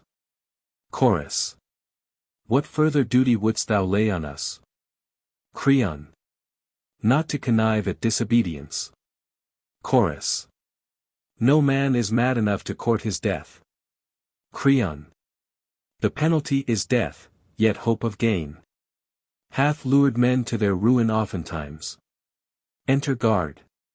Guard. My lord, I will not make pretense to pant and puff as some light-footed messenger. In sooth my soul beneath its pack of thought made many a halt and turned again. For conscience plied her spur and curb by turns. Why hurry headlong to thy fate, poor fool? She whispered. Then again, if Creon learn this from another, thou wilt rue it worse. Thus leisurely I hastened on my road. Much thought extends a furlong to a league. But in the end the forward voice prevailed. To face thee I will speak though I say nothing. For plucking courage from despair methought. Let the worst hap, thou canst but meet thy fate. Creon. What is thy news? Why this despondency? Guard. Let me premise a word about myself. I neither did the deed nor saw it done. Nor were it just that I should come to harm. Creon. Thou art good at parry, and canst fence about some matter of grave import, as is plain. Guard. The bearer of dread tidings needs must quake. Creon. Then, Sirrah, shoot thy bolt and get thee gone. Guard. Well, it must out, the corpse is buried, someone e'en now besprinkled it with thirsty dust. Perform the proper ritual, and was gone. Creon. What say'st thou? Who hath dared to do this thing? Guard. I cannot tell, for there was ne'er a trace of pick or mattock, hard unbroken ground, without a scratch or rut of chariot wheels. No sign that human hands had been at work. When the first sentry of the morning watch gave the alarm, we all were terror-stricken. The corpse had vanished, not interred in earth, but strewn with dust, as if by one who sought to avert the curse that haunts the unburied dead. Of hound or ravening jackal, not a sign. Thereat arose an angry war of words. Guard railed at guard, and blows were like to end it. For none was there to part us, each in turn suspected, but the guilt brought home to none. From lack of evidence, we challenged each the ordeal, or to handle red-hot iron, or pass through fire, affirming on our oath our innocence. We neither did the deed ourselves, nor know who did or compassed it. Our quest was at a standstill, when one spake, and bowed us all to earth like quivering reeds. For there was no gainsaying him nor way to escape perdition, year-bound to tell. Thinking Jocasta died, so he spake, and he convinced us all. So lots were cast, and I, unlucky scapegoat, drew the prize. So here I am unwilling and withal unwelcome, no man cares to hear ill news. Chorus. I had misgivings from the first, my liege, of something more than natural at work. Creon. Oh cease, you vex me with your babblement. I am like to think you dote in your old age. Is it not arrant folly to pretend that gods would have a thought for this dead man? Did they forsooth award him special grace, and as some benefactor bury him, who came to fire their hallowed sanctuaries, to sack their shrines, to desolate their land, and scout their ordinances? Or perchance the gods bestow their favors on the bad? No. No. I have long noted malcontents, who wagged their heads, and kicked against the yoke, misliking these my orders, and my rule. 'Tis they, I warrant, who suborned my guards by bribes of evils current upon earth. The worst is money. Money 'tis that sacks cities, and drives men forth from hearth and home, warps and seduces native innocence, and breeds a habit of dishonesty. But they who sold themselves shall find their greed outshot the mark, and rue it soon or late. Yea, as I still revere the dread of Zeus, by Zeus I swear, except ye find and bring before my presence here the very man who carried out this lawless burial, death for your punishment shall not suffice. Hanged on a cross, alive ye first shall make confession of this outrage. This will teach you what practices are like to serve your turn. There are some villainies that bring no gain, for by dishonesty the few may thrive, the many come to ruin and disgrace. Guard. May I not speak, or must I turn and go without a word? Creon. Begone. Canst thou not see that e'en this question irks me? Guard. Where, my lord? Is it thy ears that suffer, or thy heart? Creon. Why seek to probe and find the seat of pain? Guard. I gull thine ears, this miscreant thy mind. Creon. What an inveterate babbler! Get thee gone. Guard. Babbler perchance, but innocent of the crime. Creon. Twice guilty, having sold thy soul for gain. Guard. Alas! How sad when reasoners reason wrong. Creon. Go, quibble with thy reason. If thou failst to find these malefactors, thou shalt own the wages of ill-gotten gains is death. Exit Creon. Guard. I pray he may be found. But caught or not. And fortune must determine that, thou never shalt see me here returning. That is sure. For past all hope or thought I have escaped. And for my safety owe the gods much thanks. Chorus. Str 1. Many wonders there be, but not more wondrous than man. Over the surging sea, with a whitening south wind wan. Through the foam of the firth, man makes his perilous way. And the eldest of deities earth that knows not toil nor decay. Ever he furrows and scores, as his team, year in year out. With breed of the yoked horse, the plowshare turneth about. Ant. 1. The light-witted birds of the air, the beasts of the weald and the wood. He traps with his woven snare, and the brood of the briny flood. Master of cunning he, the savage bull, and the hart. Who roams the mountain free, are tamed by his infinite art. And the shaggy rough-maned steed is broken to bear the bit. Str. 2. Speech and the wind-swift speed of counsel and civic wit. He hath learnt for himself all these, and the arrowy rein to fly. And the nipping airs that freeze, 'neath the open winter sky. He hath provision for all, fell plague he hath learnt to endure. Safe whatever may befall, yet for death he hath found no cure. Ant. 2. Passing the wildest flight thought are the cunning and skill. That guide man now to the light, but now to counsels of ill. If he honors the laws of the land, and reveres the gods of the state. Proudly his city shall stand.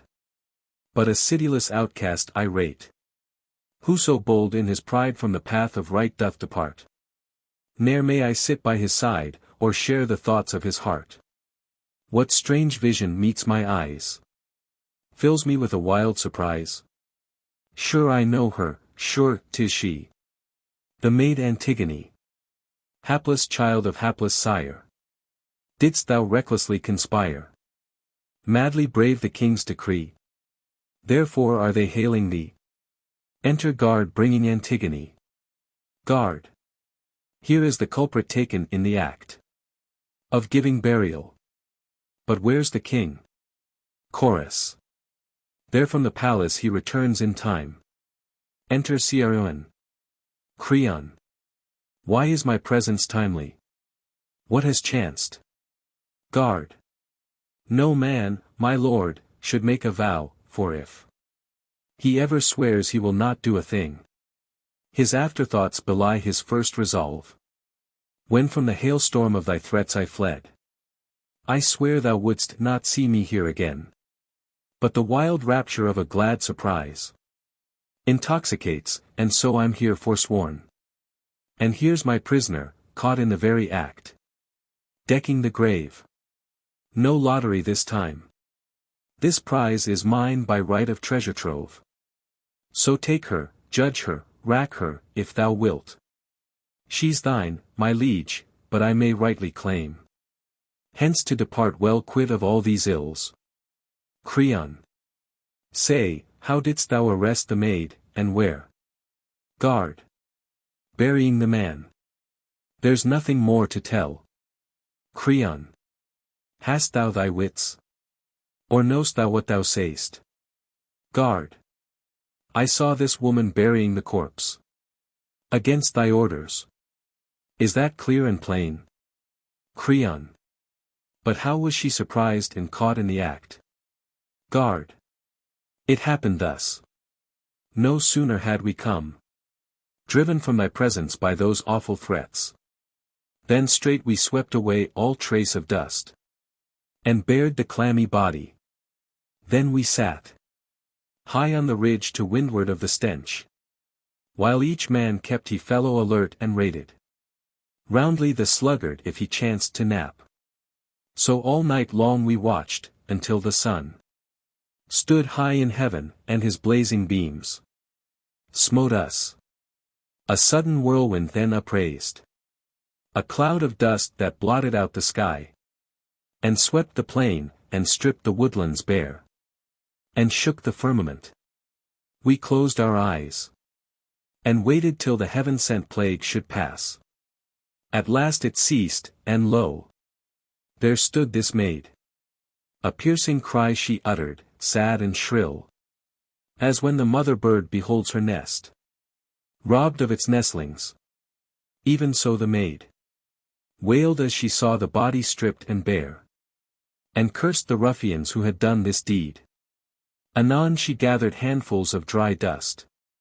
Then, holding high a well-wrought brazen urn, thrice on the dead she poured a lustral stream. We at the sight swooped down on her and seized our quarry. Undismayed she stood, and when we taxed her with the former crime and this, she disowned nothing. I was glad, and grieved. For 'tis most sweet to 'scape oneself scot-free, and yet to bring disaster to a friend is grievous. Take it all in all, I deem, a man's first duty is to serve himself. Creon. Speak, girl, with head bent low and downcast eyes. Does thou plead guilty or deny the deed? Antigone. Guilty. I did it, I deny it not. Sirrah, to guard. Sirrah, begone whither thou wilt, and thank thy luck that thou hast 'scaped a heavy charge. To Antigone. Now answer this plain question, yes or no. Wast thou acquainted with the interdict? Antigone. I knew, all knew. How should I fail to know? Creon. And yet wert bold enough to break the law. Antigone. Yea, for these laws were not ordained of Zeus, and she who sits enthroned with gods below. Justice enacted not these human laws. Nor did I deem that thou, a mortal man, couldst by a breath annul and override the immutable unwritten laws of heaven. They were not born today nor yesterday. They die not, and none knoweth whence they sprang. I was not like, who feared no mortal's frown, to disobey these laws and so provoke the wrath of heaven. I knew that I must die. E'en hadst thou not proclaimed it, and if death is thereby hastened, I shall count it gain. For death is gain to him whose life, like mine, is full of misery. Thus my lot appears not sad, but blissful, for had I endured to leave my mother's son unburied there, I should have grieved with reason, but not now. And if in this thou judgest me a fool, methinks the judge of follies not acquit. Chorus. A stubborn daughter of a stubborn sire. This ill-starred maiden kicks against the pricks. Creon. Well, let her know the stubbornest of wills are soonest bended, as the hardest iron, o'erheated in the fire to brittleness, flies soonest into fragments, shivered through. A snaffle curbs the fieriest steed, and he who in subjection lives must needs be meek. But this proud girl, in insolence well schooled, first overstepped the established law, and then a second and worse act of insolence. She boasts and glories in her wickedness. Now if she thus can flout authority, unpunished, I am woman, she the man. But though she be my sister's child or nearer of kin than all who worship at my hearth, nor she nor yet her sister shall escape the utmost penalty, for both I hold as arch-conspirators, of equal guilt. Bring forth the older. Even now I saw her within the palace, frenzied and distraught. The workings of the mind discover oft dark deeds in darkness schemed, before the act. More hateful still the miscreant who seeks, when caught, to make a virtue of a crime. Antigone. Wouldst thou do more than slay thy prisoner? Creon. Not I, thy life is mine, and that's enough. Antigone. Why dally then? To me no word of thine is pleasant, God forbid it e'er should please. Nor am I more acceptable to thee. And yet how otherwise had I achieved a name so glorious as by burying a brother? So my townsmen all would say. Were they not gagged by terror, manifold? A king's prerogatives, and not the least. That all his acts and all his words are law. Creon. Of all these Thebans none so deems but thou. Antigone. These think as I, but bate their breath to thee. Creon. Hast thou no shame to differ from all these? Antigone. To reverence kith and kin can bring no shame. Creon. Was his dead foeman not thy kinsman too? Antigone. One mother bare them and the selfsame sire. Creon. Why cast a slur on one by honoring one? Antigone. The dead man will not bear thee out in this. Creon. Surely, if good and evil fare alive. Antigone. The slain man was no villain but a brother. Creon. The patriot perished by the outlaw's brand. Antigone. Nathless the realms below these rites require. Creon. Not that the base should fare as do the brave. Antigone. Who knows if this world's crimes are virtues there? Creon. Not even death can make a foe a friend. Antigone. My nature is for mutual love, not hate. Creon. Die then, and love the dead if thou must. No woman shall be the master while I live. Enter Ismene. Chorus. Lo from out the palace gate, weeping o'er her sister's fate, comes Ismene. See her brow. Once serene, beclouded now. See her beauteous face o'erspread with a flush of angry red. Creon. Woman, who like a viper unperceived, didst harbor in my house and drain my blood. 2 plagues I nurtured blindly, so it proved, to sap my throne. Say, didst thou too abet this crime, or dost abjure all privity? Ismene. I did the deed, if she will have it so, and with my sister claim to share the guilt. Antigone. That were unjust. Thou wouldst not act with me at first, and I refused thy partnership. Ismene.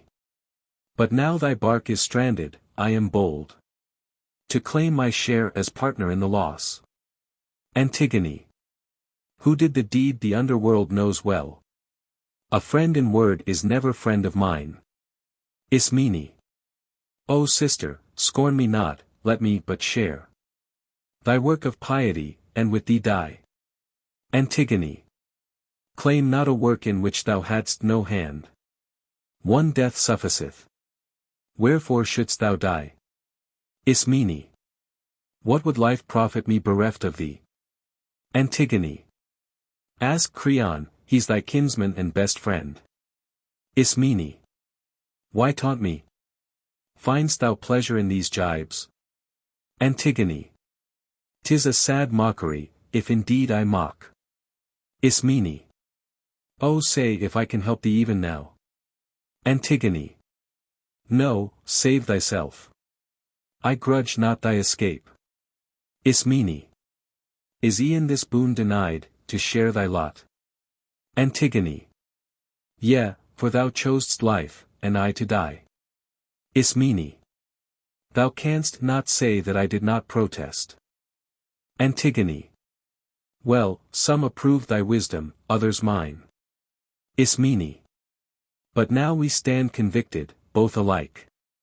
Antigone. Fear not, thou livest, I died long ago. Then when I gave my life to save the dead. Creon. Both maids, methinks, are crazed. One suddenly has lost her wits, the other was born mad. Ismene. Yea, so it falls, sire, when misfortune comes.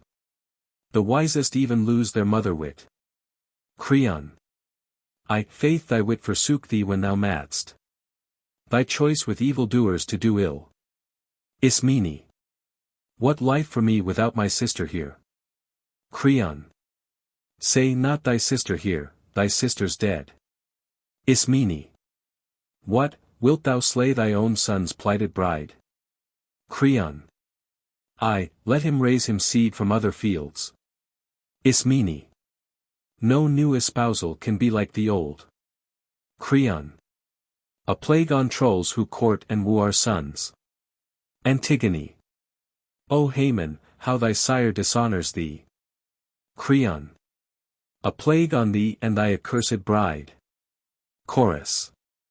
What, wilt thou rob thine own son of his bride? Creon. 'Tis death that bars this marriage, not his sire. Chorus. So her death warrant, it would seem, is sealed. Creon. By you, as first by me, off with them, guards. And keep them close. Henceforward let them learn to live as women use, not roam at large. For e'en the bravest spirits run away when they perceive death pressing on life's heels. Chorus. Str 1. Thrice blessed are they who never tasted pain. If once the curse of heaven attaint a race, the infection lingers on and speeds apace. Age after age, and each the cup must drain. So when Etesian blasts from Thrace downpour, sweep o'er the blackening main and whirl to land, from ocean's cavernous depths his ooze and sand, billow on billow thunders on the shore. Ant. 1. On the labdacity I see descending woe upon woe, from days of old some god laid on the race a moly son, and his rod scourges each age with sorrows never ending. The light that dawned upon its last-born son is vanished, and the bloody axe of fate has felled the goodly tree that blossomed late. O Oedipus, by reckless pride undone. Str 2. Thy might, O Zeus, what mortal power can quell? Not sleep that lays all else beneath its spell, nor moons that never tire, untouched by time, throned in the dazzling light that crowns Olympus' height. Thou reignest king, omnipotent, sublime. Past, present, and to be. All bow to thy decree. All that exceeds the mean by fate is punished, love or hate. And 2. Hope flits about never-wearying wings. Profit to some light love she brings. But no man knoweth how her gifts may turn, till 'neath his feet the treacherous ashes burn. Sure, 'twas a sage inspired that spake this word. If evil good appear to any, fate is near, and brief the respite from her flaming sword. Hither comes in angry mood Haman, latest of thy brood. Is it for his bride he's grieved, or her marriage bed deceived? Doth he make his mourn for thee, maid forlorn, Antigone? Enter Haman. Creon. Soon shall we know, better than seer can tell. Learning may fixed decree anent thy bride. Thou mean'st not, son, to rave against thy sire. Know'st not whatever we do is done in love. Haman. O father, I am thine, and I will take thy wisdom as the helm to steer withal. Therefore no wedlock shall by me be held more precious than thy loving governance. Creon. Well spoken, so right-minded sons should feel, in all deferring to a father's will. For 'tis the hope of parents they may rear a brood of sons submissive, keen to avenge their father's wrongs, and count his friends their own. But who begets unprofitable sons? He verily breeds trouble for himself, and for his foes much laughter. Son, be warned, and let no woman fool away thy wits. Ill fares the husband mated with a shrew, and her embraces very soon wax cold. For what can wound so surely to the quick as a false friend? So spew and cast her off. Bid her go find a husband with the dead. For since I caught her openly rebelling, of all my subjects the one malcontent, I will not prove a traitor to the state. She surely dies. Go, let her, if she will, appeal to Zeus the god of kindred, for if thus I nurse rebellion in my house, Shall not I foster mutiny without? For whoso rules his household worthily will prove in civic matters no less wise. But he who overbears the laws, or thinks to overrule his rulers, such as one I never will allow. Homer the state appoints must be obeyed in everything. But small and great, just and unjust alike. I warrant such a one in either case would shine, as king or subject, such a man would in the storm of battle stand his ground. A comrade leal and true, but anarchy. What evils are not wrought by anarchy? She ruins states, and overthrows the home. She dissipates and routs the embattled host, while discipline preserves the ordered ranks. Therefore we must maintain authority, and yield to title to a woman's will. Better, if needs be, men should cast us out. Then hear it said, a woman proved his match. Chorus. To me, unless old age have dulled wits, thy words appear both reasonable and wise. Haman. Father, the gods implant in mortal men reason, the choicest gift bestowed by heaven. 'Tis not for me to say thou errest, nor would I arraign thy wisdom, if I could. And yet wise thoughts may come to other men. And, as thy son, it falls to me to mark the acts, the words, the comments of the crowd. The commons stand in terror of thy frown, and dare not utter aught that might offend. But I can overhear their muttered plaints. Know how the people mourn this maiden doomed for noblest deeds to die the worst of deaths. When her own brother slain in battle lay unsepulchred, she suffered not his corse to lie for carrion birds and dogs to maul. Should not her name, they cry, be writ in gold? Such the low murmurings that reach my ear. O Father, nothing is by me more prized than thy well-being, for what higher good can children covet than their sire's fair fame? As fathers too take pride in glorious sons. Therefore, my Father, cling not to one mood. And deemed not thou art right, all others wrong. For whoso thinks that wisdom dwells with him, that he alone can speak or think aright, such oracles are empty breath when tried. The wisest man will let himself be swayed by others' wisdom and relax in time. See how the trees beside a stream in flood save, if they yield to force, each spray unharmed. But by resisting perish root and branch. The mariner who keeps his mainsheet taut, and will not slacken in the gale, is like to sail with thwarts reversed, keel uppermost. Relent then and repent thee of thy wrath. For, if one young in years may claim some sense, I'll say, 'tis best of all to be endowed with absolute wisdom, but, if that's denied, and nature takes not readily that ply, next wise is he who lists to sage advice. Chorus. If he says aught in season, heed him, king. To Haman. Heed thou thy sire too, both have spoken well. Creon. What, would you have us at our age be schooled? Lessoned in prudence by a beardless boy? Haman. I plead for justice, Father, nothing more. Weigh me upon my merit, not my years. Creon. Strange merit this to sanction lawlessness. Haman. For evildoers I would urge no plea. Creon. Is not this maid an errant lawbreaker? Haman. The Theban commons with one voice say, no. Creon. What, shall the mob dictate my policy? Haman. 'Tis thou, methinks, who speakest like a boy. Creon. Am I to rule for others, or myself? Haman. A state for one man is no state at all. Creon. The state is his who rules it, so 'tis held. Haman. As monarch of a desert thou wouldst shine. Creon. This boy, methinks, maintains the woman's cause. Haman. If thou beest woman, yes. My thoughts for thee. Creon. O reprobate, wouldst wrangle with thy sire? Haman. Because I see thee wrongfully perverse. Creon. And am I wrong, if I maintain my rights? Haman.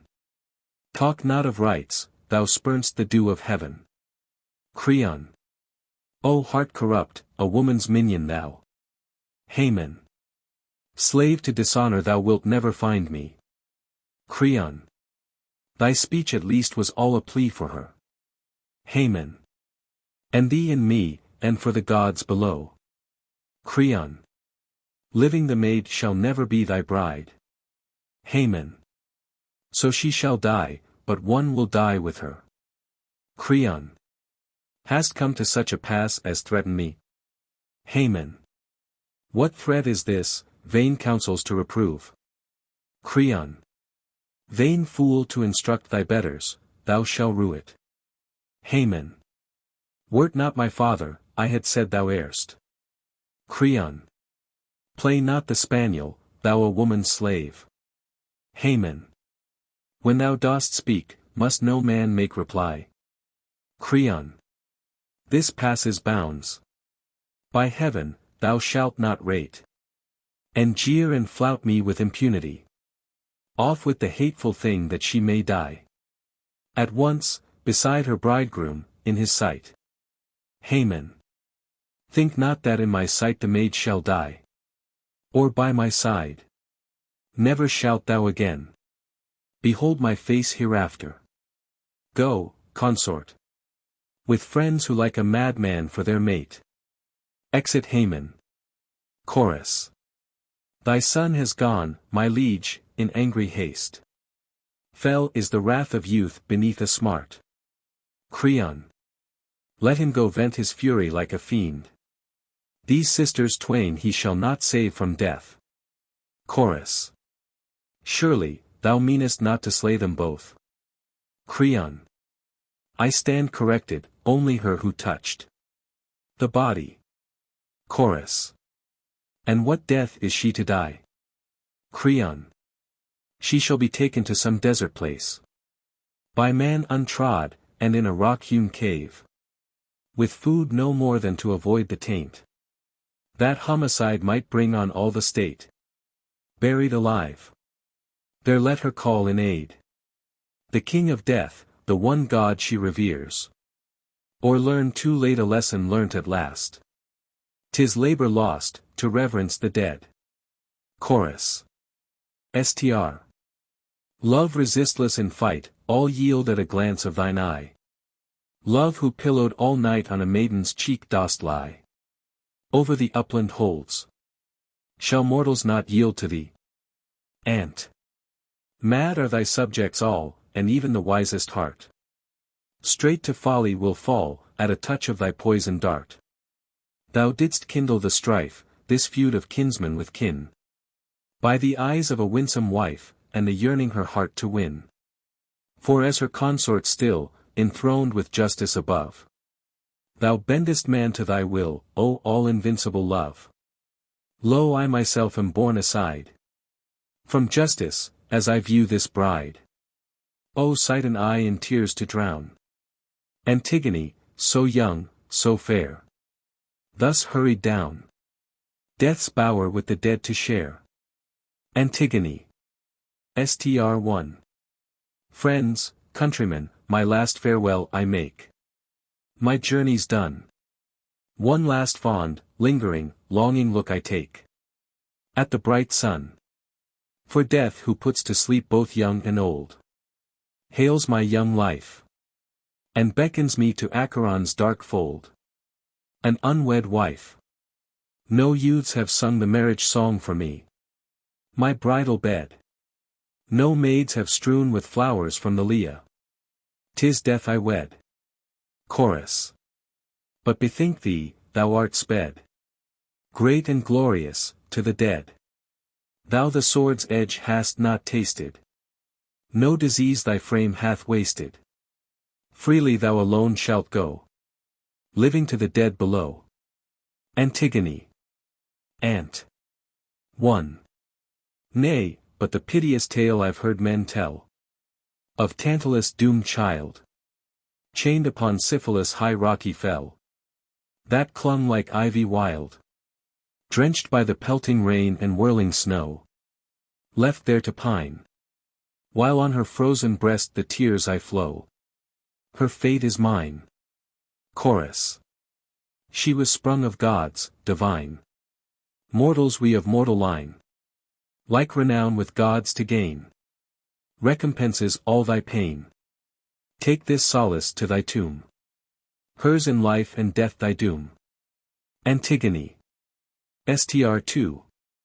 Alack, alack. Ye mock me. Is it meet? Thus to insult me living, to my face? Cease, by our country's altars I entreat. Ye lordly rulers of a lordly race. O fount of Dirce, wood-embowered plain.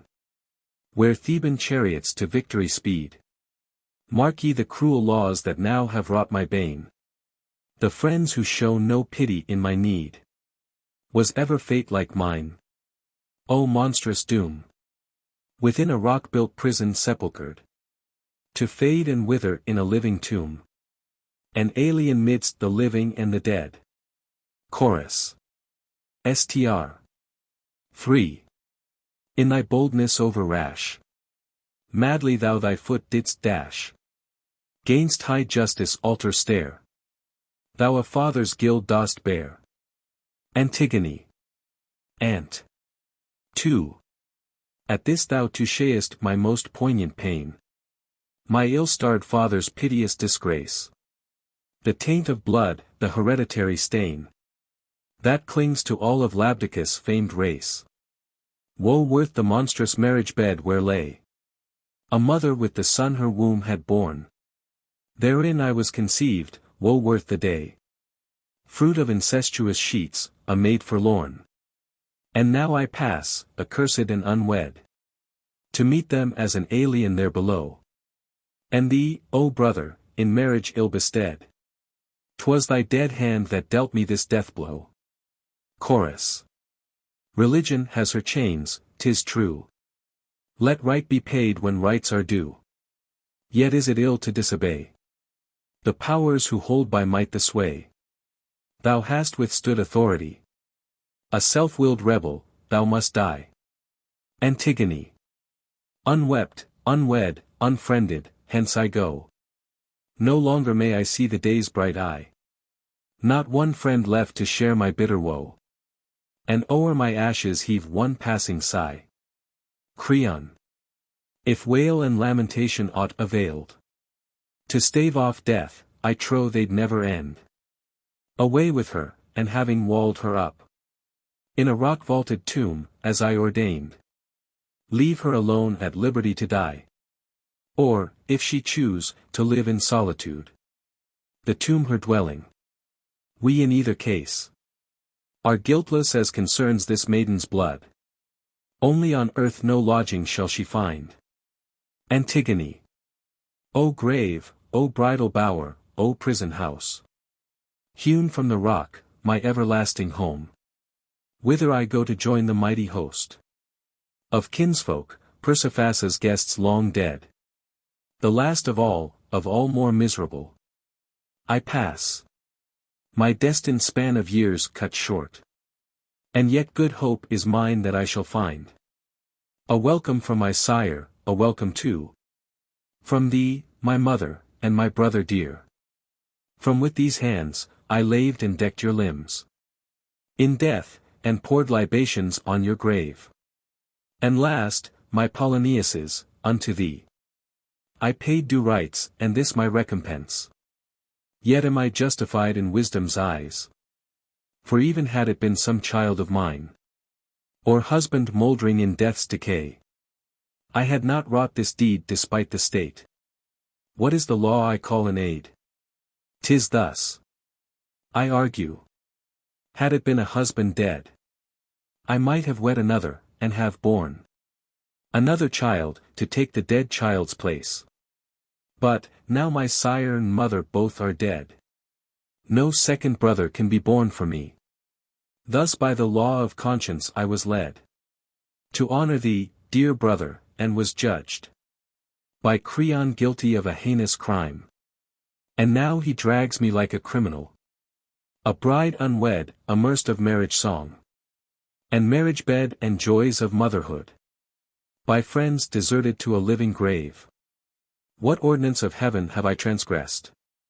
Hereafter can I look to any god for succor, call on any man for help? Alas, my piety is impious deemed. Well, if such justice is approved of heaven, I shall be taught by suffering my sin. But if the sin is theirs, oh may they suffer no worse ills than the wrongs they do to me. Chorus. The same ungovernable will drives like a gale the maiden still. Creon.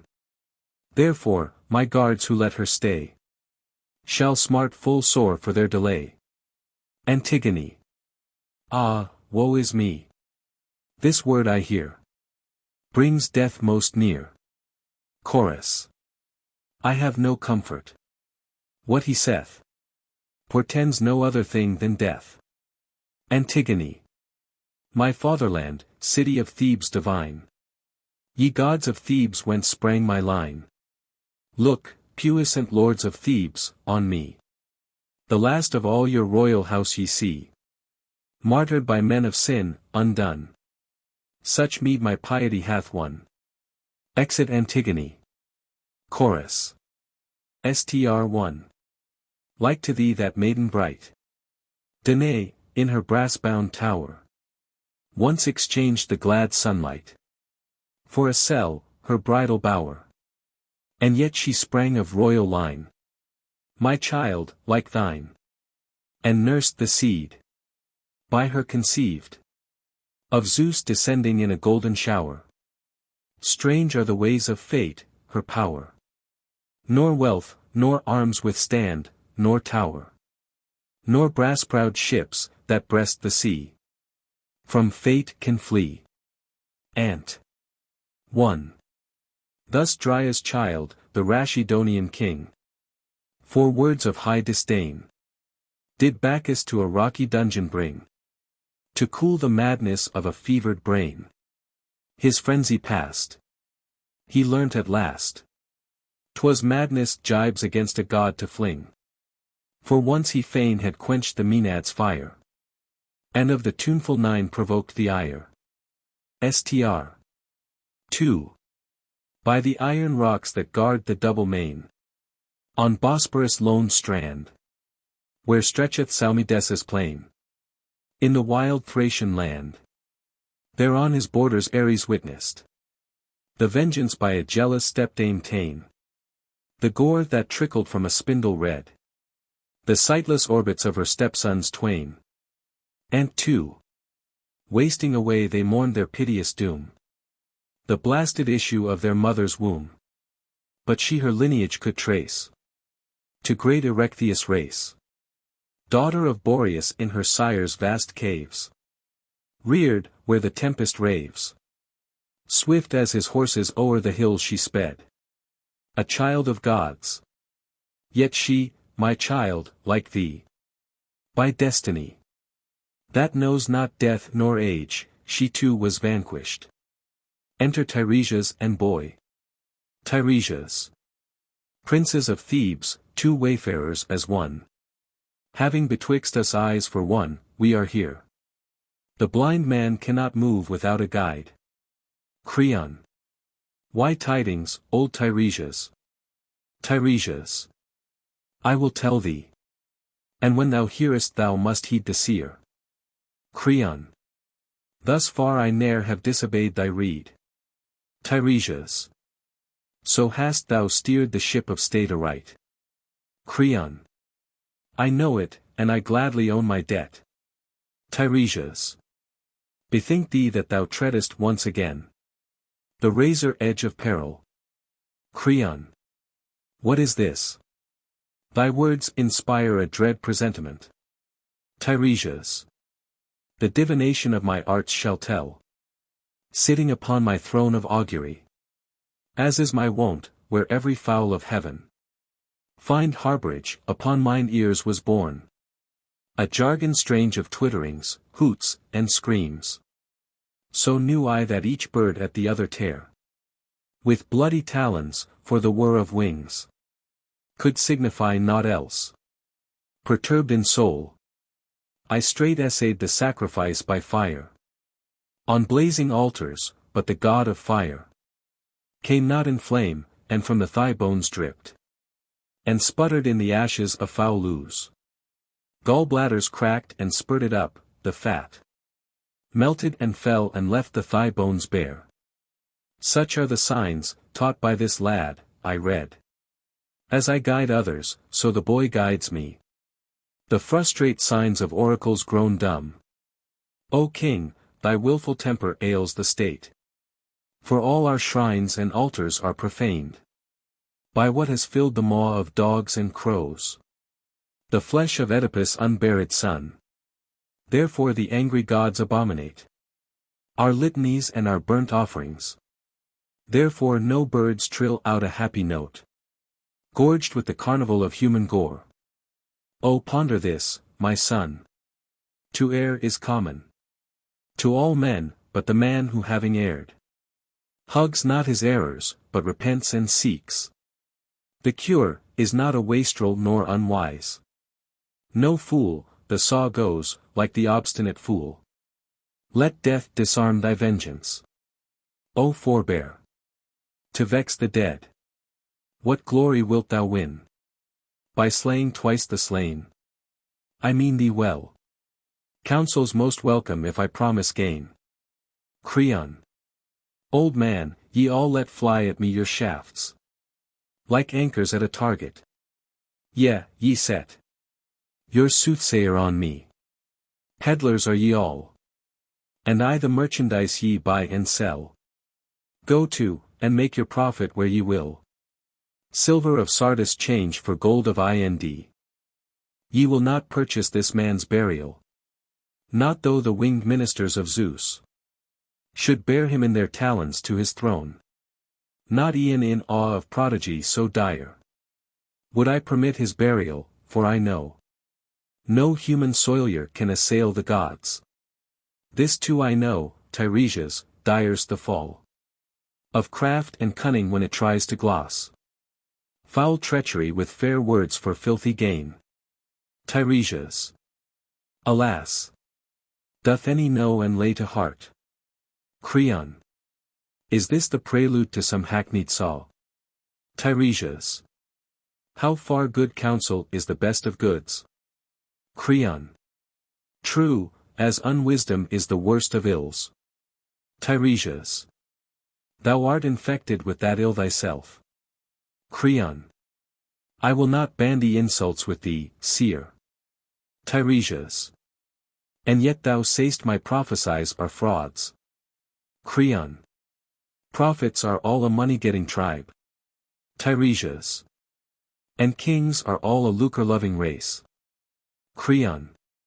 Dost know at whom thou glancest, me thy lord? Tiresias. Lord of the state and saviour, thanks to me. Creon.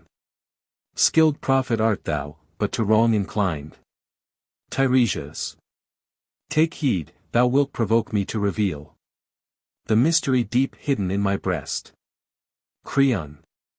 Say on, but see it be not said for gain. Tiresias. Such thou, methinks, till now hast judged my words. Creon. Be sure thou wilt not traffic on my wits. Tiresias. Know then for sure, the coursers of the sun not many times shall run their race, before thou shalt have given the fruit of thine own loins. In quittance of thy murder, life for life. For that thou hast entombed a living soul, and sent below a denizen of earth, and wronged the nether gods by leaving here a corpse unlaved, unwept, unsepulchred. Herein thou hast no part, nor e'en the gods in heaven. And thou usurpst a power not thine. For this the avenging spirits of heaven and hell, who dog the steps of sin, are on thy trail. What these have suffered thou shalt suffer too.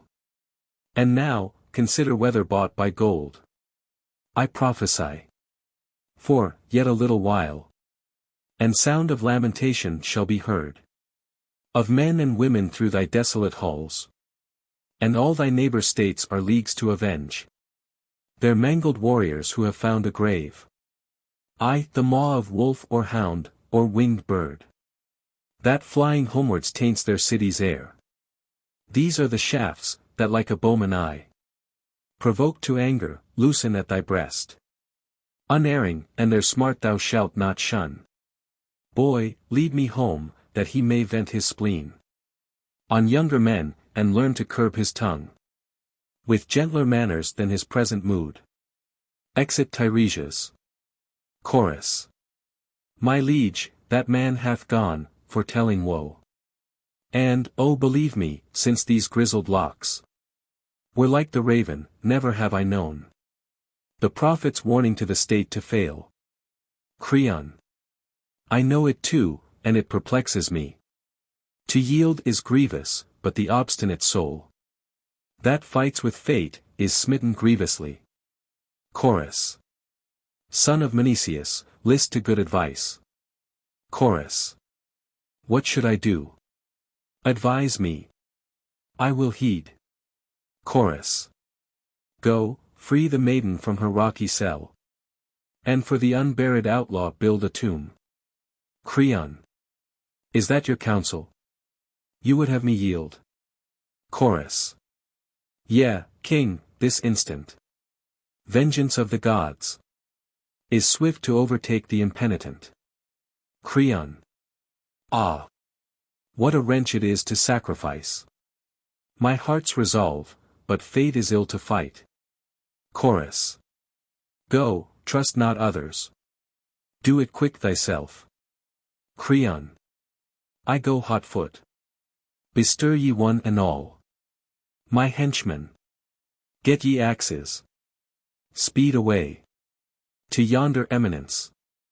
I too will go, for all my resolution this way sways. 'Twas I that bound, I too will set her free. Almost I am persuaded it is best to keep through life the law ordained of old. Exit Creon. Chorus. Str. 1. Thou by many names adored, child of Zeus the god of thunder, of a Theban bride the wonder, fair Italia's guardian lord, in the deep embosomed glades of the Eleusinian queen, haunt of revellers, men and maids. Dionysus, thou art seen where Ismenus rolls his waters, where the dragon's teeth were sown, where the bacchanals thy daughters round thee roam. There thy home, Thebes, O Bacchus, is thine own. Ant. 1. Thee on the two-crested rock, lurid flaming torches see, where Corisian maidens flock. Thee the springs of Castaly, by Nissa's bastion ivy-clad, by shores with clustered vineyards glad. There to thee the hymn rings out, and through our streets we Thebans shout. All haul to thee. Evo, Evo. Str. 2. Oh, as thou lovest this city best of all. To thee, and to thy mother leaven-stricken, in our dire need we call. Thou seest with what a plague our townsfolk sicken. Thy ready help we crave, whether adown Parnassian heights descending, or o'er the roaring straits thy swift was wending. Save us, O save. Ant. 2. Brightest of all the orbs that breathe forth light, authentic son of Zeus, immortal king, leader of all the voices of the night. Come, and thy train of Thyiads with thee bring, thy maddened rout, who dance before thee all night long, and shout. Thy handmaids we. Evo, Evo. Enter messenger. Messenger. Attend all ye who dwell beside the halls of Cadmus and Amphion. No man's life, as of one tenor would I praise or blame, for fortune with a constant ebb and rise casts down and raises high and low alike. And none can read a mortal's horoscope. Take Creon, he, methought, if any man was enviable, he had saved this land of Cadmus from our enemies and attained a monarch's powers and ruled the state supreme, while a right noble issue crowned his bliss. Now all is gone and wasted, for a life without life's joys I count a living death. You'll tell me he has ample store of wealth, the pomp and circumstance of kings, but if these give no pleasure, all the rest I count the shadow of a shade, nor would I weigh his wealth and power gainst a dram of joy. Chorus. What fresh woes bringst thou to the royal house? Messenger. Both dead, and they who live deserve to die. Chorus. Who is the slayer, who the victim? Speak. Messenger. Haman, his blood shed by no stranger hand. Chorus. What mean ye?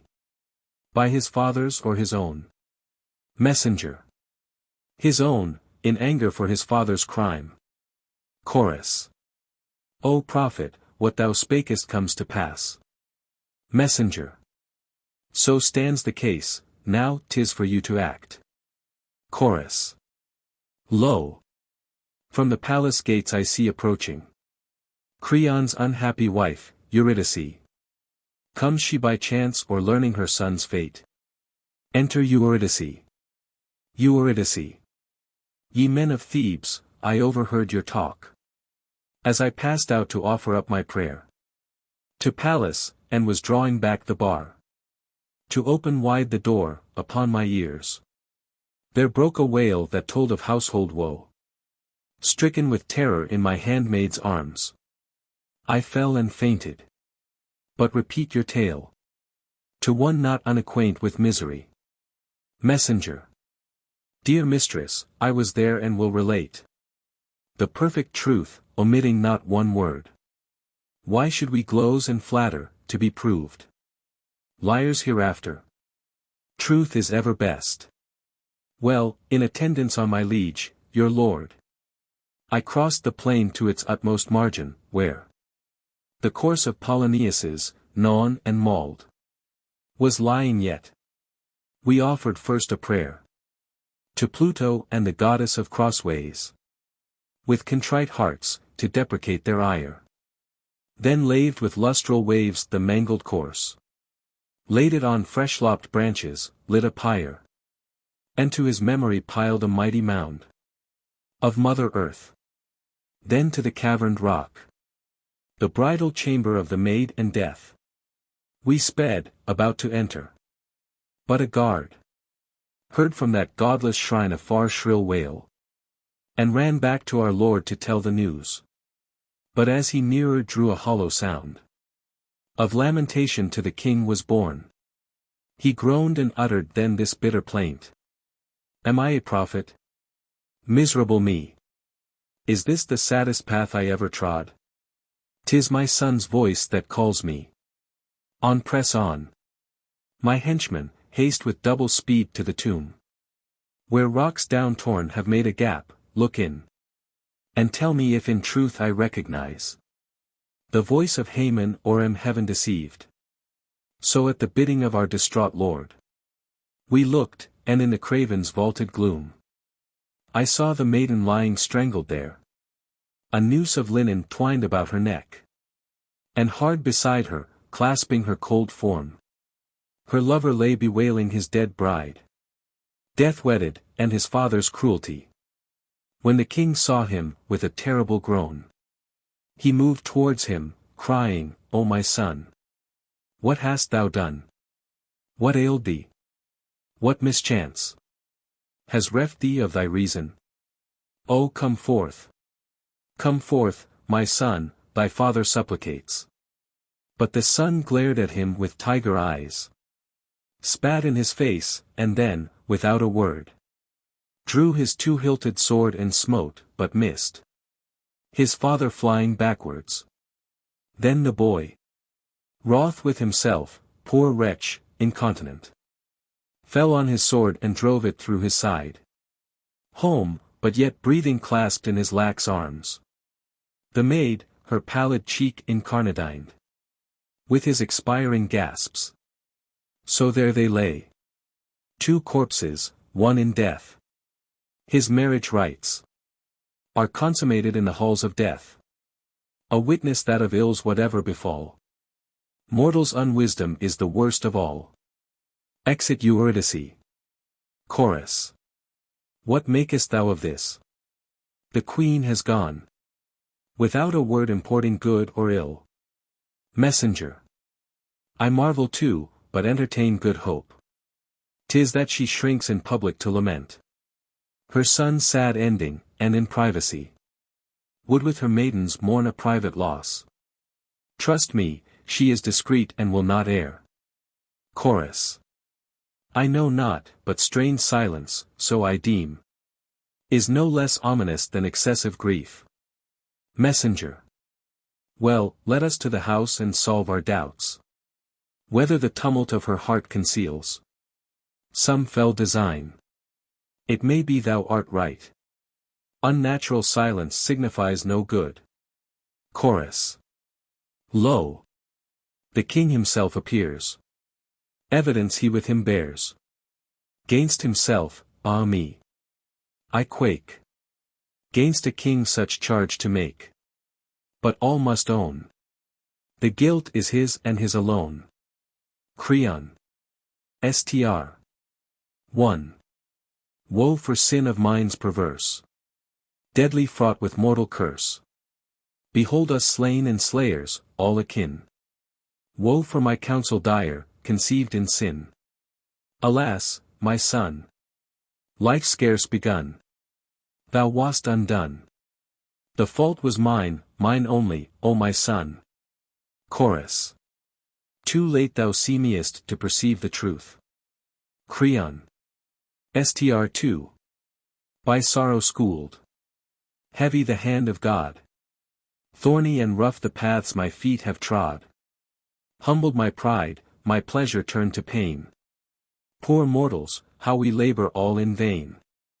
Enter Second Messenger. Second Messenger. Sorrows are thine, my lord, and more to come. One lying at thy feet, another yet more grievous waits thee, when thou comest home. Creon. What woe is lacking to my tale of woes? Second Messenger.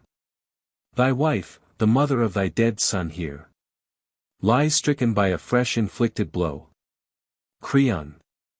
Ant 1. How bottomless the pit does claim me too, O death! What is this word he saith? This woeful messenger? Say, is it fit to slay anew a man already slain? Is death at work again? Stroke upon stroke, first son, then mother slain. Chorus. Look for thyself. She lies for all to view. Creon. Ant 2. Alas! Another added woe I see. What more remains to crown my agony? A minute past I clasped a lifeless son, and now another victim death hath won. Unhappy mother, most unhappy son. Second Messenger. Beside the altar on a keen-edged sword, she fell and closed her eyes in night, but erst she mourned for Megareus who nobly died. Long since, then for her son, with her last breath, she cursed thee, the slayer of her child. Creon. Str. 3. I shudder with affright. Oh, for a two-edged sword to slay outright a wretch like me, made one with misery. Second Messenger. 'Tis true that thou wert charged by the dead queen as author of both deaths, hers and her son's. Creon. In what wise was her self-destruction wrought? Second Messenger. Hearing the loud lament above her son, with her own hand she stabbed herself to the heart. Creon. Str. 4. I am the guilty cause. I did the deed. Thy murderer. Yea, I guilty plead. My henchman, lead me hence, away, away. A cipher, less than nothing, no delay. Chorus. Well said, if in disaster aught is well. His past endure demand the speediest cure. Creon. Ant. 3. Come, fate, a friend at need. Come with all speed. Come, my best friend. And speed my end. Away, away. Let me not look upon another day. Chorus. This for the morrow. To us are present needs. That they whom it concerns must take in hand. Creon. I join your prayer that echoes my desire. Chorus. Oh, pray not, prayers are idle, from the doom of fate for mortals refuge is there none. Creon. Ant. 4. Away with me, a worthless wretch who slew, unwitting thee, my son, thy mother too. Whither to turn I know now, every way leads but astray. And on my head I feel the heavy weight of crushing fate. Chorus. Of happiness the chiefest part is a wise heart, and to defraud the gods in aught with perils fraught. Swelling words of high-flown might mightily the gods do smite. Chastisement for errors past wisdom brings to age at last.